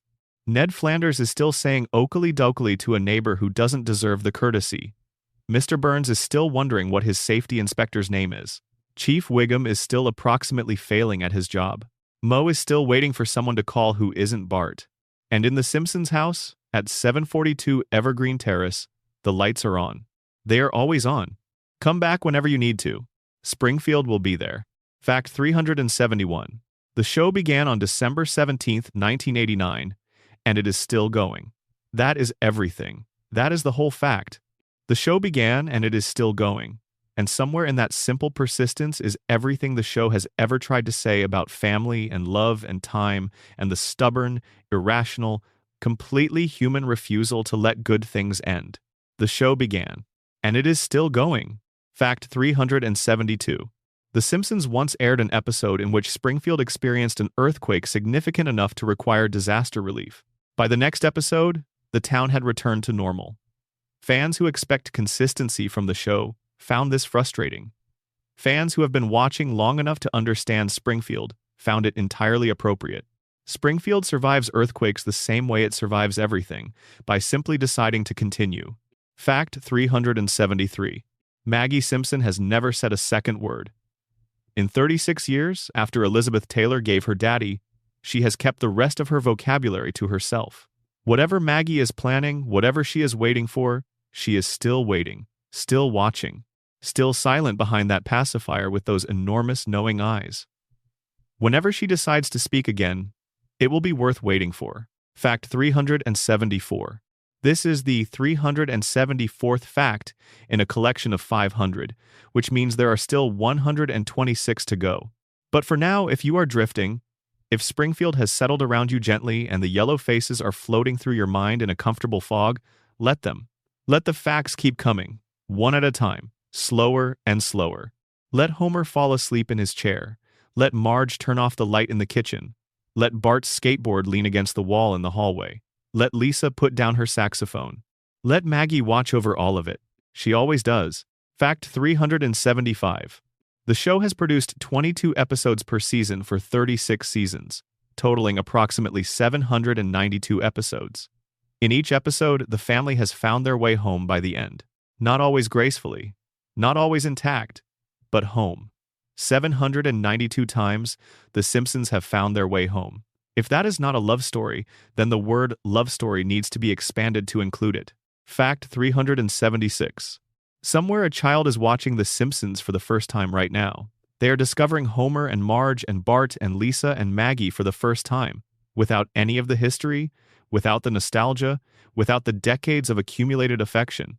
They are just meeting a family. And the family is being funny and human and alive in the way that good characters are always alive, which is to say, completely, regardless of the medium, regardless of the era, regardless of anything except the essential truth of who they are. Welcome to Springfield. Sit down. We've been expecting you. Fact 377. The next episode of The Simpsons is being written right now. Somewhere in Los Angeles, in a room full of writers who have given enormous portions of their professional lives to Springfield, someone is pitching a story about Homer. Someone is defending a joke about Burns. Someone is arguing that Lisa deserves a better episode than the one currently under discussion. Someone is asking whether the show has done this particular premise before, which it almost certainly has, and whether they can find an angle on it that makes it feel new. The show continues, as it always has, as it always will. Fact 378. The single most watched Simpsons episode in history, by most estimates, is Bart Gets an F, the Season 2 premiere, which drew an audience of approximately 33.5 million viewers. This figure represents the demographic reality of 1990, when far fewer entertainment options competed for viewers' attention, and a popular program could capture an enormous share of the available television audience. It is a record that will almost certainly never be broken, not because the show has declined, but because the media landscape has changed around it. Fact 379. The show has survived the deaths of the people who created some of its most beloved elements, the retirement of others, the departure of writers whose voices defined seasons, the replacement of composers, the renegotiation of contracts, the rise and fall of the network that airs it, and the transformation of the medium in which it exists from a simple broadcast signal to a global streaming product available anywhere with internet access. It has survived all of this, and it is still going. Fact 380. Lenny and Carl, Homer's colleagues and friends at the power plant, are one of television's most enduring platonic relationships. They are depicted as inseparable in a way that the show has handled with consistent warmth across decades. Their friendship exists in the background of Springfield's story, steady and unexamined, exactly the kind of friendship that real long-term friendships actually are. You stop analyzing them. You simply rely on them. They are there.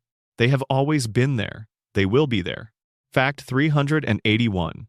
The show's approach to happiness is more nuanced than its surface comedy suggests.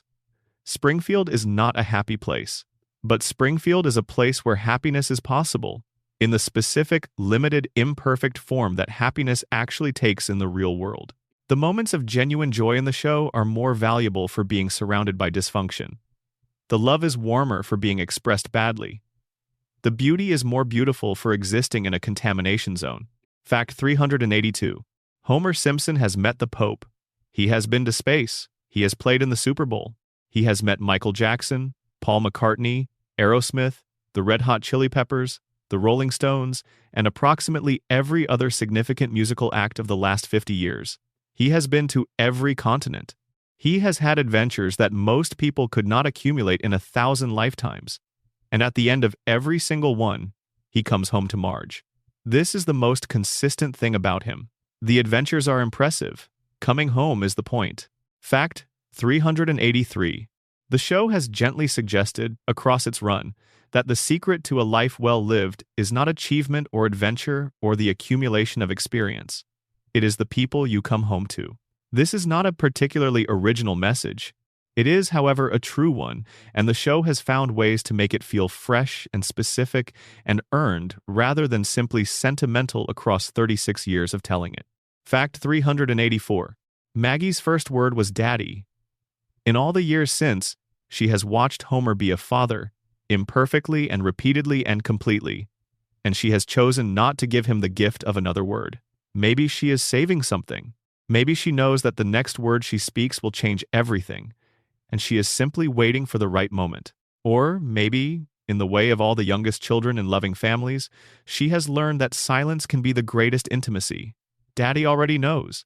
He doesn't need the word again. He has everything he needs. Fact 385. The sun rises over Springfield every episode, even when Burns blocks it out, even when the dome goes up, even when the whole town is consumed by whatever disaster the episode requires. The sun rises. Springfield persists. The Simpsons house is still there. And in the kitchen, Marge is already making coffee. In the living room, Homer is already sitting in his chair. And somewhere upstairs, 3 children are already becoming whatever they are going to become today, in the only home they have ever known, in the only town the show will ever give them. Fact 386. The show has made 36 years of Sundays into something worth remembering. The specific warmth of a Sunday night, the show about to start, the theme already playing in your head before you've turned on the television, the comfort of knowing exactly what is coming and wanting it anyway. This is what The Simpsons has given its most loyal audience, a reliable ritual in a world that offers very few of them. Fact 387. The show will end someday. Not today, not this season. But someday the loop will stop floating and the timeline will land and Bart will have to be 11, and Lisa will have to be 9, and Homer will have to get old, and Marge will have to let her hair down, and Maggie will have to speak. And when that day comes, the people who love this show will feel it the way you feel the end of a very long dream, with a grief that is also a gratitude for having had it at all. Fact 388. But not today. Today Springfield is there. The couch is available. The family is home. And the theme song is just starting. Fact 389. The Simpsons has been the most famous animated family in the world for more than 3.5 decades. No challenge to this distinction has proven durable. No competitor has emerged that could convincingly claim the title. The Simpsons remain, by every meaningful measure, the gold standard of animated family storytelling in American popular culture. Fact 390. The show's characters have been depicted in officially licensed high art contexts, including museum exhibitions, art book publications, and gallery shows that would have been unimaginable for an animated television comedy when the show premiered. The transformation of Bart Simpson and Homer Simpson from television characters into genuine cultural icons recognized by the fine art world is one of the most remarkable status transformations in the history of popular entertainment. Fact 391. The show's first season, while considered by fans to be the weakest of the Golden Age seasons, contains within it the seeds of everything the show would become. The characters are there, slightly rougher in their depiction, slightly less settled in their voices, but recognizably themselves. Homer is Homer, Marge is Marge. Bart is Bart, Lisa is Lisa, Maggie is Maggie, Springfield is Springfield. Everything that made the show great was present from the beginning, waiting for the writers and directors and voice cast to discover how to fully express it. Fact 392. The show's most famous secondary character catchphrase, Oakley Dokley, delivered by Ned Flanders in his specific, cheerful affirmative mode, has entered general usage to a degree that most people who use it have no idea where it came from. It has transcended its origin. It has become simply a word, or a word-adjacent sound, that people use to express cheerful agreement or resigned acceptance depending on context. Ned Flanders' verbal mannerism has escaped Springfield and colonized the language. He would be delighted. Fact 393. Bart has done everything a 10-year-old boy could possibly do that would get a 10-year-old boy in trouble, and he has done each of these things multiple times across the show's run. He has shoplifted, vandalized, cheated, lied, manipulated, evaded authority, embarrassed his family, endangered himself, endangered others, briefly become a fugitive, and found innumerable creative ways to make the people around him despair of ever making him comply with the most basic social expectations. He has also, consistently, shown his essential decency in the moments that counted. This combination is what makes him lovable. He is bad in ways that are entertaining and good in ways that are real. Fact 394. The show has depicted Homer losing his hair in flashback episodes set before the present timeline, which creates a kind of origin story for his baldness that involves the specific stress of his marriage, his career, and his children's births. The show treats this origin story with the same slightly melancholy humor it brings to most things about Homer's life. He used to have hair, then he had children. The connection is drawn without being stated. Fact 395. The Simpsons has generated more fan theories than any other animated series in history, and probably more than most live-action series as well. The world is rich enough, and the characters are complex enough, and the continuity is sufficiently inconsistent that the space for speculative interpretation is enormous. Every inconsistency is an invitation. Every unexplained detail is a door. And through those doors, millions of fans have built alternative versions of Springfield that are sometimes stranger and sometimes darker and sometimes more beautiful than the official version. Fact 396. Homer's relationship with the television set is one of the show's most consistently depicted personality traits and one of its most culturally specific observations. Homer watches television with the devotion of a practitioner. He does not evaluate what is on. He does not select critically. He simply watches, giving whatever the screen shows him his complete, uncritical attention. The show is gently suggesting that this is both a flaw and a grace. That Homer's ability to simply be in front of the television and receive whatever it offers him is a form of openness that more discriminating viewers have lost. Fact 397. The show's sound design has been as carefully considered as its visual design, with specific sonic environments for each recurring location that help establish context for viewers who may be only half watching. The specific sounds of the power plant, of Moe's Tavern, of Springfield Elementary, of the Simpson house are all distinct and consistent across decades of episodes. The show is audibly itself even with your eyes closed, which is useful information for a video being watched primarily as audio. Fact 398. The Simpsons has outlasted the careers of most of the critics who reviewed it when it premiered. The journalists who dismissed it as crude, the television analysts who predicted it would not survive its first season, the commentators who expressed concern about its cultural influence. Most of them have concluded their careers while the show they evaluated continues. The show is still going. The reviews are history. Fact 399. The show's penultimate season, whenever it comes, will be a season like every other season, full of episodes of varying quality produced by people who care about the show trying to honor what it has been while continuing to make it what it is. And the final season will be the same. The show will not announce its ending in advance. It will simply keep going until it doesn't, and then it will be over.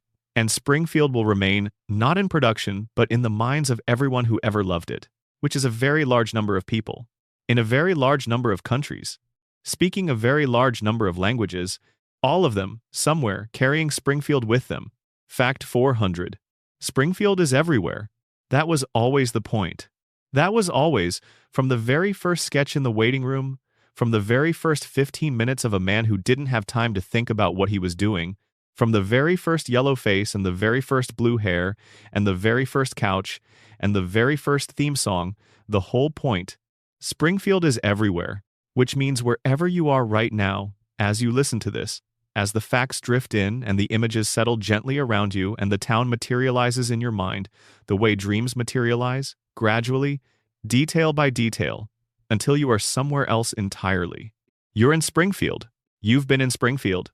You might have been there all along. Fact 401. The show's legacy is still being written by every episode it produces.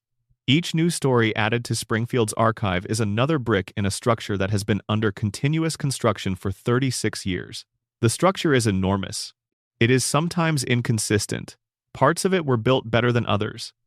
But it stands. It has always stood. And it will stand long after the last episode has aired, and the last couch gag has played, and the last note of Danny Elfman's theme has faded. Fact 402. Homer fell asleep. Not in the coma theory sense, although perhaps that too. But right now, in this moment, in his chair in the living room at 742 Evergreen Terrace, Homer Simpson has fallen asleep in front of the television. The television is still on. Marge will turn it off when she comes in. She will put a blanket over him. She does this every night. He will never know. He will wake up in the morning and have no memory of falling asleep and no knowledge of the blanket. And somehow this is exactly right. This is Springfield. This is the show. This is the loop. Fact 403. The next couch gag is already animated. The next episode is already edited. The next season is already in development. The show is always just a little ahead of itself, always already working on what comes next, always preparing another week for a family that will never age, and a town that will never be found, and an audience that will never quite decide to stop watching. Fact 404. The thing about the floating timeline is not that it is impossible. Everything in Springfield is impossible. The thing about it is that it is chosen. The show chooses it. Every season, every renewal, every decision not to age the characters or end the story. It is a choice made on behalf of something that the people who make the show and the people who watch it agree is worth preserving. The Simpson family. In their house. In their town. Exactly as they are. Fact 405. The 500th fact is coming, but slowly, there is no rush. The show has waited 36 years. These facts can wait a little longer. Close your eyes. Let Springfield settle around you. You know these streets, you know these people, you know this town. It has always known you. Fact 406.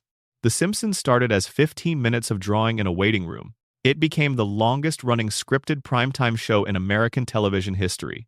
The distance between those two things is the distance between one person's imagination and a world that belongs to everyone. That distance is enormous. It was covered in 15 minutes. Fact 407. Ned Flanders says his prayers every night. He kneels by his bed, and he speaks to a God who has spoken back to Homer several times, and who has, as far as anyone can tell, never once spoken to Ned. And he keeps praying anyway, not because the prayers are answered, because the praying is who he is. This is the most human thing in Springfield. It is also, depending on how you look at it, either the saddest or the most beautiful. Fact 408. Homer has survived things that would kill a normal person many times over, and he will survive whatever the next episode puts him through. And the next. And the next. Not because Springfield is kind to him, because Homer is built from something the show never quite names but always depicts. Something that refuses to stay down. Something that gets up every time. Something that finds the donut even when the reactor is melting. Call it love.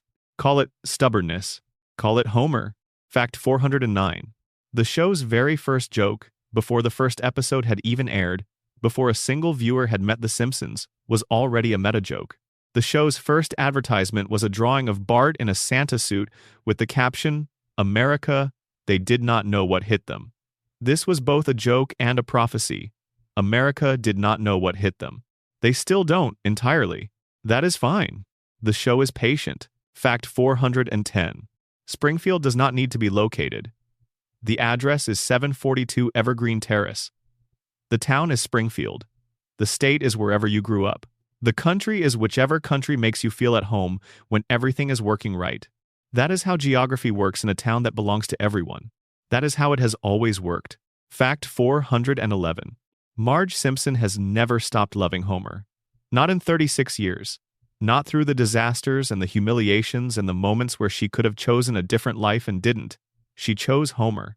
She keeps choosing Homer. And this choice, this specific, daily, improbable, beautiful choice made by a cartoon woman in a blue tower of hair, is the most human thing the show has ever depicted. Fact 412. The final image of The Simpsons, when it comes, will probably not be what anyone expects. The show has a talent for surprise in its most serious moments, for finding an angle that is true rather than obvious. Whatever that final image is, it will probably be quiet. It will probably be small. It will probably be the family on the couch, or Homer in his chair, or Lisa at her window with her saxophone. Something ordinary. Something that has always been there. Something that you have been looking at for 36 years without quite seeing it clearly until the moment it is the last thing. Fact 413. Bart is riding his skateboard home right now. He'll be back by dinner. Fact 414. Lisa is in her room, playing something no one else in the house will quite understand, sending it up through the ceiling into the Springfield sky. Fact 415. Maggie is watching everything. She always is. She always will be. Fact 416. The Simpsons is still on television. It airs on Sunday nights at 8 o'clock on Fox, which is approximately the same time and place it has always aired. On Sunday nights at 8 o'clock, for more than 3 decades, the theme song has started, and the family has assembled on the couch, and Springfield has materialized for another 22 minutes before everything reset, and the world moved on. And the next Sunday came and the theme started again. This has happened more than 800 times. It will happen again. Fact 417. Homer is dreaming about donuts again. He always is. In the dream, there are so many donuts that the horizon is made of them, and the sky is glazed and the ground is dough, and everywhere he looks there are donuts in every variety he has ever eaten, and several he has never imagined. In the dream, he is perfectly happy. He will wake up hungry. He will go to the quick E-Mart. He will buy a donut. He will eat it in about 4 seconds. He will not understand why it wasn't as good as the ones in the dream. He will do this again tomorrow. He has been doing this for 36 years. He will do it forever. This is Homer. This is love. This is Springfield. Fact 418. The show's relationship with its own past has grown more complicated as its run has extended. Early seasons could only look forward. Later seasons have accumulated enough history to look backward, and the balance between honoring what the show has been and finding new directions has been one of the defining tensions of the show's creative life in its third and fourth decades of production. The episodes that manage to do both simultaneously are the ones that feel most like the golden age, regardless of when they actually air. Fact 419. Everything that has ever happened in Springfield has been forgotten by the next episode, and everything that has ever happened in Springfield is remembered by everyone who ever watched it. These two facts coexist without contradiction, because forgetting is what Springfield does and remembering is what we do. The show resets. The audience carries it forward. This is the arrangement. It has worked for 36 years. It will work for as long as the show runs and for a very long time after. Fact 420. The show's relationship with food extends far beyond Homer's obsession with donuts. Springfield's food culture has been one of its most consistently funny running threads, from the Krusty Burger, which the show has described at various points as containing ingredients that are probably best left unexamined, to Marge's home cooking, which Homer receives with a gratitude that is both touching and slightly disproportionate. Springfield eats badly. It eats with enthusiasm. These two qualities coexist in the same way they do in most of American life. Fact 421. The Quickie Mart has been open 24 hours a day for 36 years. In all that time, Apu has been there, working. The Quickie Mart is always lit, always stocked, always ready for whoever walks through the door at whatever hour. It is Springfield's most reliable institution, more reliable than the police, more reliable than the school, more reliable than the nuclear power plant, which is concerning but accurate. The Quickie Mart is always open. This is a fact about the show.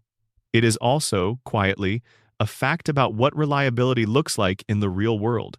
Fact 422. The Springfield tire fire has been burning since before anyone can remember. It will continue burning after the last episode airs.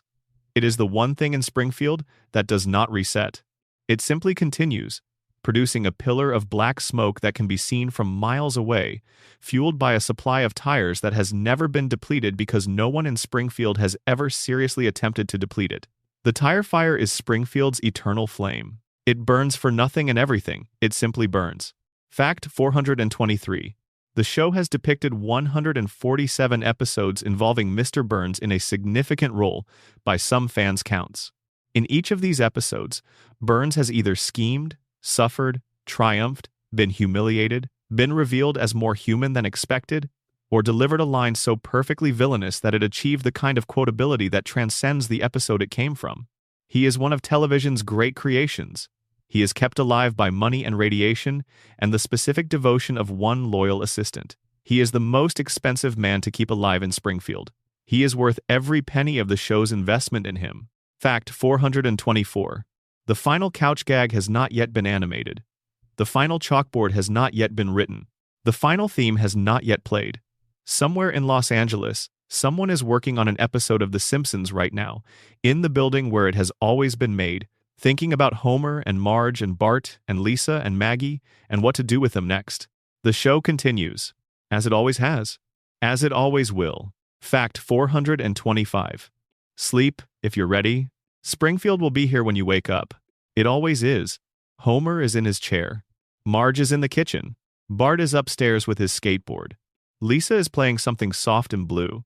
And Maggie is watching the door, waiting for you to come back. Fact 426. The three-eyed fish is still swimming in the river. It has been there since season 2. It will be there in the final season. It is Springfield's most enduring natural resident, a creature whose three eyes see everything the show has ever depicted and remember all of it in the way that fish remember things, which is to say imperfectly and continuously, without the ability to stop or to choose what to keep. It is more honest than most of the humans in Springfield. It is also a fish. These facts coexist comfortably in Springfield. They always have. Fact 427. The show's final lesson, the one that emerges when you step back far enough to see the whole thing at once, is simpler than any of the theories. Simpler than the radiation, simpler than the coma, simpler than the conspiracy around Mona Simpson and the deal between Grandpa and Burns, and the institutional corruption of Springfield, and the floating timeline, and the collective denial. The lesson is this: show up, love your family, try imperfectly, return home, try again. This is what The Simpsons do every episode. It is what most of us do every day. It is enough. It has always been enough. Fact 428. The show has depicted the American working class with more specificity and more genuine sympathy than almost any other primetime program in the country's television history. Homer's economic anxieties, his fear of losing his job, his inability to save money, his vulnerability to unexpected expenses, are all depicted with a precision that comes from writers who understood that these are not abstract concerns. They are the texture of ordinary American life, and The Simpsons has never looked away from them. Fact 429. The loop doesn't stop. It never stops. That's the whole point. That's always been the whole point. Fact 430. In the beginning, there was a waiting room and 15 minutes and a man named Matt who didn't know what he was about to do.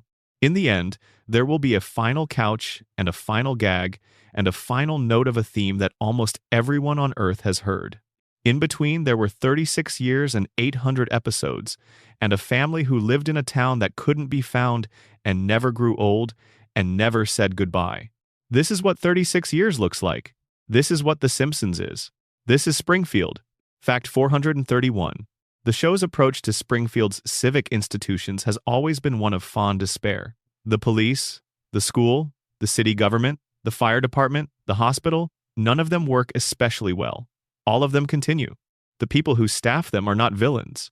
They are people doing difficult jobs with inadequate resources and intermittent motivation, which is a fairly accurate description of most public institutions in most places, and the show has the honesty to depict this without pretending the institutions don't matter. Fact 432. Homer Simpson once said, in a moment of uncharacteristic clarity, that it doesn't matter how many wrong turns you take as long as you always find your way back. He said this in a context that the next scene immediately undercut with a joke, but the line was true. It is the truest thing Homer has ever said. The Simpsons has taken a remarkable number of wrong turns in 36 years. It always finds its way back to the family on the couch. This is either its greatest limitation or its greatest achievement. Possibly both. Fact 433. The relationship between Moe's Tavern and the rest of Springfield is one of the show's most quietly important structural elements. Moe's is the place where Homer goes when the house is too much, when the power plant is done for the day, when he needs to sit with Lenny and Carl and Barney and exist without being required to perform any particular role. The tavern is not a glamorous place. It is a functional one. It serves a need that every person has, for a space that is theirs without being demanding. Homer's need for Moe's is one of the most human things about him. Fact 434. The show's relationship with nostalgia is one of its most complicated. Springfield is a place built to be remembered fondly, and the show is deeply aware of this. But it has also, in its best moments, resisted the pull of pure nostalgia by insisting on the present tense of its characters' experiences. Homer is not living in the past. He is living right now, in whatever now the floating timeline has provided him. The past is available to him as a source of warmth and occasionally of grief. He does not live there. This is the show's quiet argument against nostalgia as a governing mode of life. Fact 435. The Springfield Elementary School Band has appeared in multiple episodes and has been depicted as precisely as underfunded and underserved as every other part of the school. Lisa's saxophone playing exists in contrast to this institutional mediocrity. She is not good at music because Springfield taught her to be. She is good at music in spite of Springfield, which is true of most things that Lisa does well. Fact 436. Homer has been an entrepreneur on more than a dozen separate occasions across the show's run. He has started businesses selling grease, selling sugar, operating a snow plowing service, running a bed and breakfast, managing a rock band, and various other ventures. None of them have lasted. Each has ended through some combination of incompetence, bad luck, and the fundamental reality that Homer is not built for sustained independent enterprise. He is built for the power plant. The power plant is always there when everything else fails. This is both his safety net and his cage. Fact 437. The show's depiction of Springfield's legal system, presided over by Judge Snyder and represented by attorneys of widely varying competence, is one of its most consistent institutional jokes. The legal system in Springfield tends to produce outcomes that are loosely related to justice in the way that a broken clock is loosely related to timekeeping. It arrives at the right answer occasionally. The process by which it does so is not reliable. Lionel Hutz, in his prime, was not an anomaly. He was a reflection of a system that was itself somewhat Hutz-like in its relationship with evidence and procedure. Fact 438. The show's title card, the simple white text on a blue background that appears before the opening sequence in early seasons, was replaced in the high-definition era by a more elaborate title treatment. The original title card had a specific cleanness that the high-definition version lost something of. These are the kinds of details that dedicated fans care about with a thoroughness that casual viewers find baffling, and the show has always understood that it has both kinds of viewers and has tried to reward both. Fact 439. Lisa's relationship with her saxophone mentor Bleeding Gums Murphy was one of the early show's most carefully drawn emotional connections. Murphy was a jazz musician of genuine gifts who had made choices that kept him from wider recognition, and his relationship with Lisa was one of the few in her life where her musical intelligence was fully recognized and engaged with rather than tolerated. His death in the season 6 episode Round Springfield was handled with a delicacy that the show rarely exceeded. Fact 440. The Shelbyville rivalry has produced some of the show's finest extended comic sequences, including the full Lemon of Troy episode in which Bart leads a squad of Springfield children across the border to retrieve a stolen lemon tree. The episode parodies the conventions of war films and adventure stories, while also being genuinely funny and genuinely warm about the absurdity of small-scale civic pride. The lemon tree matters because it is Springfield's.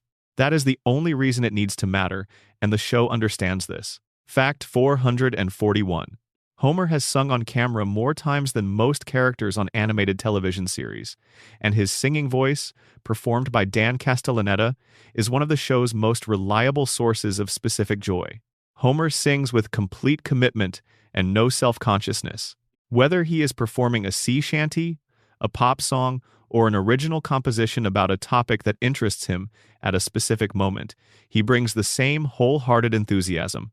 The gap between Homer's enthusiasm for singing and his objective quality as a singer is exactly as wide as you would expect, and exactly as funny. Fact 442. The show has depicted Springfield's media landscape in careful detail, including its television stations, its newspaper, the Springfield Shopper, and various other information sources that collectively constitute an information environment of roughly the reliability you would expect in a town where the nuclear plant's safety inspector regularly falls asleep at his workstation. Kent Brockman's news broadcasts are the show's most sustained media satire, and they have not aged poorly. Fact 443. The relationship between Bart and his grandfather Abe is one of the show's quietest and most affecting ongoing threads. Abe loves Bart with the uncomplicated devotion that grandparents sometimes manage more easily than parents, and Bart receives this love with a warmth that he is rarely able to show toward his own father. Their interactions, when the show remembers to include them, have a specific texture that comes from two people who are on the same side of Homer without quite being able to articulate why. Fact 444. The Springfield power plant has been depicted in enough technical detail across 36 seasons that fans with genuine nuclear engineering backgrounds have analyzed its design and concluded that it represents, with a few comic exaggerations, a reasonably accurate portrait of a pressurized water reactor facility of the kind that was commonly built in the United States during the 1960s and 70s. This accuracy is not accidental. The show consulted technical advisors on the plant's design in its early seasons, wanting the satire to be grounded in something real. Fact 445. The show's most sustained meditation on mortality came not in a Treehouse of Horror segment, but in the regular canon episode dealing with Homer's father-in-law, in which Abe's advancing age and the show's recognition that he cannot remain unchanged forever, while the rest of Springfield stays frozen, created a specific kind of tension. The show has been more willing to address Abe's aging than anyone else's, perhaps because he arrived on the show already old and his movement toward frailty does not require the same violation of the floating timeline that aging the central family would demand. Fact 446. Marge's painting career, explored in the episode Brush with Greatness, revealed that she had genuine artistic talent that she had set aside when her life became organized around her family. The episode is one of the show's most honest engagements with the specific costs of domestic life for women of her generation, and the final resolution, in which she paints Homer with a generosity of vision that finds beauty where others see only comedy, is one of the most quietly profound things the show has ever produced. Fact 447. The character of Sideshow Bob has been depicted speaking in half a dozen languages across his various appearances, which reflects both his theatrical education and the show's awareness that a proper villain requires a certain cosmopolitan range. Bob's intelligence is part of what makes him terrifying, and part of what makes him sympathetic. He is capable of so much. He has chosen to direct that capability toward the destruction of a 10-year-old boy. This is either the show's darkest joke or its most honest portrait of how gifted people sometimes squander themselves. Fact 448. The show has made the act of watching television within the show itself a recurring source of comedy and occasional pathos. The Simpson family watches television together in ways that are simultaneously a portrait of dysfunction and of genuine togetherness. They are not communicating exactly during these shared viewing sessions, but they are present with each other. They are in the same room, on the same couch, pointed in the same direction. In Springfield, this counts for something. Fact 449. Homer's fear of being a bad father has driven more of the show's emotional content than any other single anxiety. He is not a good father by conventional measures. He is present, which is more than his own father managed with consistency. He is loving, in his specific inarticulate way. He shows up. These qualities are not sufficient to constitute excellent parenting. They are sufficient to constitute something real, and the show has always known the difference. Fact 450. The show's approach to the passage of seasons within Springfield, the way autumn becomes winter becomes spring while the characters remain unchanged within their floating present, has been handled with increasing self-awareness in recent years. Episodes have more directly acknowledged the paradox of characters who celebrate Christmas without aging, who experience summer vacations that leave them exactly where they started. The show is aware of its own impossible temporality. It simply cannot resolve it without ending. Fact 451. Principal Skinner, born Armin Tamzarian, has continued to function as Springfield Elementary's principal in the decades since the Tamzarian revelation, and the show has honored the judge's decree by simply proceeding as though the revelation never happened. This is either the most egregious continuity failure in the show's history or its most sophisticated joke about institutional denial. Both interpretations have serious advocates among the fan community, and both are probably partially correct. Fact 452. The show's visual humor, the jokes embedded in signs, backgrounds, and incidental details, has been produced at a rate of roughly 10 to 15 background gags per episode across most of the show's run. Multiplied across 800 episodes, this represents somewhere between 8,000 and 12,000 individual visual jokes that exist primarily for viewers who are paying very close attention. The show prepared this material knowing that most viewers would never see most of it.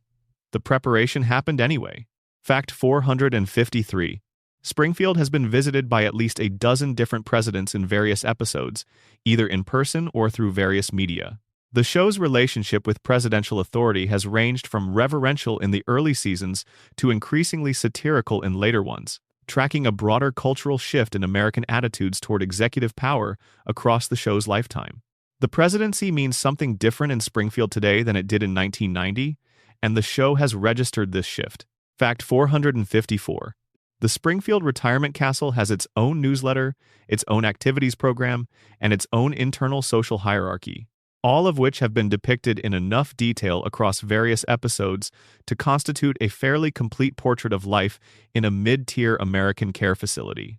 Abe navigates this world with a combination of complaint and adaptation that is one of the show's most honest portraits of the experience of aging within an institutional setting.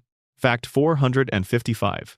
Homer's relationship with his own body has been one of the show's most consistent sources of physical comedy. He has been significantly overweight for the entirety of the show's run, and this has been treated variously as a source of jokes about eating, a source of jokes about fitness, a source of genuine physical consequence in plots where his size becomes relevant, and occasionally as something the show simply depicts without comment. The show's relationship with Homer's body has been imperfect but more nuanced than a simple reading of the fat person falls down joke tradition would suggest. Fact 456. The show's writers have said in various interviews that the hardest part of writing a Simpsons episode is finding a premise that feels fresh after 3 decades of material. The show has done essentially everything. It has been to space, under the sea, inside dreams, inside Homer's brain, inside the future, inside the past, and inside several alternate realities. Finding something that feels new within this accumulated universe requires a creative ingenuity that the show has not always been able to sustain, and the periods when it manages it are what fans tend to call the show returning to form. Fact 457. Lisa's relationship with Springfield has always been one of a person who loves a place that does not quite deserve her. She stays because her family is there. She advocates for Springfield because it is her town. She criticizes it because she cannot help being honest. And she comes back to it, every episode, regardless of how many times it has failed to live up to what she knows it could be. This is either stubbornness or loyalty. In Lisa's case, the two things may not be distinguishable. Fact 458. The Simpsons has depicted weddings, funerals, births, divorces, graduations, elections, natural disasters, supernatural events, alien encounters, and the full range of human experience within its 36-year run. The variety of life events the show has covered means that almost anyone who has experienced any significant life event can find a Simpsons episode that, however imperfectly, has touched on something adjacent to what they went through. This universality of experience is part of what has made the show so durably beloved. Fact 459. Homer has worn many hats in the show's run, sometimes literally and sometimes figuratively. The hat that suits him best, the one the show returns to most consistently, is the one he wears at the power plant. Not because it is his best hat, but because it is the hat he comes home from. The power plant is where he spends his days, so he can spend his evenings at the dinner table, at the bowling alley, on the couch, in Springfield. The job is the engine. The family is the point. Fact 460. Maggie Simpson's pacifier has appeared in every episode of the show's run. It is the most consistently present prop in the history of American animation. If you added up all the seconds of screen time that Maggie's pacifier has received across 800 episodes, you would arrive at a number that represents more dedicated prop screen time than most theatrical feature films allocate to their central objects. The pacifier is not a prop. It is a character. It is Maggie's silence, made visible. Fact 461. The show's writers have maintained that Springfield is not a dark place, despite all evidence to the contrary. They insist, and the show bears this out in its emotional texture, that Springfield is a place where people are trying their best under difficult circumstances, where love is genuine even when its expression is clumsy, where community exists even when community fails. The darkness is real, the warmth is also real. Both things are true simultaneously, and the show has always known that this is the truest thing it can say about any place where people actually live. Fact 462. Burns' relationship with Smithers has produced some of the show's most technically precise comedic writing, in the sense that many of its best jokes depend on an exact understanding of the power differential between the two men and of Smithers' specific psychology. The jokes only work if you understand that Smithers is not simply a yes man.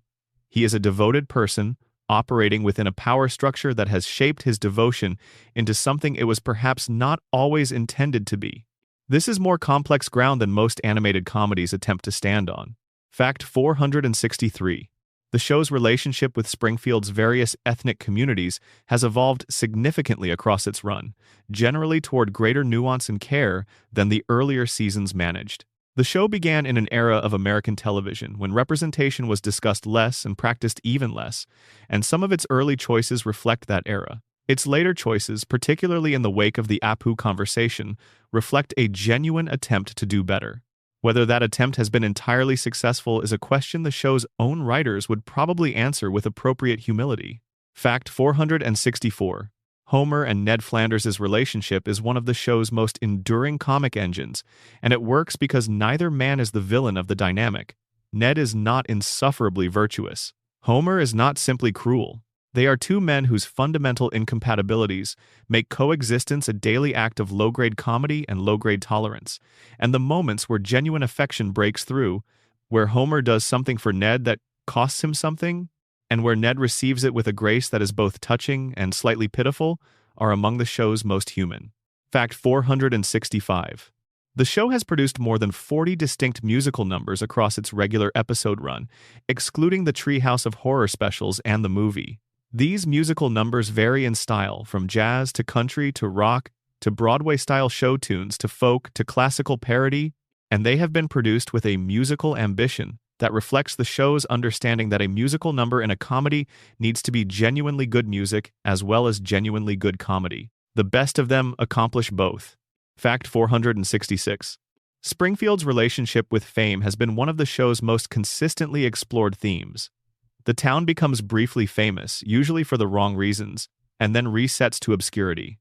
Individual residents achieve brief moments of celebrity and return to their baseline lives.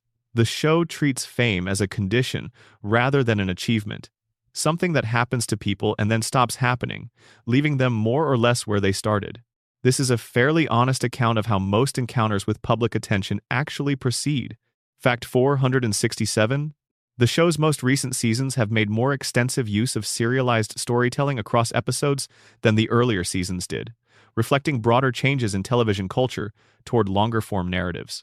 The classic Simpsons episode was entirely self-contained.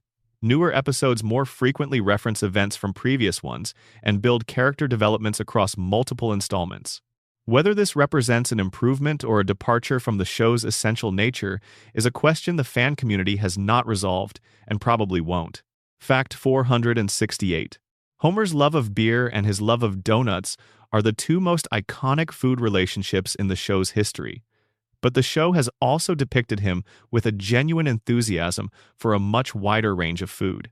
He has eaten his way through virtually every cuisine the Springfield area offers, approached cooking with characteristic overconfidence and occasional accidental success, and developed strong opinions about specific brands and preparations that reflect a person who pays more attention to what he eats than his reputation for thoughtlessness might suggest.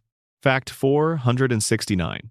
The show has depicted Springfield's geography from the air and helicopter and drone shots that reveal a town that is both entirely specific in its layout and entirely impossible in its relationship to the surrounding landscape. These aerial views have been used to establish setting in dozens of episodes and have contributed significantly to the sense that Springfield is a real place with a real physical footprint, even if that footprint cannot be located on any actual map. Fact 470. The character of Otto, the school bus driver, has been one of Springfield's most reliable background eccentrics, a person whose specific combination of musical enthusiasm, chemical experimentation, and genuine affection for his student passengers has made him beloved without ever quite becoming central. He exists at Springfield's margins in a way that feels right for who he is. Not everyone in a town needs to be at the center. Otto's marginality is exactly as comfortable as his bus, which is not very comfortable at all and suits him perfectly. Fact 471. The show's most careful piece of continuity management is the fact that it has never definitively resolved the question of what Maggie's personality is as a communicative being. Every piece of evidence the show has provided about Maggie's inner life has been ambiguous enough to support multiple interpretations. Is she a genius? Is she simply a baby? Is she planning something? Is she just watching? The show will not say. This ambiguity, maintained across 36 seasons, is one of its most disciplined creative choices. Fact 472. Homer's recurring dreams have been depicted in enough detail across the show's run to constitute a fairly complete portrait of his unconscious preoccupations. Food, obviously. His family, specifically his children. The power plant, sometimes as a source of comfort and sometimes as a source of anxiety. And occasionally something more abstract, a feeling of being in the right place at the right time, of everything being exactly as it should be, which is a dream so simple that it is almost too much to bear. Fact 473. The show's most economical piece of character writing is Marge's moan. When Marge is exasperated, when something has gone past the point she can manage with ordinary patience, she produces a specific low sound of resigned disapproval that conveys an entire emotional history in a single vocalization. Julie Kavner developed this sound organically, and it has become one of the show's most immediately recognizable audio signatures. It says everything about Marge's life that 30 minutes of exposition could not. Fact 474. The Simpsons has made more than 100 direct references to other television programs across its run, ranging from respectful homage to sharp parody to casual cultural acknowledgement. These television references function as a kind of ongoing cultural conversation, the show talking to other shows about what television is and does. The self-awareness embedded in these references has been one of the markers of the show's intelligence, its understanding that it exists within a larger media context that it is both part of and commenting on. Fact 475. Springfield's church has a graveyard adjacent to it, and the graveyard has been the setting for multiple important episodes across the show's run. The names on the gravestones in the Springfield Cemetery have been a consistent source of background visual jokes for dedicated viewers. The graveyard functions in Springfield's geography as both a place of genuine solemnity and a place where the show's particular brand of comedy can operate with unusual freedom, since the setting grants a permission that other Springfield locations do not quite offer. Fact 476. The show has addressed the question of what Homer would be without his family on multiple occasions, and the answers it has arrived at are consistently gentle rather than harsh. Homer without his family is not a monster or a cautionary tale. He is simply a less complete version of himself, a man with the same appetites and the same limitations, but without the organizing purpose that Marge and the children give him. The family does not make Homer better exactly. It makes him matter in a way he would not otherwise manage. Fact 477. Bart's skateboard has accompanied him through more than 300 episodes and represents the single most consistent extension of his physical self across the show's run. He skates through Springfield the way Homer walks through it, with a relationship to the town's geography that is specific to his particular mode of movement. From a skateboard, Springfield looks different than it does from a car or from the school bus. It looks like something that can be navigated, that has angles and surfaces and speed, that rewards the person willing to move through it fast enough to feel free. Fact 478. The show's most persistent tonal achievement is its ability to make you feel that Springfield is a real place inhabited by real people, even as it regularly depicts things that could not possibly be real. This achievement depends on the consistency of character, the accumulated history of relationship, and the specific texture of the world's details. Fake places feel fake when their details are thin. Springfield has 36 years of thick detail, and that density of accumulated specificity is what makes the impossible feel habitable. Fact 479. The show will produce its 500th fact tonight, here at the end of this long walk through Springfield. 500 things about a show that has given millions of people a place to go when they needed somewhere to be. 500 facts about a family that has lived in the same house on the same street in the same impossible town for 36 years and counting, without aging, without resolving, without ever quite finishing the story they started telling on December 17th, 1989. The facts are almost done. Springfield is not. Fact 480. The show's single most important creative decision, made in the waiting room in 1987 and never reversed, was to make the family love each other. Everything else the show has done, every joke, every satire, every celebrity appearance, every treehouse segment, every couch gag, every chalkboard line, every moment of genuine emotion between characters who are drawn in 4 colors and have 4 fingers and have never once aged a single day, all of it works because the love is there. Take the love away and Springfield is just a contamination zone. Leave it in and Springfield is home. Fact 481. Homer is asleep in his chair. Marge turned off the kitchen light 20 minutes ago. Bart's room is quiet for once. Lisa put down her saxophone an hour ago and is reading something she checked out of the library, something that the Springfield Public Library system technically doesn't have, but that Lisa found anyway because Lisa always finds what she is looking for. And Maggie is in her crib, eyes open in the dark, watching the ceiling, thinking whatever it is that Maggie thinks about in the hours when the house is quiet and no one is paying attention. The house on Evergreen Terrace is still. Springfield is still. Fact 482. The three-eyed fish is still in the river. The tire fire is still burning. The cooling towers are still standing. The Quickie Mart sign is still lit. Moe's neon is still on. The church is dark. The school is empty. The retirement castle has its night staff on. And the power plant hums steadily through the Springfield dark, producing the electricity that keeps all the lights on, in all the houses, on all the streets, in the town that is everywhere and nowhere and always exactly where you left it. Fact 483. 36 years of the same family, the same house, the same couch, the same yellow faces and the same blue hair and the same 10-year-old on his skateboard and the same 8-year-old with her saxophone and the same 1-year-old who has been watching all of it since the beginning with those enormous knowing eyes. 36 years, and the show is still going, and Springfield is still there. And the theme song is already playing somewhere, in someone's head, in someone's memory, in someone's living room at 8 o'clock on a Sunday night. And it will play again. It always plays again. Fact 484. The Simpsons has outlasted the 1980s, the 1990s, the 2000s, the 2010s, and is deep into the 2020s now, still telling stories about the same family in the same town. It has outlasted trends, technologies, cultural moments, and critical fashions. It has outlasted the careers of people who predicted it would fail, and the careers of many who celebrated it when it succeeded. It has outlasted nearly everything, and it continues, in the way that the things we love most tend to continue, not through any particular strength of their own, but because we have not been willing to let them stop. Fact 485. Marge loves Homer. This is the fact that makes everything else possible. Not because Marge is a saint or a martyr or a woman who has made a mistake she is too proud to acknowledge. Because Marge is someone who looked at Homer Simpson with everything he is and everything he isn't and chose him.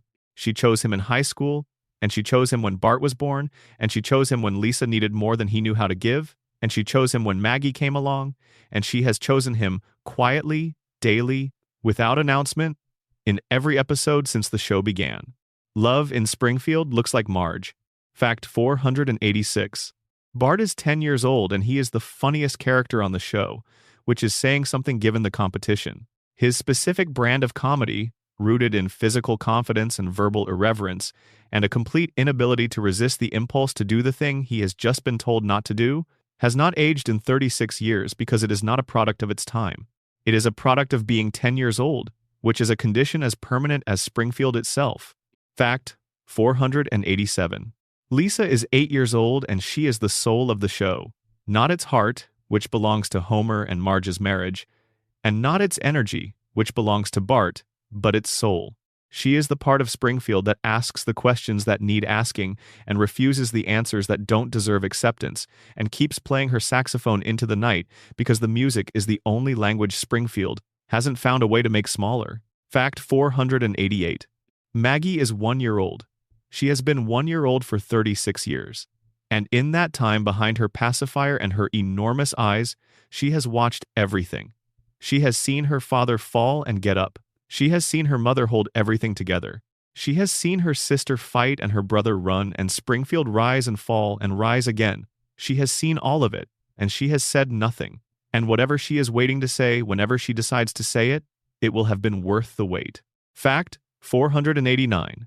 The show's final episode will not be a sad thing, whatever it turns out to be. Not because the end of something beloved is not sad, but because everything the show has built across 36 years argues against treating endings as tragedies. The Simpsons has always been about continuation, about the next episode, about the reset and the return, and the family on the couch and the theme song playing again.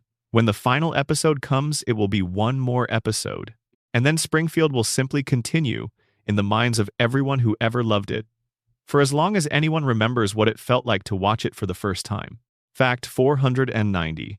Springfield is the most famous fictional American town in the history of the medium. More people can describe its geography, its institutions, and its inhabitants than can describe the geography, institutions, and inhabitants of most real American cities. This is what 36 years of weekly storytelling in a fully realized world produces. It produces a place that exists as surely as any place that can be found on a map, in the minds of millions of people, in dozens of languages, on every continent. Springfield is real. Not on any map, but real. Fact 491. Homer Simpson is one of the great characters in the history of American fiction. This statement invites disagreement, but the disagreement does not survive serious engagement with the evidence.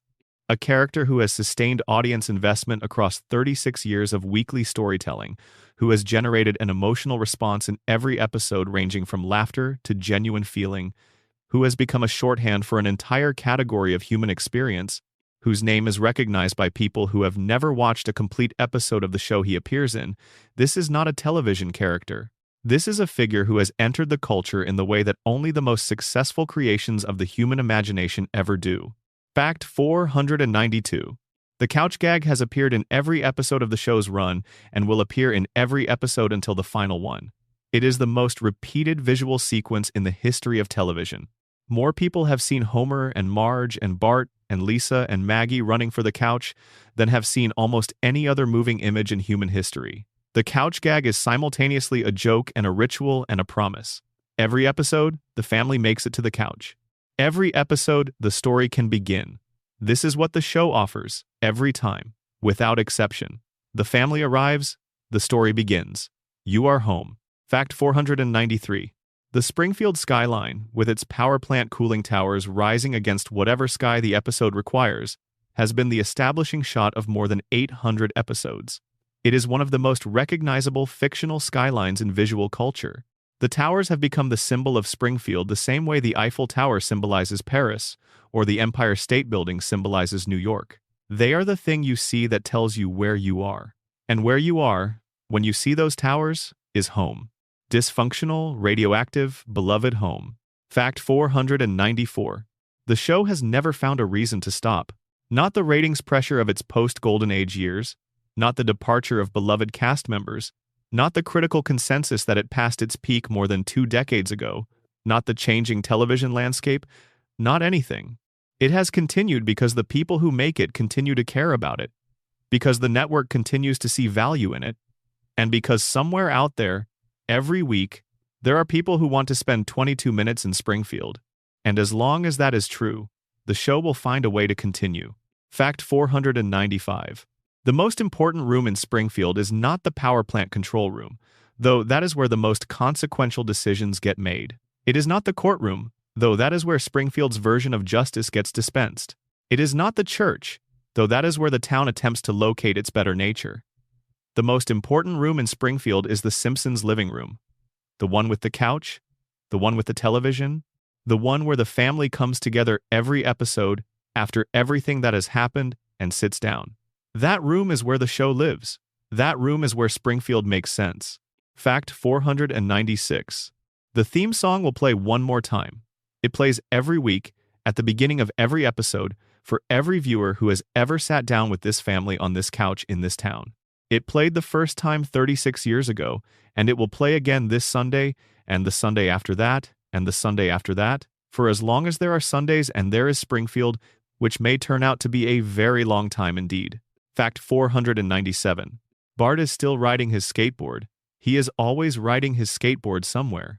At this hour, in the Springfield night, he is probably doing something he shouldn't be doing, and enjoying it with the specific quality of enjoyment that comes from being 10 years old and convinced that the rules are other people's problem.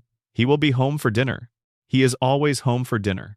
Whatever he is doing out there in the Springfield dark, the dinner table pulls him back. It always does. Fact 498. Lisa's saxophone is resting against her desk right now. She put it down before she fell asleep over her book, and it is leaning there in the quiet of her room, waiting for morning, waiting for her hands, waiting for the music that only she can make from it. The saxophone has been with Lisa for the entire run of the show. It is as much a part of her as her red dress and her pearls, and her specific quality of attention when she is reading something that matters to her. When you think of Lisa, you think of the saxophone. When you think of the saxophone, you think of a girl who refused to let Springfield silence her. Fact 499. The family is home. They are always home at the end. Whatever the episode put them through, whatever disaster Homer caused, or Bart triggered, or Springfield produced from its seemingly inexhaustible supply of civic dysfunction, the family is home. On the couch, in the house, in Springfield, in the loop, in the dream, in the love that holds all of it together against every reasonable expectation that it should have fallen apart long ago. The family is home. They are always home. Fact 500. Springfield is still there. It will still be there tomorrow. It will be there long after the last episode airs and the credits roll for the final time and the theme plays one last time and the screen goes dark. Springfield will persist, in the minds of everyone who ever loved it, as a place that was warm when the world was cold and funny, when the world was grim and real in all the ways that matter when everything around it was pretending. The Simpsons gave us a town, a family, a couch, a home. And in the end, that is the whole story. 500 facts, one town, one family, one word. Home? Good night. Springfield will be there when you wake up. It always is.